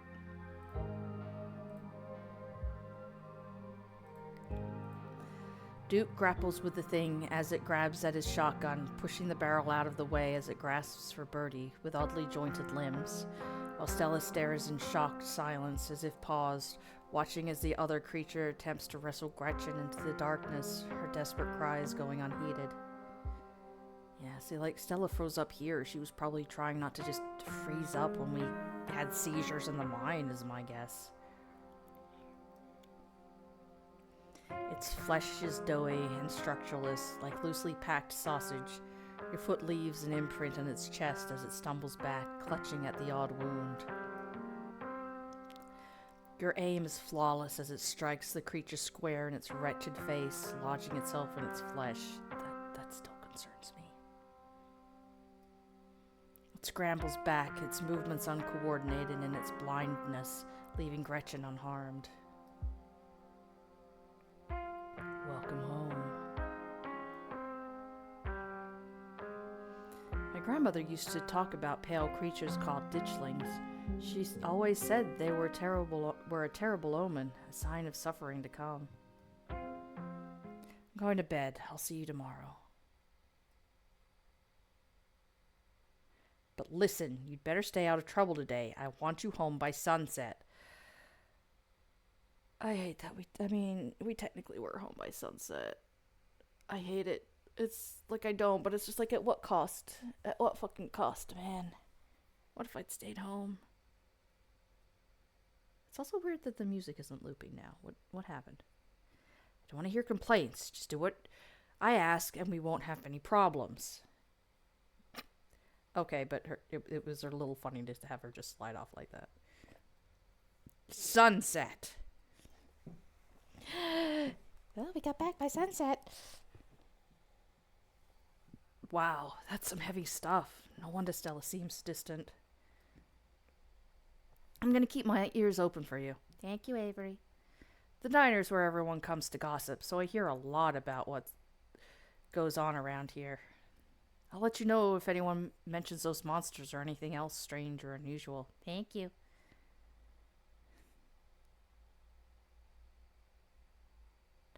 Have either of you seen Rosalina around town? I don't want to be a helicopter dad, but she hasn't been answering my texts, and I wanted to make sure she isn't getting into trouble out there. Hi, Dr. Kelly. We were wondering if it would be okay if Reese could come hang out. Nothing strenuous, we promise. Whatever you two have planned is probably beyond what what he can manage right now anyways. I am the only person in this town who truly cares about your safety. Don't forget that. Even if it's already too late to stop what's going to happen. Can we try anyway? Can you maybe help me? As the miners pack their things, you scribble your phone number onto a scrap of paper. Hey, thanks for the help. It was great to meet you all. You reach towards Isaacs and shake his hand, passing your note to his palm. Don't mention it. As you leave Tabitha's office, you take a moment to get your bearings, only to be interrupted by a sudden movement out of the corner of your eye. A girl carrying a bundle of snack pops through a hole in the fence and disappears over the crest of a hill. She didn't. Guess the old Maxwell place doesn't cut it as a secret hangout spot these days. But the Shaw mine? That place was shut down like 100 years ago. After the collapse that killed over 100 people. You pull out your phone and dial your cousin. What is it? You know I'm in a meeting. A kid just stuck into the Shaw mine. Figured you should know. What? Are you serious? Why do things keep happening to me? What other stuff has happened to you? I'm concerned. Oh, whatever. I'll head over there as soon as I can. Just stay where you are and wait for me, all right? Yes.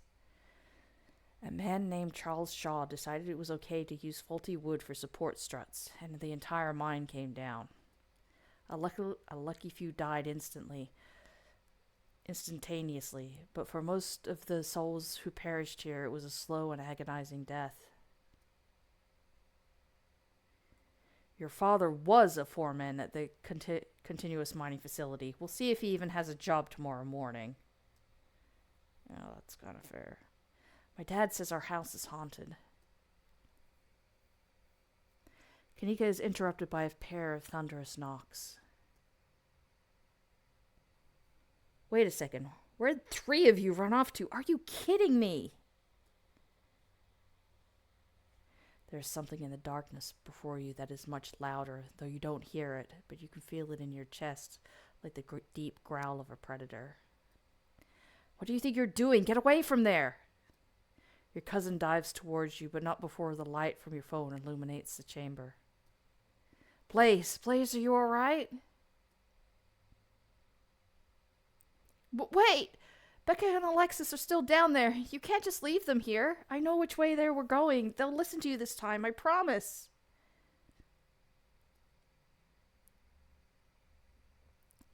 Your surroundings quake as the mine collapses around you. Tabitha doesn't say a word as the car cuts along the darkened road. You collapse in Tabitha's dusty guest bed, your head empty of thoughts. After your time in the Shaw mine, you barely even notice the dust. When you close your eyes, you see Rosalina's face, twisted with pain, staring up at you with tear-streaked cheeks. Trapped by powers beyond her control, terrified of what her now uncertain future would hold. wake up.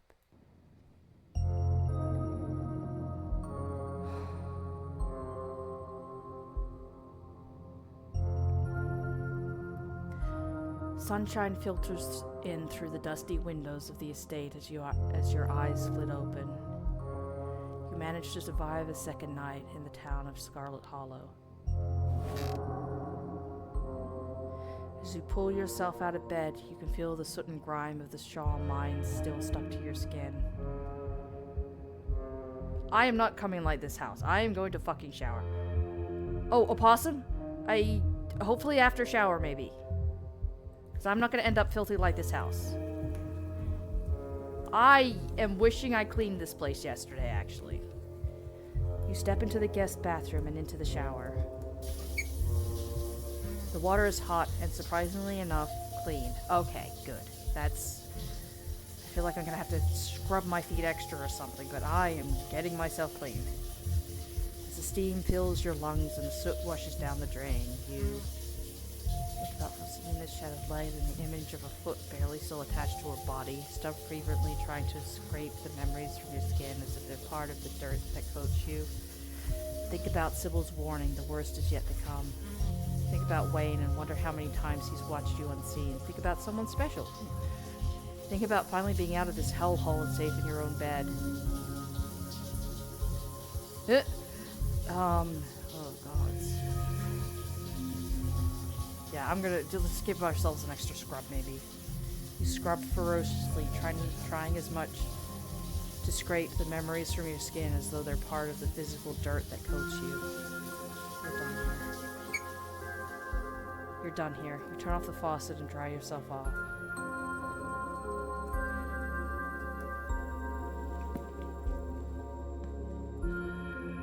Time to start your day. Possum. Yes! There's two. Yeah, there's two of them now. Hi! I'm gonna call you Itsy Bitsy. I'm gonna call you Angie. I don't even know if you are Angie. Can I wave at you? Hi. Can I ask you guys to get out, or? I mean, they're not. If I pick this, are you gonna answer me? Please get out of my dresser. The larger possum hisses. The smaller possum joins in. They bare their many teeth at you in unison, attempting to frighten you away from what is clearly their territory. Alright, no, I'm not gonna pet them. I'm not stupid. Are they gonna be okay with me closing the dresser? Apparently! You've had enough of the growing family of opossums that live in your dresser, at least for the time being. Oh, I should have tried to pet them! Damn it. Please go back. Okay. Let's, okay. Alright. If I get bit, I might reload. Against your better judgment, you reach out to the possum's hand outstretched.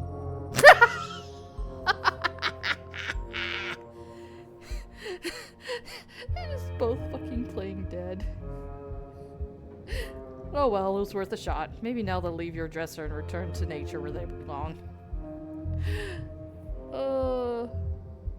Oh well. Okay, I didn't get bit. Please don't be outside my window. Okay. You hold your breath and approach the bedroom window. After finding that boot print and viscera in the garden yesterday, you can't help but anticipate something staring back at you. It's the same view. The opossum saga is beautiful. Yeah! God, what if there's 3 tomorrow? Turn back. Okay. Turn back to the guest room. Check the closet. Every time you see that doll, your heart skips a beat. It hasn't moved, right? Has it? I don't think so. Now it'll be... Nah, it'll be 2 and a slice of bread, then it'll be 3. That's a good point. They need their bread first. Turn back. Okay. I can't tell if it's moved yet, apparently. That's enough of this closet. You turn back to the guest room.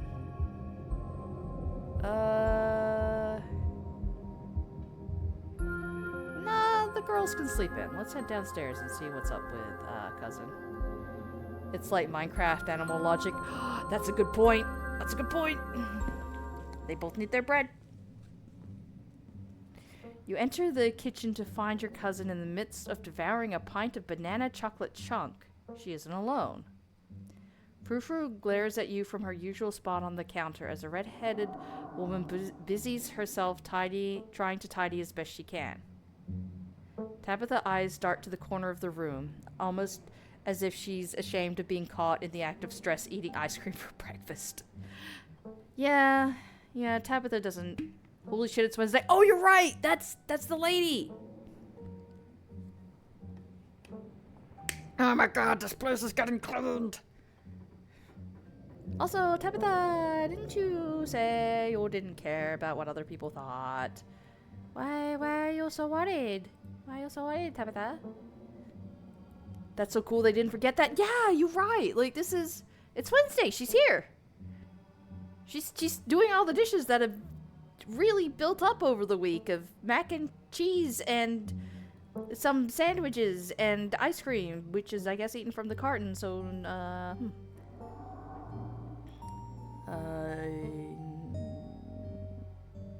hello? Hello? Good morning, I'm Janie, just here to do my little weekly cleaning. Whatever cleaning Miss Tabitha will let me do, that is. I gotta have this place looking brand new, you know?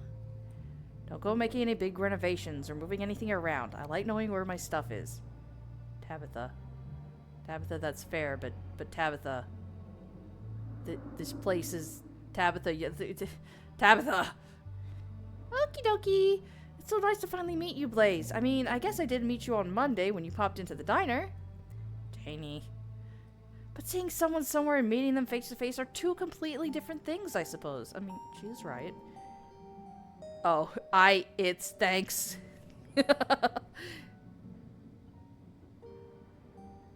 Thanks. All I'm trying to say is that it's wonderful to finally actually meet you, and I'm so happy that part of the family here is here to keep Miss Tabitha company. What with everything that's... Janie! Oh, sorry, Miss Tabitha. I'm being too much again. Tabitha grumbles in acknowledgement. Oh, we having ice cream for breakfast? Are we having ice cream for breakfast? I'll have no sass from you today. I remember they did say Janie talks a lot. Yeah. I wasn't being sassy. What if I wanted ice cream for breakfast? They apparently had to take that little girl's foot last night. Oh, shit. So I'm under a lot of stress right now, in case you hadn't put that together. I'm sorry I wanted ice cream. Okay. And there's no we here. This stuff is way too hard to get a hold of for me to share.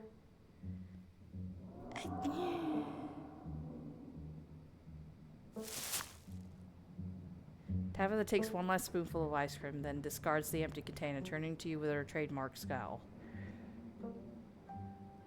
Let's get going. I have an errand to run in town, and every time I've left you here alone, something terrible's wound up happening, so you're coming with me.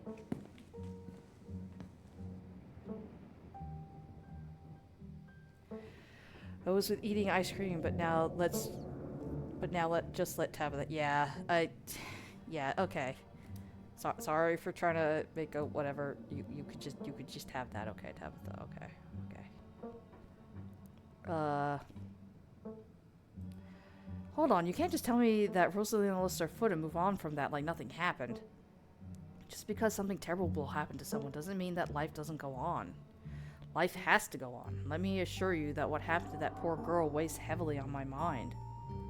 That kid was brave, and if it were up to me, we would have dragged her out of there and hoped for the best with those other two.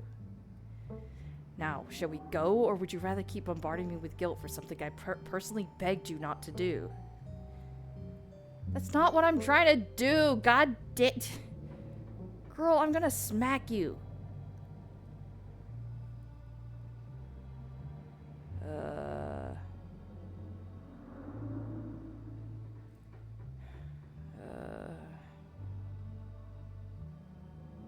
I want breakfast. Where's my peanut butter and jelly sandwich? We'll find you something in town. Okay. Do I finally get pancakes? Janie, look up when you leave, please. And don't go rearranging anything. I'll know. As you're ready to leave, Janie approaches from the far side of the kitchen. Tabitha remains between the two of you, impatiently tapping her foot. Oh, Blaze, before you go, I heard about what happened last night. I mean, I heard about it before Miss Tabitha mentioned it just now, and then I heard it again. Just wanted to say that I'm sorry you got caught up in all that. I'll be praying for Oscar and poor little Rosalina. They're such sweethearts. Couldn't have happened to nicer people.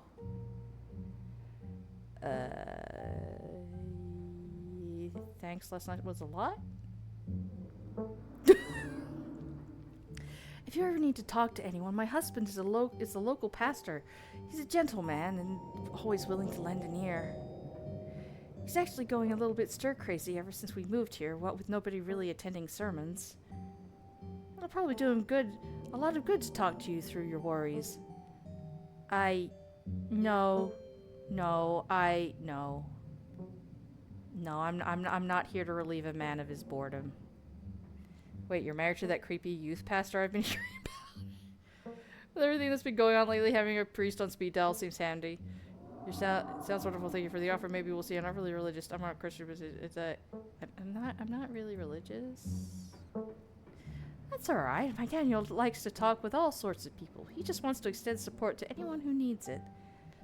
Our worries are anything but holy. Yeah. Feel free to stop by the church at any time. The door is always open. Why are you killing this place? Huh. I don't really ask myself that sort of question. It's a job. I get paid, and of course, I've known the family for a while, so it seemed like the decent thing to do to make a little extra money. Plus, maybe one of these days she'll let me really spruce up the place. Can you imagine it back in its full glory? It'll be a lot of work, but what a project. Not gonna lie, Janie, if you actually managed to do that, what the fuck? You'd be like some sort of god deity yourself if you restored this place. Like back in its full glory? Are you serious? Keep dreaming, Janie. Yeah, like half of the house is gonna fall off the cliff. I don't know what to tell you. Not enough dawdling, we're leaving. Alright. You and Tabitha walk through the doors of the estate and into the car.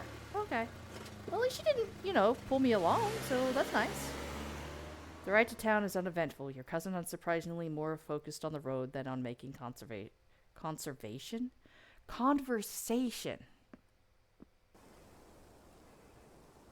Alright, we're just popping into the general store for a few minutes. What are we doing at the general store? Are we getting breakfast? Picking up some tea from Sybil. Oh.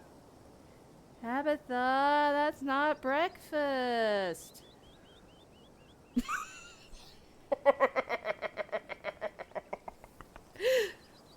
Oh, I gotcha. Picking up tea. You drink tea? You drink tea? Oh, neat. What kind of tea? Nod sagely. Roll your eyes. Oh, I gotcha. Picking up tea. Yeah, I'm picking up tea. Why are you saying it all weird? It's okay, Tabitha. You can tell me if Sybil's your dealer. Did you think I was taking you with me to buy drugs? I'm picking up normal tea for drinking. I'm just pulling your leg. Don't ever try that again.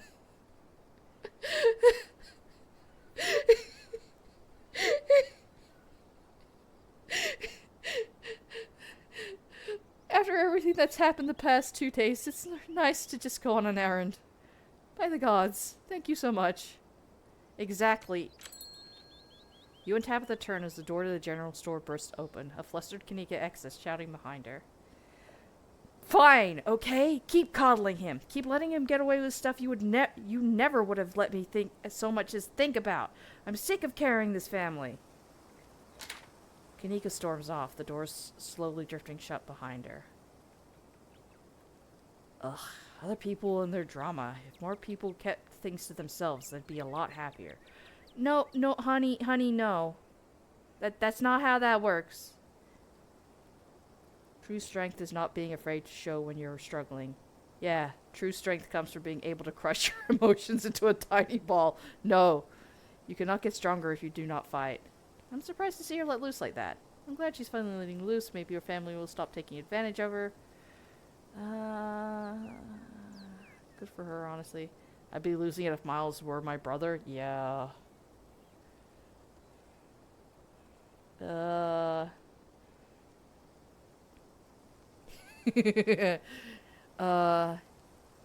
Yeah, true strength is not being afraid to show when you're struggling. Being able to pick up things and put them down doesn't make you an expert in strength of character. I can be both. The only people who think it's admirable to show a soft underbelly... I need a sip.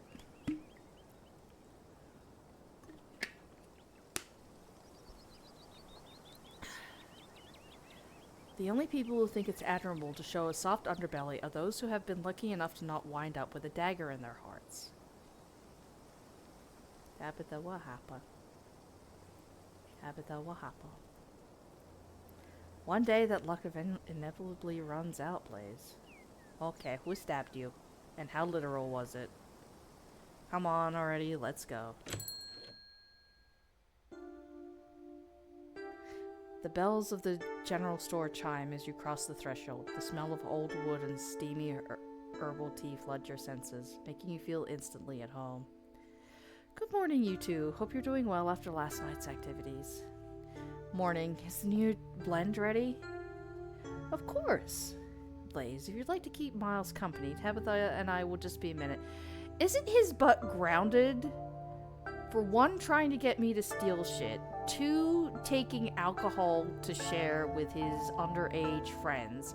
And three, for vibing in a mine and nearly getting killed. Isn't he... I can see why Kanika's pissed. I'm just throwing that out there. I can't believe you tried to tell me you weren't here to buy drugs. Is Kanika okay? Sounds like your daughter's pretty mad at you. I can't believe you actually tried to tell me you weren't here to buy drugs.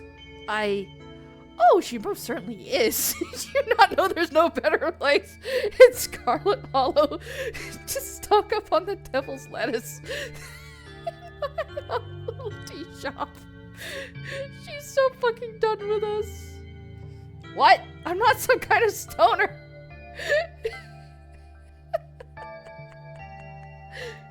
Ugh, you know what? It doesn't matter. Think what you will. I'm just pulling your leg, dear.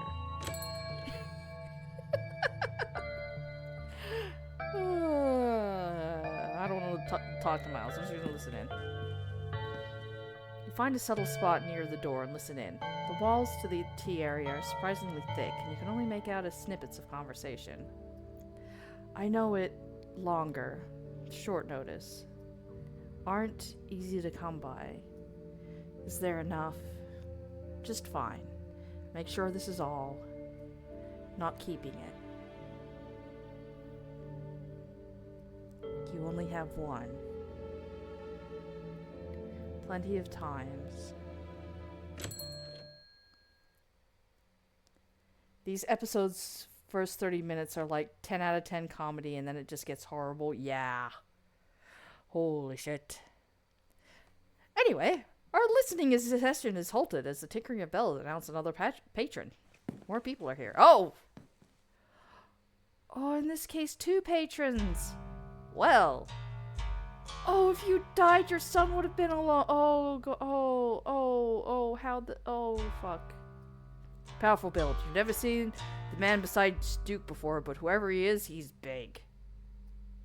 It ain't Blaze. Bo, this is Miss Scarlet's cousin. She was there with Stella that night in the woods. It's a pleasure to meet you, miss. My name is Bo. I'm Duke's boy. Hope you've been faring better since all that unpleasantness. No. Oh, how's Birdie? How's Birdie doing? Don't give me that look. Oh, she's hanging in there. We managed to cut that little critter out of her and stitch her back up, but she ain't happy about her situation. That's fucking fair. God, I'm glad you were able to do that though. Just ugh. We got her set up in a closet with a heat lamp. Been trying to feed her and all her favorite foods, scrambled eggs and whatnot. But she hasn't been too interested. Jesus Christ, Bo's like 2 meters tall. Yeah, he's fucking big! At least she's not out in them woods. Yep. Things have gotten worse. So much fucking worse. Things have gotten worse. I did hear whispers about what happened up at the mines last night. So sorry to hear about poor little Rosalina. Scarlet Hollow ain't safe this week, it would seem. How have you been? Are you hanging in there? Are you okay? Oh, I can't complain now that we know what's been getting at the chickens. Then things won't stop so much as step foot in my property. Not with Bo and me watching the perimeter with our shotguns at the ready. We even set the missus up with her pistol. Oh, sweet. Good thing we was watching. Nearly caught Julius trying to make up with Big Betty. Who? As if he could have carried off a nearly 2,000-pound pumpkin on his own. I'd almost left it... Okay. Is this going to be relevant later? It feels like a lot of things in this game are relevant. I don't know what's relevant. It's not like we'll be taking her to the state fair anyway. No! But the state fair! Hello? There we go. Now all she's good for is making the world's largest pumpkin pie. I mean, that's not a bad thing. Right? I don't think Mama has a tin big enough for a Big Betty-sized pie, Daddy. We just have to make a lot of little ones. Whom's the fuck? Who's Julius? I feel like this is like the information gathering part of the game. Julius Tremaine? He practically spits the name. Some cousin however many times removed, though I don't claim him as kin. He owns the farm next to ours, except he doesn't seem to have a good grasp of who's... Taking a sip.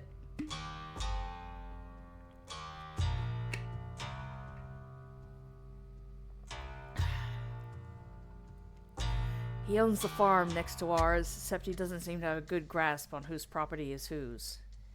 Thinks he owns half our land, always sneaking around and taking vegetables we planted. Of course, that's the way he tells it. We're the ones stealing from him, saying he's the one putting seeds in the ground.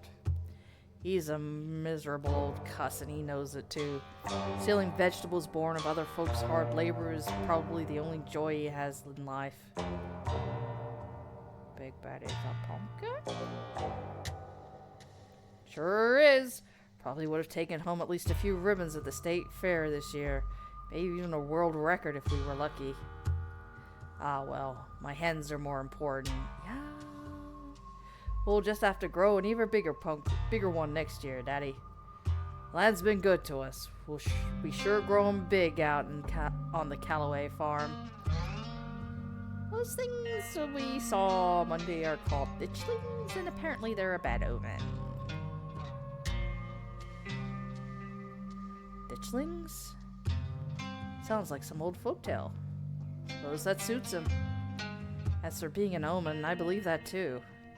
I suppose there's not much to be done if they're forewarning some kind of disaster besides looking out for me and mine. Yeah? Still, I appreciate you telling me, Blaze. You're welcome. I don't know if it'll help, but I'm glad I did. Have you seen any of them around your farm? Yeah, we saw a few of those critters that got scared off before I could start shooting. Nasty little buggers. We've all been losing sleep, making sure we can keep an eye on things. It's even rubbing off on the hens. None of the little ladies have been laying this week. You know, Daddy, I bet some big mastiff could keep them things away. This seems just like the kind of job for a guard dog. Now don't you start again. We ain't getting the dog. Oh, he wants a puppy. I I got enough mouths to feed, and as much as you say you'll take responsibility, I know it'll be me cleaning up after it. Besides, I don't have much faith in those things would be stalked by a dog. Yeah, Bo, I understand you're a little lad wanting a dog. Look, it almost took Gretchen. I know she's an old lady and whatnot, but you did no. I saw more than a few in that nest. Yeah, exactly. Nice seeing you, Duke. It was a pleasure running into you, Blaze. But we best get on with our shopping. Can't spend too long away from the farm, what with those little devils running around. Yeah. Can't leave Mama all by herself up there for very long. Have a good one. Hope Scarlet Hollow treats you better from now on.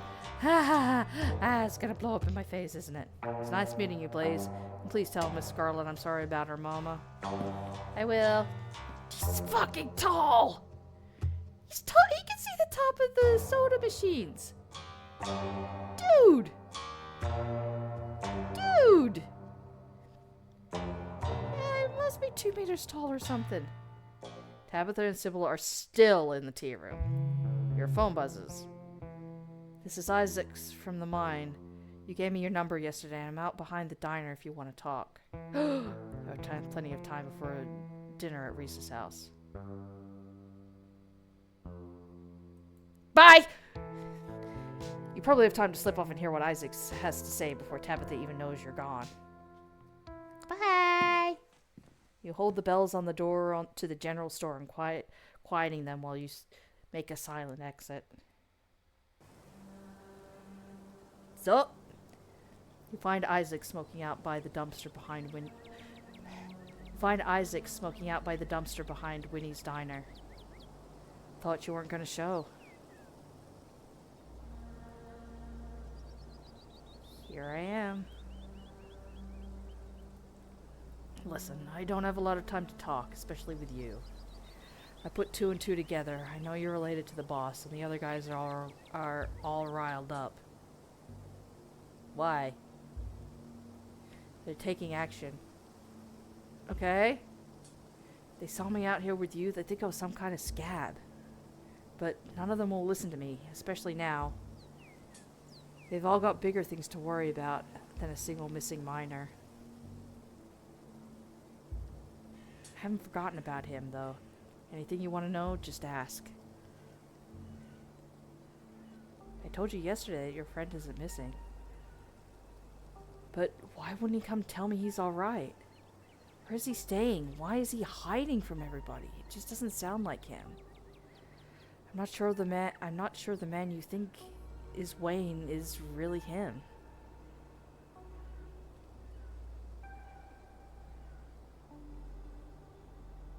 He's all goopy now. I think there's something wrong with him. Something medical. Goopy? Jesus, I hope he's getting treatment. Maybe that's why he's been distant. Why would he be following me? Damned if I know. I didn't even know you existed until yesterday. Suppose Tabitha could have told him about you, so maybe he's trying to get to someone close to his ex. Oh, I was right. Seems like a pathetic move to me, but relationships change people. Even a man like Wayne can be broken by someone like her. You think Tabitha did something to him? Yes, I do. That or maybe Perlane. I don't know what it would be, but something happened up in that house. The week it went down, everyone was so up in arms about Miss Perlane's death. Almost nobody cared about the fact that some transplant miner had gone missing.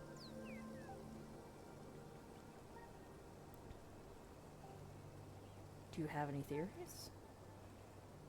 I figured he was dead. I guess I'm not sure now.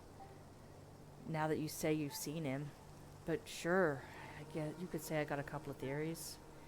Maybe Tabitha tried to break it off, he didn't take it well, and it ended up getting him offed. Or an ex of hers gets involved and offed him out of jealousy. Could be he stole his jacket and that's who you've been seeing. I just I hope he's just wandering around, like you say. I'm not convinced. Did anything happen to him at the mines? Find any weird stuff? Uncover anything that wasn't meant to be uncovered? No, I don't think so. The few shifts he was picking up were all above ground, mostly operating machinery. Pretty cushy stuff, to be honest. What was he like? He was a light-hearted kind of guy, always joking around on the job.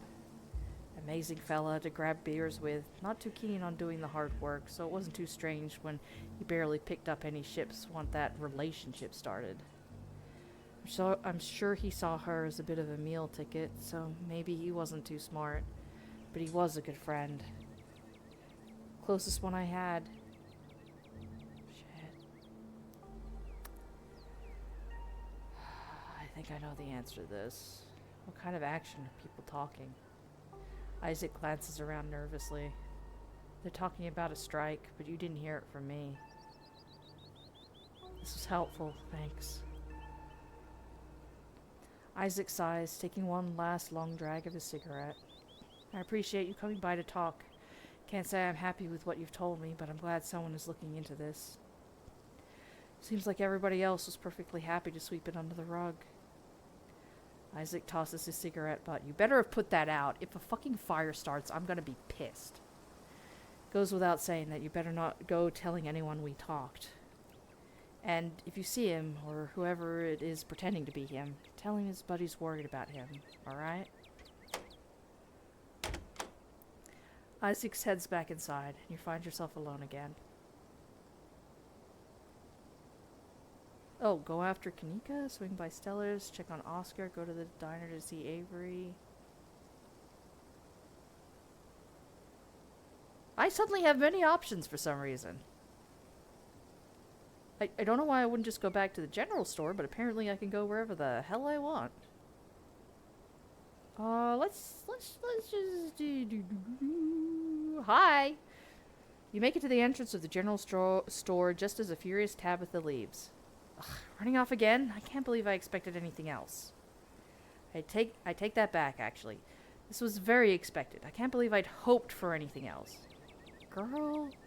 There's a cat outside. I wanted to pet it. Calm down. I was having a smoke. Misdirect. You're taking forever, and I was stuck in there with Miles. Miners are about to strike. You're welcome. I'm a free agent. I can go wherever I want. Chaos.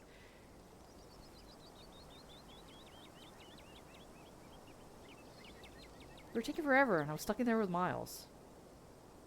I wanted to stretch my legs out. Ugh, fair enough. At least you're still here. Yeah. I only went like 10 feet away. I know I snitched on other stuff, but this is not the same thing. This is not the same thing. Got a couple of hours to spare. I'll pick up some sodas and we can get out of here. I'm like lingering where just anyone could walk up and start talking to me. Girl, again, what the fuck happened to you? Tabitha starts walking, motioning for you to follow. Okay. Tabitha stops in front of a small house on the quiet hill just off Main Street.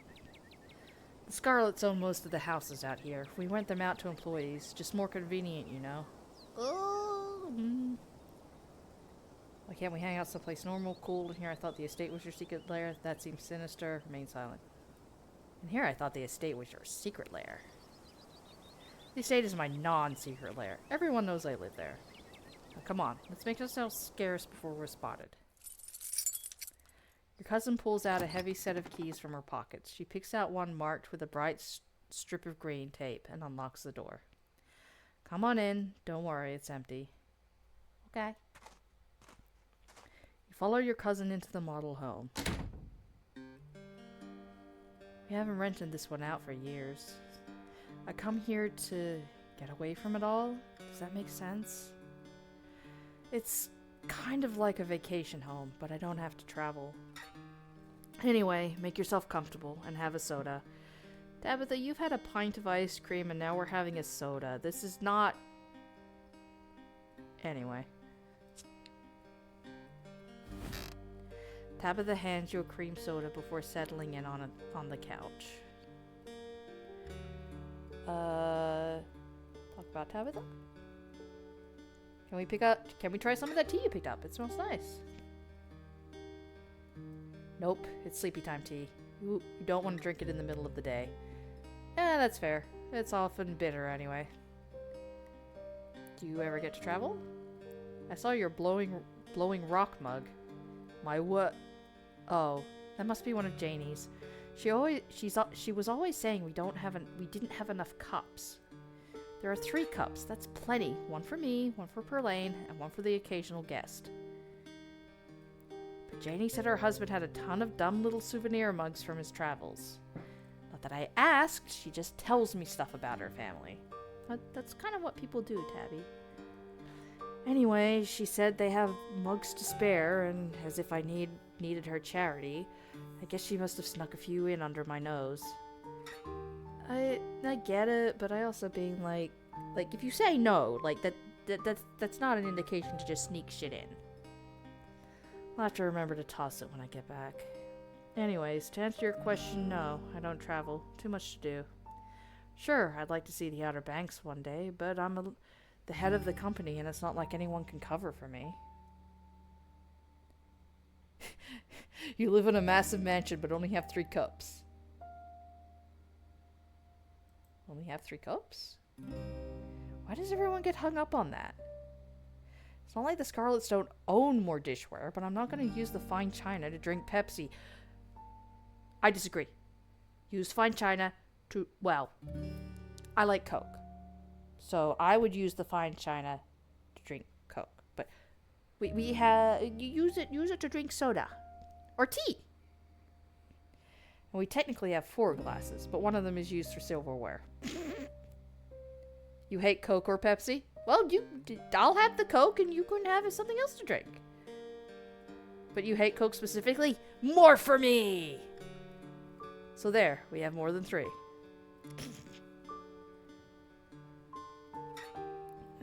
Jane seems like a busybody. I mean,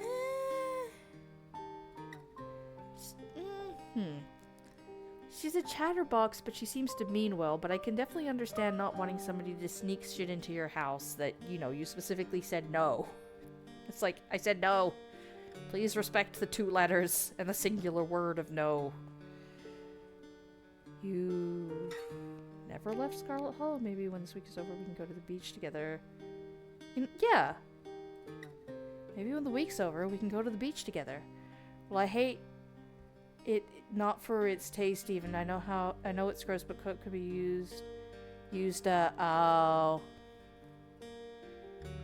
Yeah, I can get that, trust me. Fucking AI horse shit.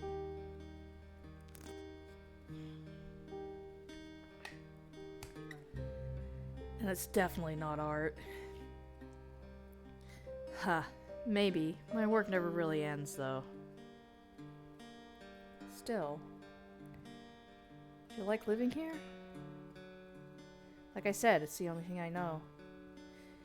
You don't need to have lived somewhere else to know if you like it here. I respectfully disagree. Even everything in life requires context to properly understand. And I don't have context here. Seems hypocritical for someone who gave me a hard time for being from the city.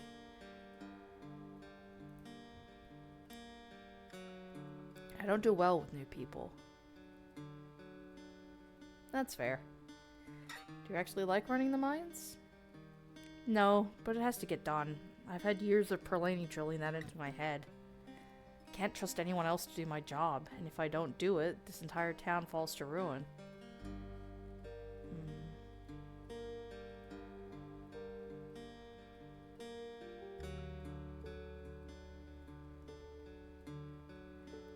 What would you want to do if you weren't here? I'm sorry I could never got a chance to live your own life. You could always just give the mines to me, like trading places sort of thing. You can't just do that with mines. But if I moved here after everything's said and done, who cares if the town falls to ruin? Why is that your responsibility? I mean, both can be true. The town shouldn't rest upon one singular person, but also I kind of care if the town falls to ruin. You should just leave. It's bad everywhere. It probably isn't much worse here than out there. I mean, our life apparently sucks. Conversational. What would you want to do if you weren't here? Doesn't matter. I am here. Dreaming about some other life will only make the one I have more difficult.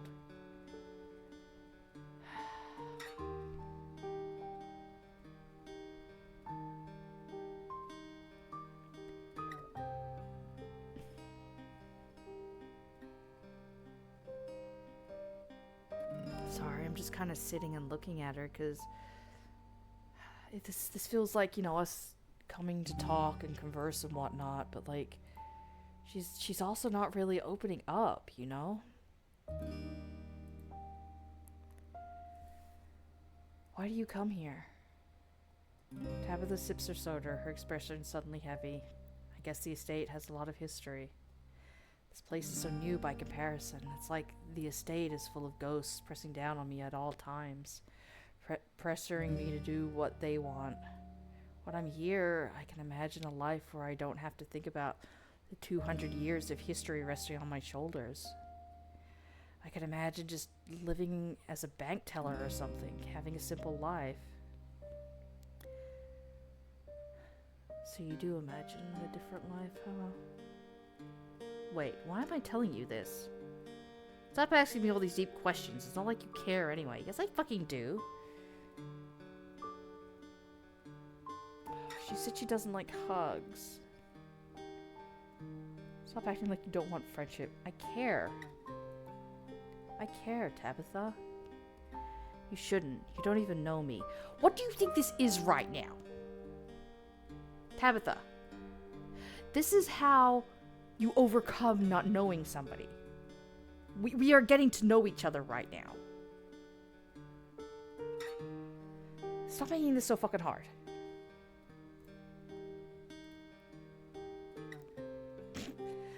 I took a peek into the older part of the estate. Our family used to be a lot bigger. You what? Unbelievable. I specifically told you not to go in there. Does the word danger mean nothing to you? Actually, I take that back. I very much believe you went in there. You constantly do things that you shouldn't do. Glad you at least started letting me in on your little plans. But I digress. There used to be a lot more Scarlets, but now it's just us. What was Perlaney like? Okay, I guess you should at least know some things about the woman whose funeral you'll be attending. She was my mother, your mom's twin sister, fraternal. They didn't look alike. Same with the personalities, night and day from what I've heard. Perlaney was a hard ass, but that comes with the territory. I mean, what else do you want to know? I mean, it sounds like she was a fucking bitch, but anyway. How'd she die? Sleep apnea. Oh, great. I hope she... Well, if my room's the guest room, I guess she didn't die in my bed.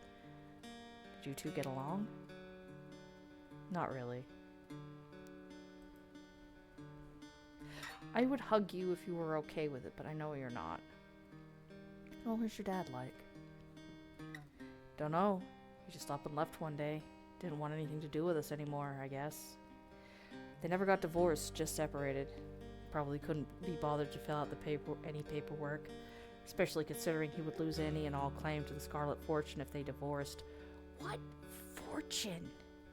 Like, where is this hypothetical money? What the fuck? And he'd have to pay child support for a kid he couldn't be bothered to call on her birthday. Does no one in this town have two parents? Hooray, another member of the Deadbeat Dads Club. Oh, yeah, Kanika does... Well, I guess Stella's parents died. I'm not gonna hold that against them. We don't know what happened with Kanika's dad. He's apparently dead, actually, if that photo on the wall was him. Something happened with my dad, I guess. I'm sorry, that must have been really hard for you. I don't really think about it.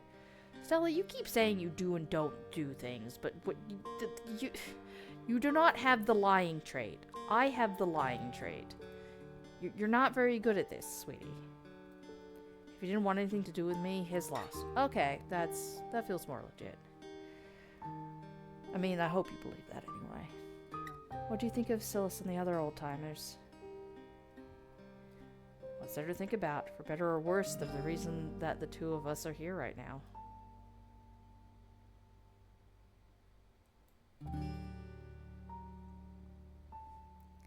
Can't believe we're actually hanging out. Isn't that why you came all the way down here from so...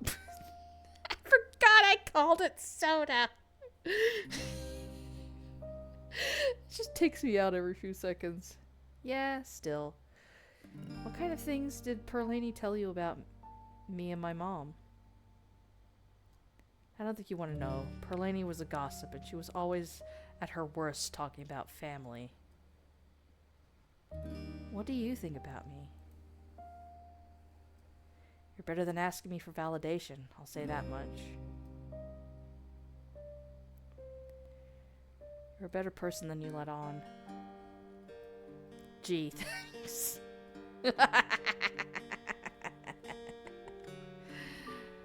Oh. Hang on, I am a little curious though. I'm really glad I came up here.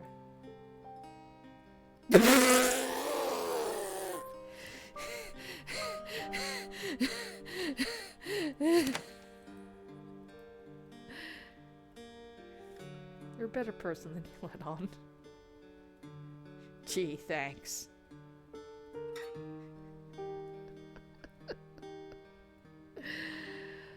Oh, ask about the people in town. Supposed to have dinner at Reese's place. Do you know him? Reese? Oh yeah, the dude that used to hang out with Kanika and Stella. I kind of remember him. Quiet, smelled kind of weird, stopped coming to school at one point. I guess he got sick or something? Why are you pointing at his smell? I know his mom better than I know him. She's been everybody's doctor for as long as I can remember. She's intimidating. I've always liked her. Guess that's not hereditary, though. Reese always seemed like a bit of a wet blanket to me. I know I've already asked, but now that we're hanging out, can you tell me what the deal is with you and Stella? Oh, not this again. But fine, we were close in high school. Really, really close. We'd have sleepovers a few nights a week and spend all night watching monster movies and eating chips and... Anyway, Perlaney didn't like her, and I'd always have to lie and say I was going over to her place to study. When we graduated, it was impossible to see her anymore, and there were no more excuses to go study, and I was too busy learning the ropes at the mine. Perlaney made sure my every waking minute was occupied. I didn't have time for friends. But I never needed friends before meeting Stella, so it was easy to slip back into that mindset and try to move on. Oh, honey. Are you two exes? We're ex-somethings.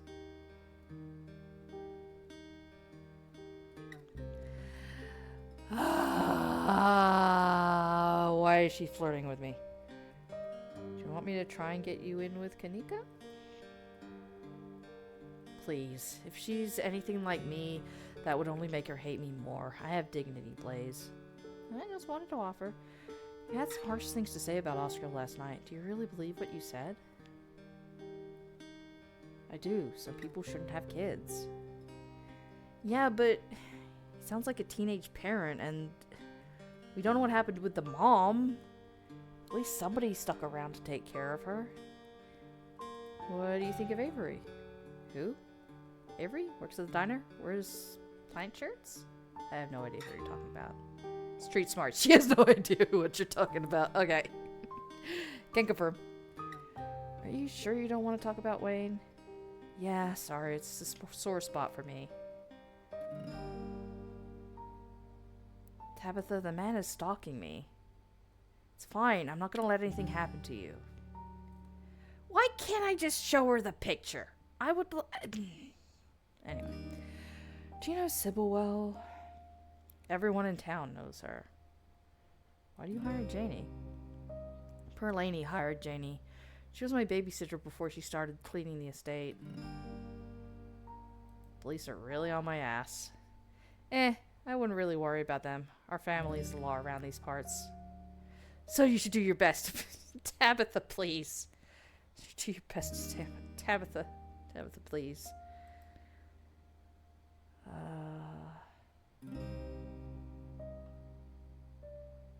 Are you coming ghost hunting with us tonight? Is that actually happening? I don't fucking know, man. Stella will be there. Exes and yet... But so will Kanika. I doubt she'd be thrilled to see me again, but there's no point arguing with you. If you're going to get up to any paranormal stuff, I'd better be there to save your skin if it gets hairy. My skin or the situation? Count me in. Thanks for taking me out here. Your phone buzzes before Tabitha has a chance to respond. Oh my god, I overslept! Almost forgot about Mayor Jimmy Day. Oh my god, there's a mayor. Good excuse to head over to the library. We should check in with Oscar. Oh, yes. Meet you all there in half an hour.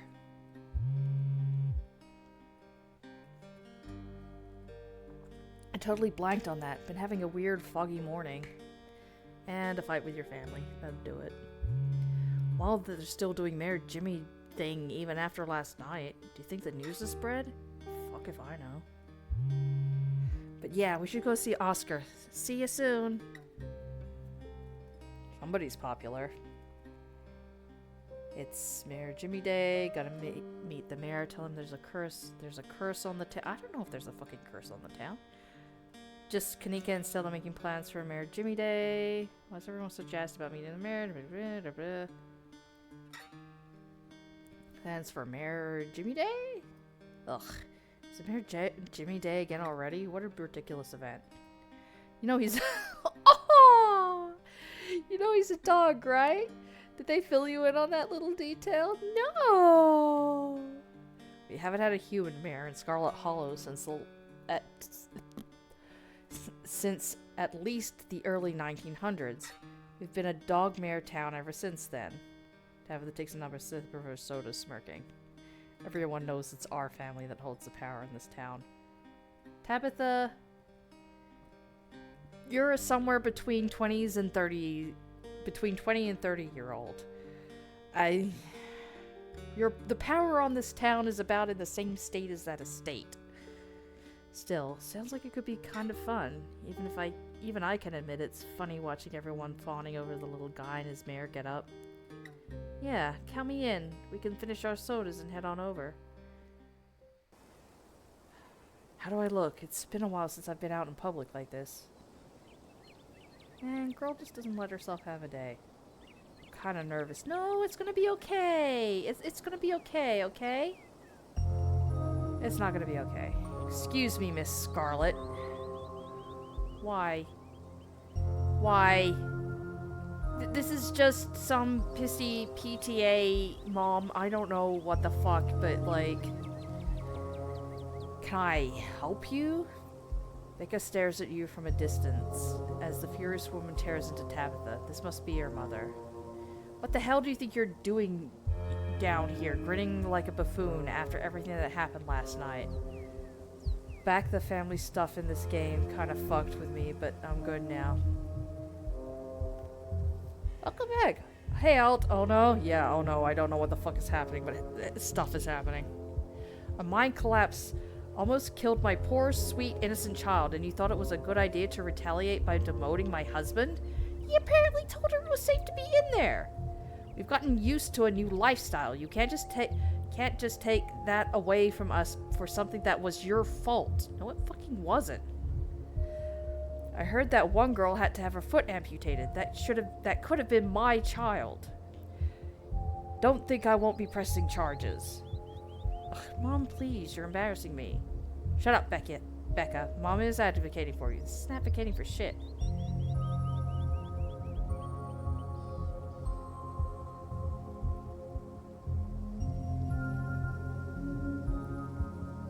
Your husband told your daughter it was safe to go into that mine. Of course he was demoted. I'm right here. Even if he did, it wouldn't have mattered if the entrance to that mine was actually secured. It was! There'll be hell to pay, Tabitha Scarlet. What legal grounds do you think you even have? There are signs. The place was boarded up. I did my legal duty, and you don't have a leg to stand on, so don't try to threaten me. Mom, can we just go, please? If I were you, I'd listen to your little brat. You haven't heard the last from us. You'll see. Well, fuck that lady. The woman storms off just as quickly as she stormed in, Becca following at a distance. God damn it, she's right. I can't just hang out around town the day after something like that. It doesn't look right. I should be up there, even if it's just to oversee what's going on. I'm supposed to run this place. I've got to get my head in the game. I can't slip up like this again. Tabitha, no. Honey. Tabitha sighs, straightening up. Her scowl returns. Stay out of trouble. I'll see you at the library tonight. Your cousin turns and heads back to her car, leaving you alone on Main Street.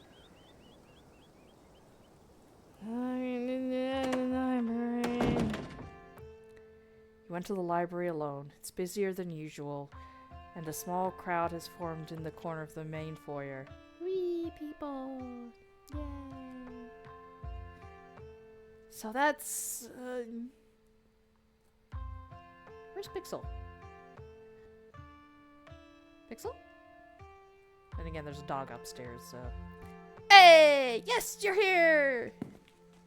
Thank God we have something to do this morning. My family has been driving me nuts.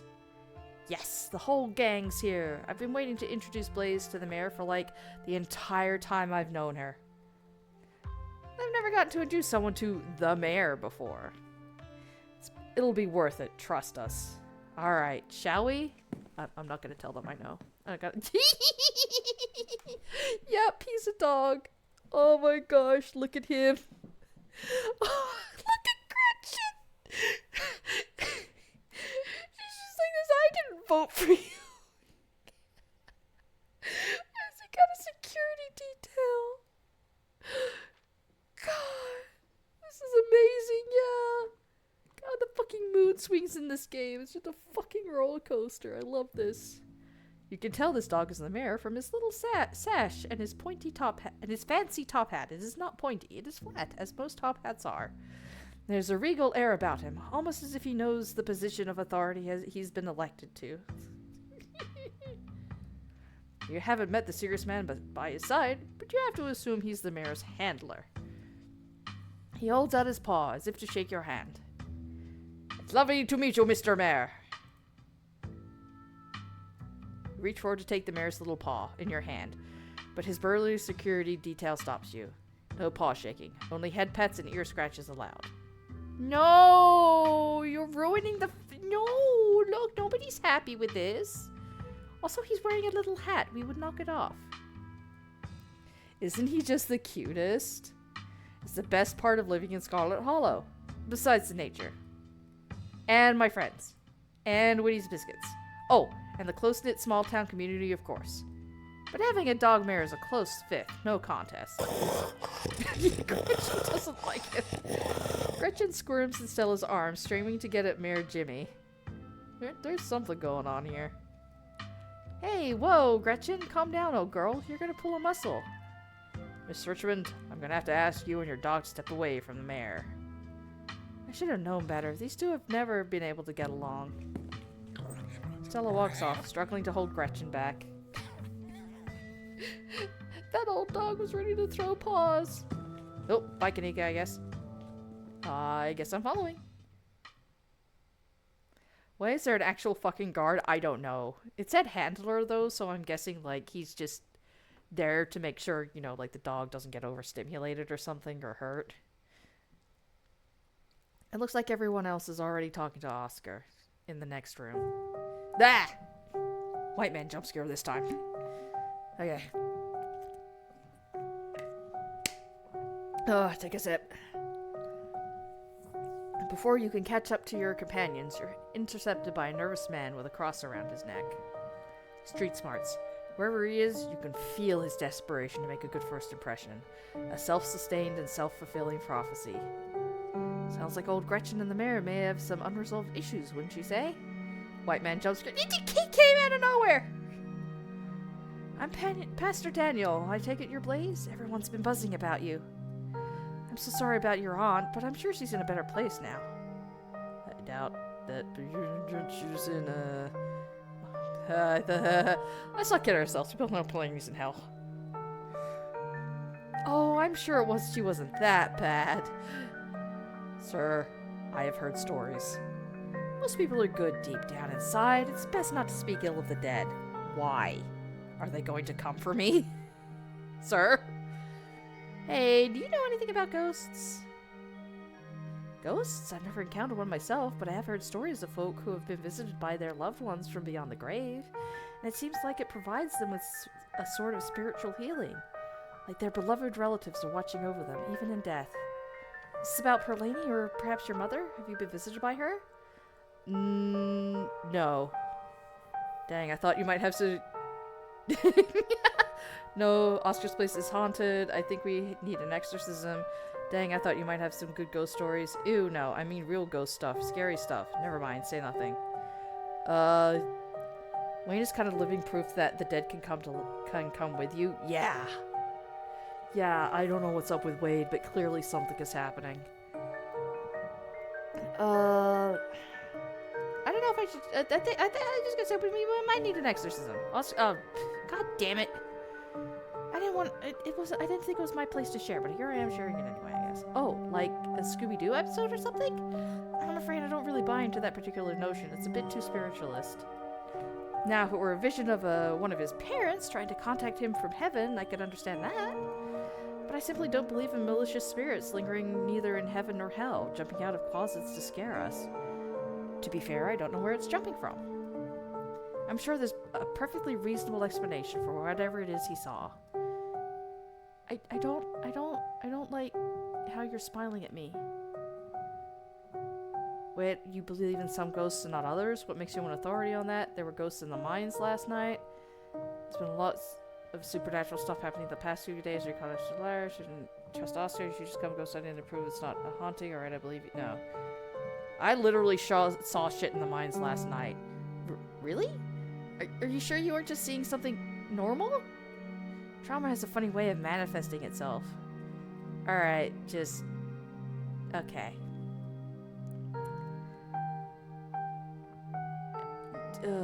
Did Janie mention you this morning? That woman is the light of my life. I'm glad she's there to help your cousin through this rough patch. People in town think there's something wrong with you. I should go back to you. Back off, preacher man. I ain't buying what you're selling.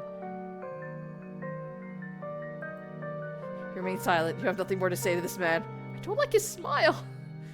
Don't worry, I'm not trying to sell you anything. I just thought I'd extend the offer in case you need someone to talk to. The church's doors are open if you ever change your mind. Have a blessed day, Blaze. Thank you for leaving. The pastor leaves you be and joins the line to see the mayor. Nothing to do now but catch up with your companions. Save me! Oh my god. Poor Rosalina. I can't even imagine how scary this has been for her. She seems in high spirits now, but they've caught her on some pretty strong pain medication, so I'm not sure how she's gonna feel when that wears off. And it was the whole foot? Yeah, it's bad, but she's alive. We'll both be able to move on from this. We just have to get through the tough parts first. Yeah, we'll get her, like, the coolest fucking prosthetic. Tabitha told me what happened. We're here for you, man. I should have done more for her. No, I'm not gonna keep whatever myself. Tabitha told me what happened this morning, but I didn't realize it was so bad. Yeah, there was nothing left to save, they said. Sorry, I can't talk about it right now. Oscar, I'm sorry to cut our conversation short, but I'd better get going. I was only supposed to come back to pick up a few things, but then the hospital called and said there'd been some big bus accident on the highway and they need the beds, so I have to go come pick her up. Oh shit. But she just lost her foot. She hasn't been there 24. What?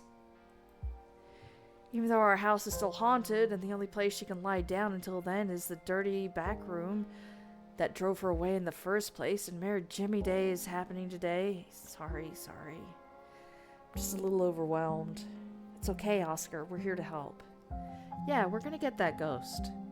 You could always go ahead and do a ghost bust or whatever we're calling it while you're out. And she'd be able to go right back to her old room as soon as she can. As soon as she got back. That's probably a good idea, right? If only. But it doesn't come out during the day. So any busting attempts are gonna have to wait until nightfall. I'm still not even sure we can get rid of it at all. I think I'd have to see for myself that it was gone. It managed to trick me a couple of times, and I can't handle any more surprises right now.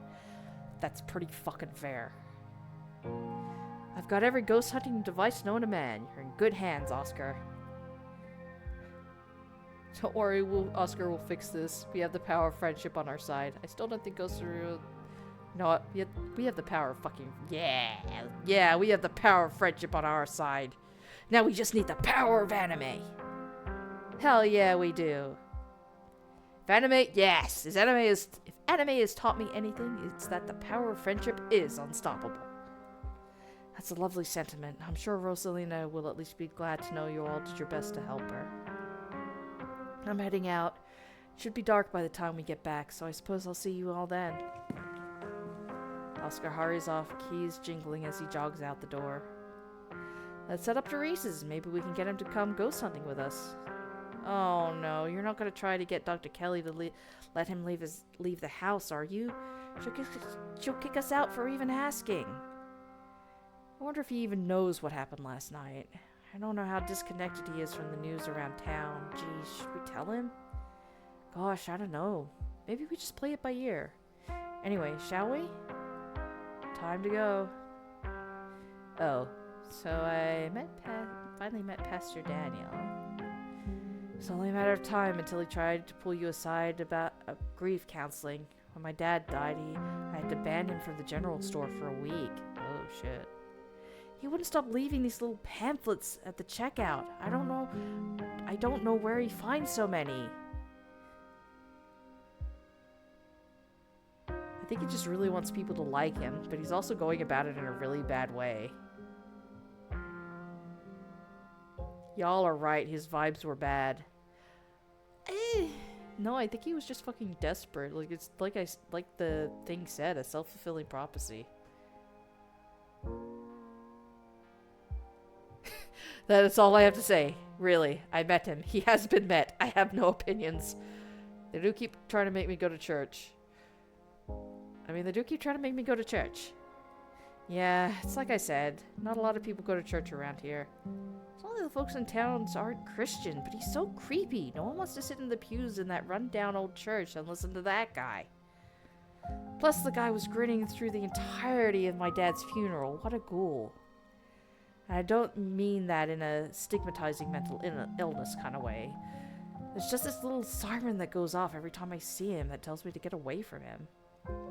That's exactly how I would describe it too. Oh, great. The whole town feels the same way. Now that I think about it, it must be pretty lonely. He can look for some friends elsewhere. Yeah, his anxiety is not helping him. Don't forget to take a sippy. Should we invite Avery ghost hunting?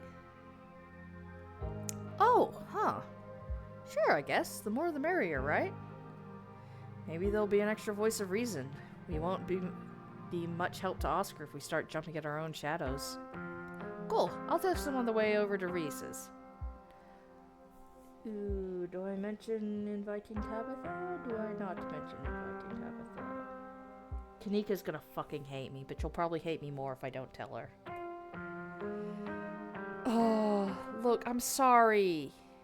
Look, maybe in another playthrough I'll figure out why you hate her so much, okay?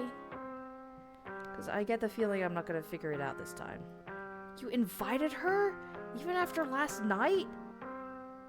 Girl, she did her best to get the kids out of the mines. Like, yeah, she still had a thing of like, just so you all know, you're all my legal witnesses to say that I have been doing this. It's like, yeah, okay, that was a bit, But, like, she still rescued those kids, Kanika. I mean, if anything, I thought she was actually pretty helpful. Stella, last night was a disaster. For all we know, Tabitha just escalated things. Tabitha knew where she was fucking going, girl! What? I mean, I don't know if she escalated things or not, but I don't know how to tell you. I don't think there was any really way out of this. Kanika sighs. Alright, it's happened. Let's not get into it. If we're lucky, she'll be too busy at the mines to even show. Aw, don't say that, Neeks. If we're lucky, she will show, and the two of you will finally get along. Stella, there's wishful thinking, and then there's whatever you're doing. Either way. Wait a minute. Is that like her ghost hunting jumpsuit? Oh! Silent Hill! Not Silent Hill. Silence of the Lambs! Or technically it's just that type of moth, but still. Death Head Moth. Whee! Alright, shall we head out? Yay. Kanika, I'm sorry. I'm apparently giving you reasons to hate me. The three of you leave the library for an early dinner at Reese's. You once again find yourself in front of Reese's house. A cold hesitation grips you as the building looms over the hilltop. Though it's only early afternoon, it feels much later, the sun already sinking behind the tall mountains that surround Scarlet Hollow. Shit, we're going to be out after sundown. We're a little early. What if Dr. Kelly yells at us? There's no such thing as early when you're hanging out with friends. That's just extra time you get to spend together. Stella, no. I get what you're saying, honey, but like, as somebody who appreciates, you know, people showing up when they say they're gonna show up and not just inviting them, well, it depends, I guess. I don't fucking know. Okay, but what if she yells at us? A person!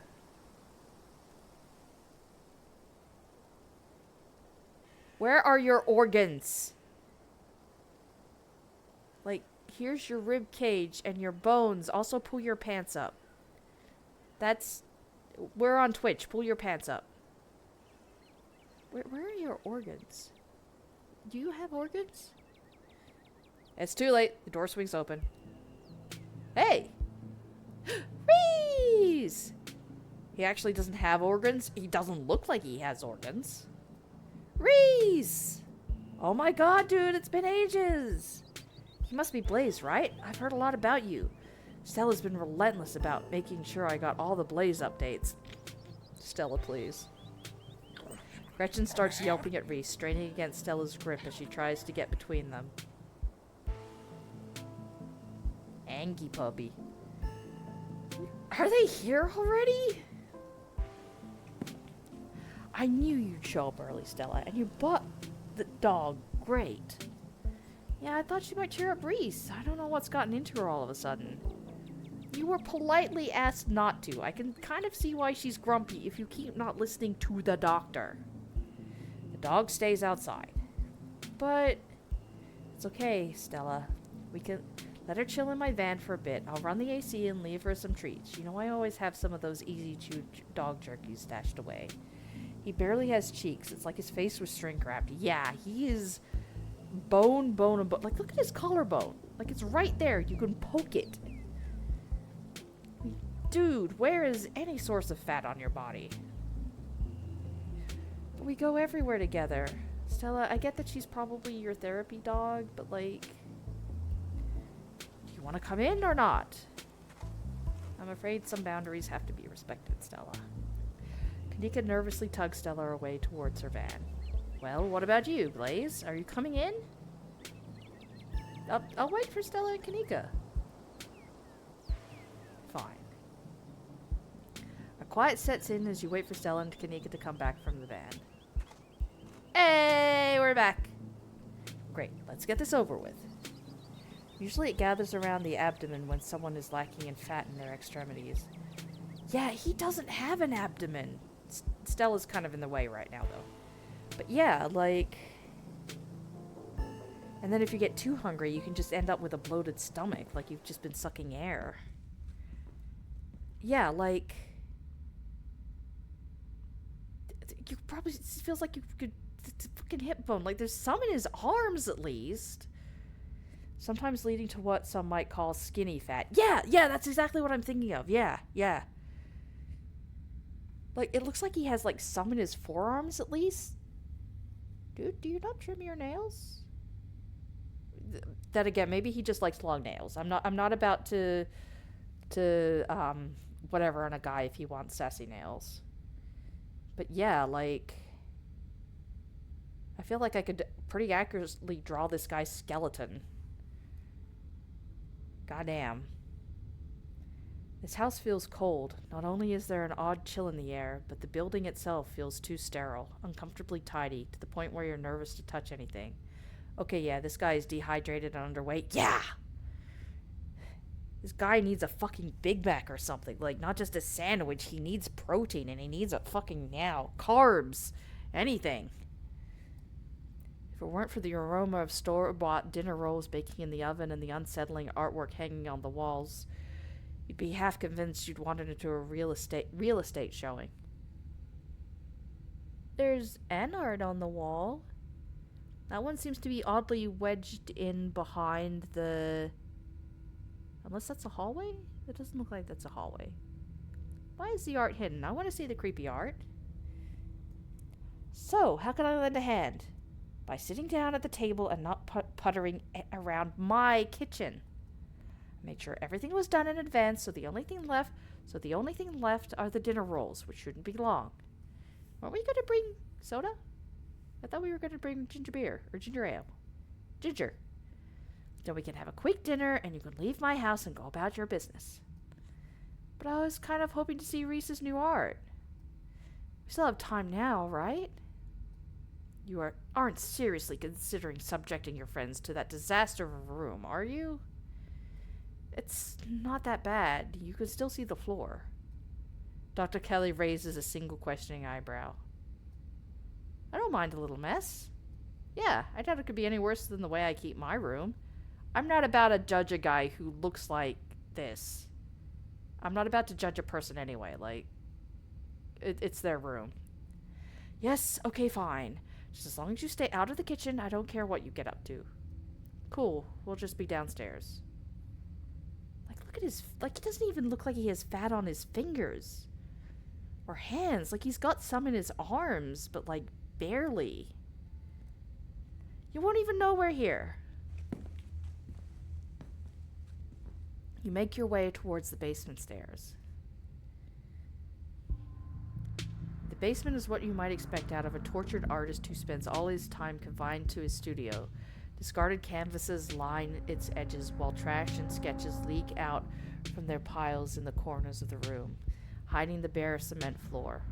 Ghoulish faces coat the walls in paint, sneering out at their creator. Yo, this is some Goya shit. Oh, fuck that one, I guess. But yeah, like, like, here is his rib cage, for fuck's sake. Here's where it tapers in. Here's, you know, where his intestines, stomach, and a bunch of other shit is supposed to be. Like, he doesn't even have... Just, like, there's nothing even on his legs. That, again, I guess if he doesn't really go anywhere, he wouldn't build up muscle, but, like... Fuck, man. Also, yo, some of the shit. Fairy lights. Is that, like... Is that Jason or something? Who is that? Anyway. Oh, downstairs bathroom. Your mom is so scary. She can be a little intense, kind of overprotective, which I guess makes sense. Anyway, make yourselves comfortable. You'll have to forgive the mess. I've been distracted lately. Haven't been cleaning much. Do you need us to break you out of here? I don't think your mom could stop me. No. Do you need us to sneak you out of here? This place feels like a prison. I mean, I don't even know what's up.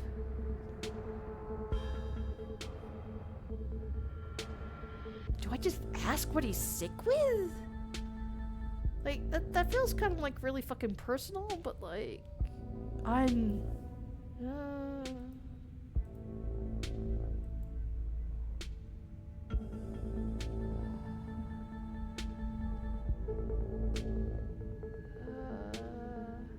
I mean... I don't...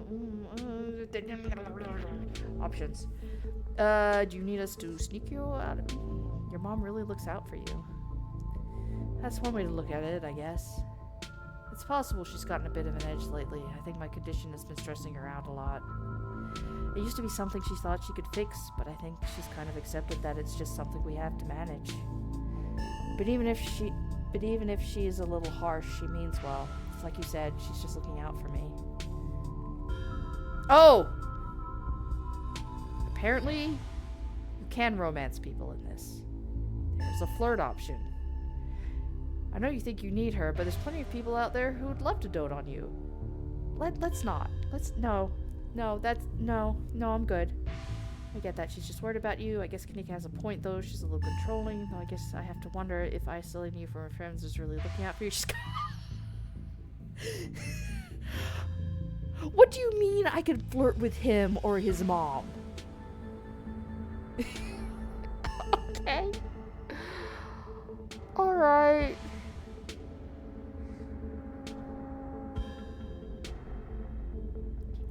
Though I guess I have to wonder if isolating you from your friends is really looking out for you.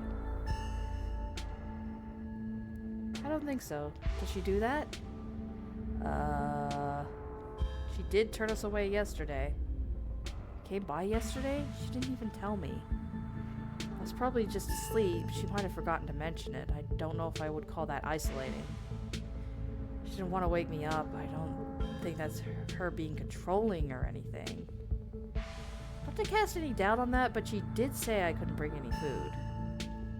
She knows that's how I show my friends how much I appreciate them, and she knows I can work around all kinds of allergies and intolerances. Not gonna lie, it felt weird. I don't know, my body's pretty particular when it comes to food. Yeah, I get that. She just prefers to have full control over what I eat, so... okay, maybe that does sound controlling. I mean, we literally don't know what's up. But it's for a good reason. If I eat the wrong thing, it could mess me up, so she has to regulate my food. Yeah, like, he's skinny enough as it is. He does not need to start puking. The whole situation's gonna be rough. Sorry. Thanks, but I've been dealing with this thing for a while, so you don't have to feel sorry for me. I've come to terms with the way the rest of my life is gonna be. You sound so macabre, Grace. You make it sound like you've been sentenced to death. Oh. You haven't, right? Not exactly. No one really knows what's wrong with me, but it's been getting worse. I barely keep most food down. My skin always itches, like there are worms crawling underneath it. Ugh. I could live for a long time or a short time. No one knows. But I'm definitely not getting better. Whatever time I have left is going to be miserable. Fuck. So I've done my mourning. My best years are behind me. My future is unknowable, but one day I'll wind up in a pine box just like everyone else, and I'm okay with that. Damn, Reese, I may be goth, but that's some real nihilistic bullshit. Shit, not bullshit. It's just nihilistic. I'll make sure to come by more often from here on out. Friendship heals all wounds, right? Thanks, guys, but you really should worry about me. I have my art. I'm doing fine, really. Surely there must be... what's your diagnosis, if you don't mind my asking? I don't mind, though the answer isn't very illuminating. It's not one particular thing, but a whole mess of nasty little things that add up to one big diagnosis of bad genes. Holy shit. Guess I pulled the losing card on the DNA lottery. And if any of it's genetic, his mom's gonna feel like shit. And hey, it isn't all bad. Some of it's just weird, like this. Ah! Reese pulls the skin of his arm. It stretches unnaturally. Hyperelasticity. Kinda cool, right? Dude, you literally made me lean away from my laptop. Like, this was something I could actually, move away from. Whoa. Does that not hurt? Nope. It feels fine. Like I said, it gets itchy under the skin sometimes, but I don't know if that's the elasticity, the medicine, or some other part of my condition. So, your art. Slap these bad boys on a mug. You can make $1 or $2. I've heard of skin and bones, but this is ridiculous. Yeah, this is... What the fuck is holding this boy together? Never mind, remain silent. Sure is a lot of it. It's emo grotesque. No, it's like Goya. Like... Oh, what was... Oh, I'm trying to remember. Like, this just reminds me of Goya.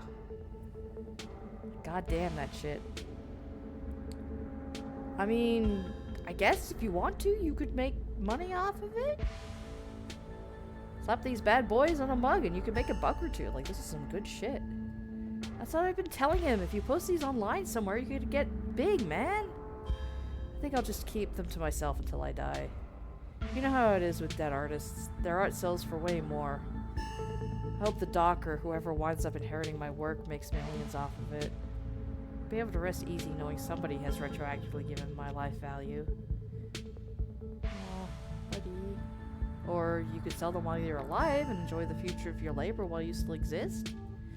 That sounds complicated. I'd rather just spend my life painting. Leave the hard work to someone else. Do you want help? Can you stream? What if you stream your art? You have a computer! You could stream your art. Didn't I say that's what my character did? We could both be art streamers! So, has Stella told you everything that's happened in the past couple of days? Every detail. I wish I could see some of it myself, but, you know. He gestures in futility at the walls of the basement. Are you sure you can't just sneak out one of these nights? The doc isn't keeping me prisoner, Hella? Stella. The doc isn't keeping me prisoner here, Stella. I'm sick, you know that. I'm sorry, man. I didn't mean to... There's nothing to apologize for, and I appreciate the effort.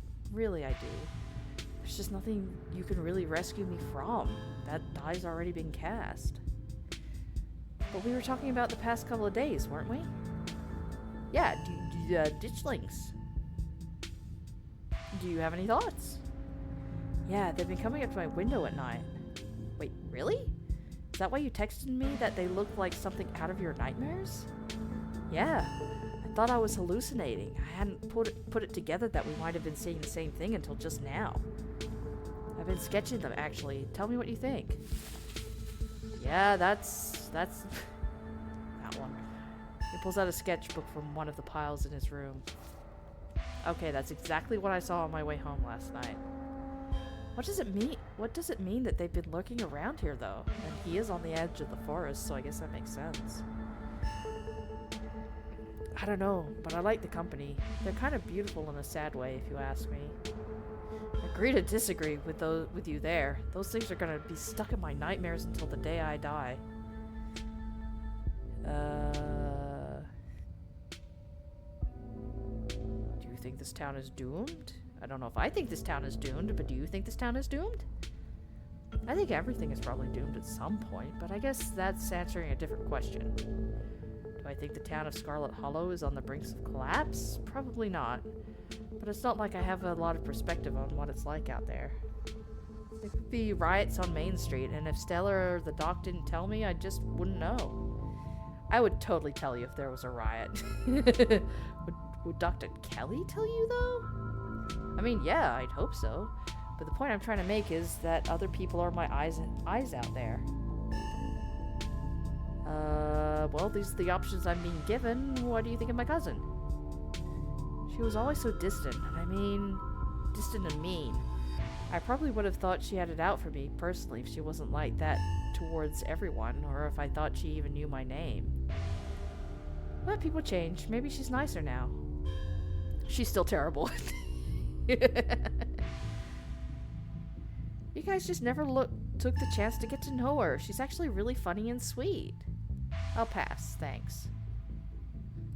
I don't know why. You know what? Why the fuck not? What do you think's going on with Wayne? Who? You know, the guy who's been following Blaze around, being all ominous? Oh yeah, that slasher creep? The slasher creep. I appreciate the classic Jason vibes he has going on. Here's hoping he doesn't live up to the look, for all our sakes. Yeah, I mean, stalking already is not okay. Yeah, let's not go full Jason here. Oh jeez, it's getting late. Oh god. It's quite a movie collection you've got. Got any Rex? Let me think. Oh, have you heard of Shinochi, Death Blood? I saw that for the first time recently and it blew me away. Excellent example of both Japanese horror and found footage done right. We can even put it on after dinner if you guys are interested. Damn. I wouldn't usually be down for that, but we've got... Damn, I would usually be down for that, but we've got to head over to Oscar's after this. We promised we'd ghostbust his place. He apparently has been dealing with a bad haunting. And I feel like we should have been...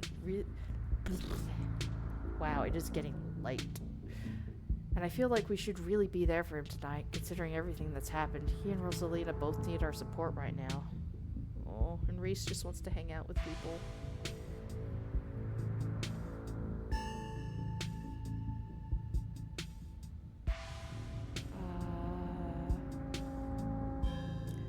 I'll take a rain check on that movie, though. We could always ditch. This movie sounds good. I don't like horror movies anyway.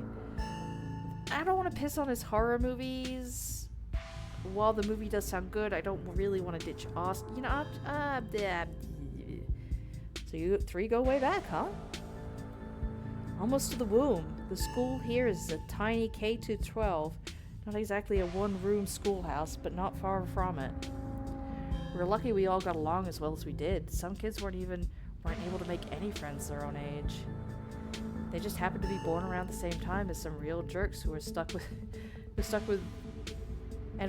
them through their whole school career. Poor kids. Not that we were free from dealing with jerks, like a certain Scarlet I could name. Okay, she was a little rough around the edges, but she was pretty friendly when you got past that. Maybe to you, but the way she used to look at me, you'd think I rolled in something foul every morning before school. She was your girlfriend. She was your girlfriend. You might be the exception. Same here. Though to be fair, the feeling was more mutual between us. She deserved it, though. I've got to find out what the hap is fucking here. I'm not gonna pose for your fucking paintings. I wouldn't say it like that, but you know, I'm not. No offense. Do you want to come ghost hunting with us tonight? We can't stay here. Do you want to come with? We can paint nails. Do you want to do nails? You've got some really good nails. Oh wow, do you think you'd be down for that? We'd love to have you. That would be so amazing, but I haven't had the best of luck leaving the house lately. Even just walking to town is enough to put me in bed for a week. It sucks. Make sure to bring your camera, Stella. I want to see everything that happens. So I'd say we just get you a wheelchair, but a lot of this place seems overgrown and shit and not good for a wheelchair. But can we get you a wheelchair? Like, it sounds like you'd benefit from a wheelchair, my guy. You remain silent. Oh, well. Reese's mom shouts from the kitchen. Dinner's on the table. Guess that's it for catching up. Make sure you all wash your hands with soap. I don't want anyone sharing their germs. Okay, he apparently has a very low immune system or is immunocompromised. That's pretty fucking fair. Sure thing, Doc. I already washed them. Doesn't fucking matter. Yes, ma'am.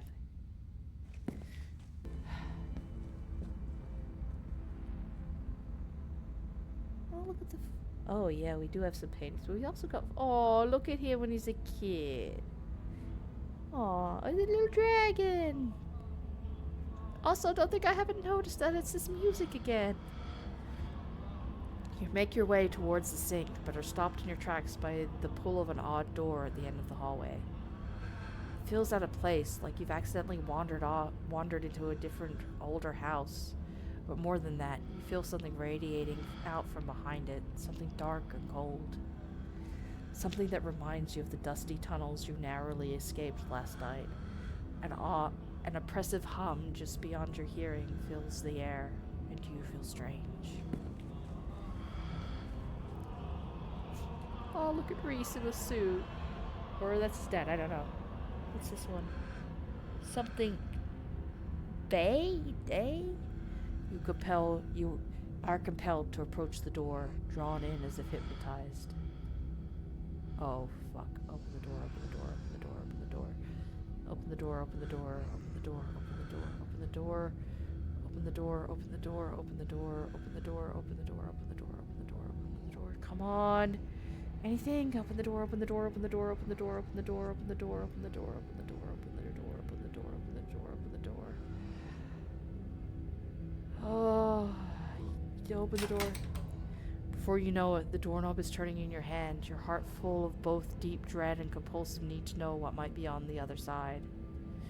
What do you think you're doing? I don't know, what am I doing? Well, just cleaning this doorknob. There's something compelling about this door. I need to see what's behind this door. Okay, this is stupid and I kind of want to pick it. Just cleaning the doorknob. I am apparently very weird.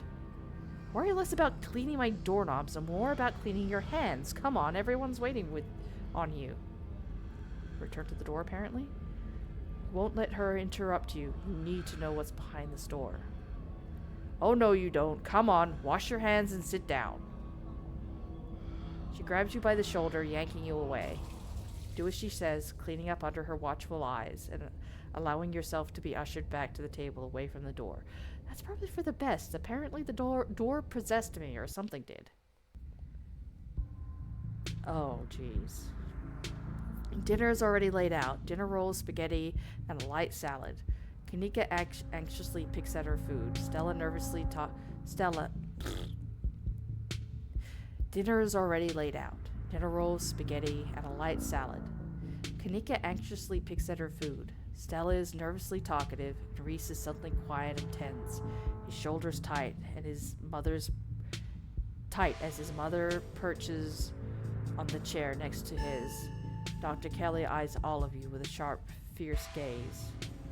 She sits opposite you at the far head of the table, her features silhouetted against the light of the setting sun in the window behind her. Powerful build is a position of authority, where her height gives her a vantage point over everyone else. No one at this table does anything without her noticing. It almost feels like, despite the presence of your friends, this is strictly a conversation between you and the doctor. Street smarts. Given her protectiveness towards Reese, you find it odd that he's seated between the two of you rather than the other way around. It's almost as though she's guarded, not only towards you and Stella and Kanika, but towards her son as well. Huh.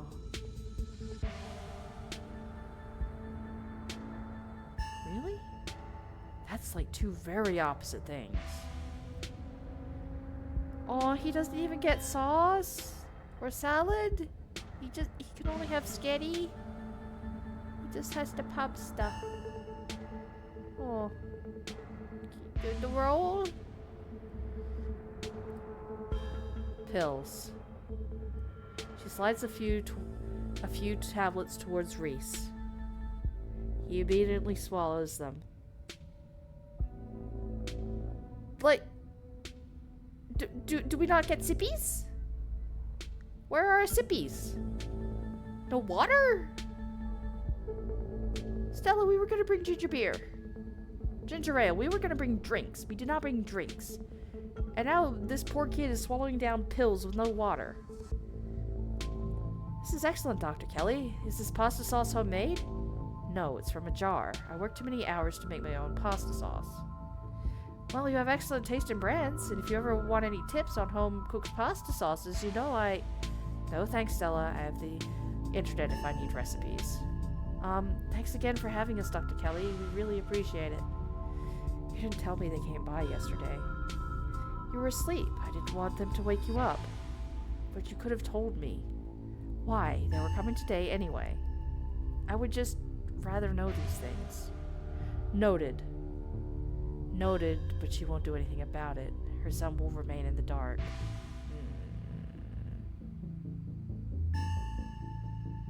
I'm not fucking saying that. Oh, speaking of saying things though, this stream has been going on for almost 6 hours now. It is late. So we are actually going to have to save it here at this little dinner exchange. We haven't even got to the ghost hunting part. Like, we're not even, like, I guess we're at dinner time at least. We're most way through the day, but I don't trust this to be over anytime soon. So we are gonna save it here for now, and we are gonna get back to this tomorrow or something. I don't know when, but I want to know what the fuck happens. So, yeah. Come back tomorrow if you want to see more too. I hope you all are enjoying whatever the hell is happening here, because goddamn. Yeah, I hope you're enjoying this. I hope you're having a good time, an interested time, or just, yeah. Thank you for watching, lurking. Thank you for those watching the VODs in the future or over on YouTube. I hope you all have a good time. And yeah, I hope you have a good October, because holy shit. Y'all stay safe out there. Bye!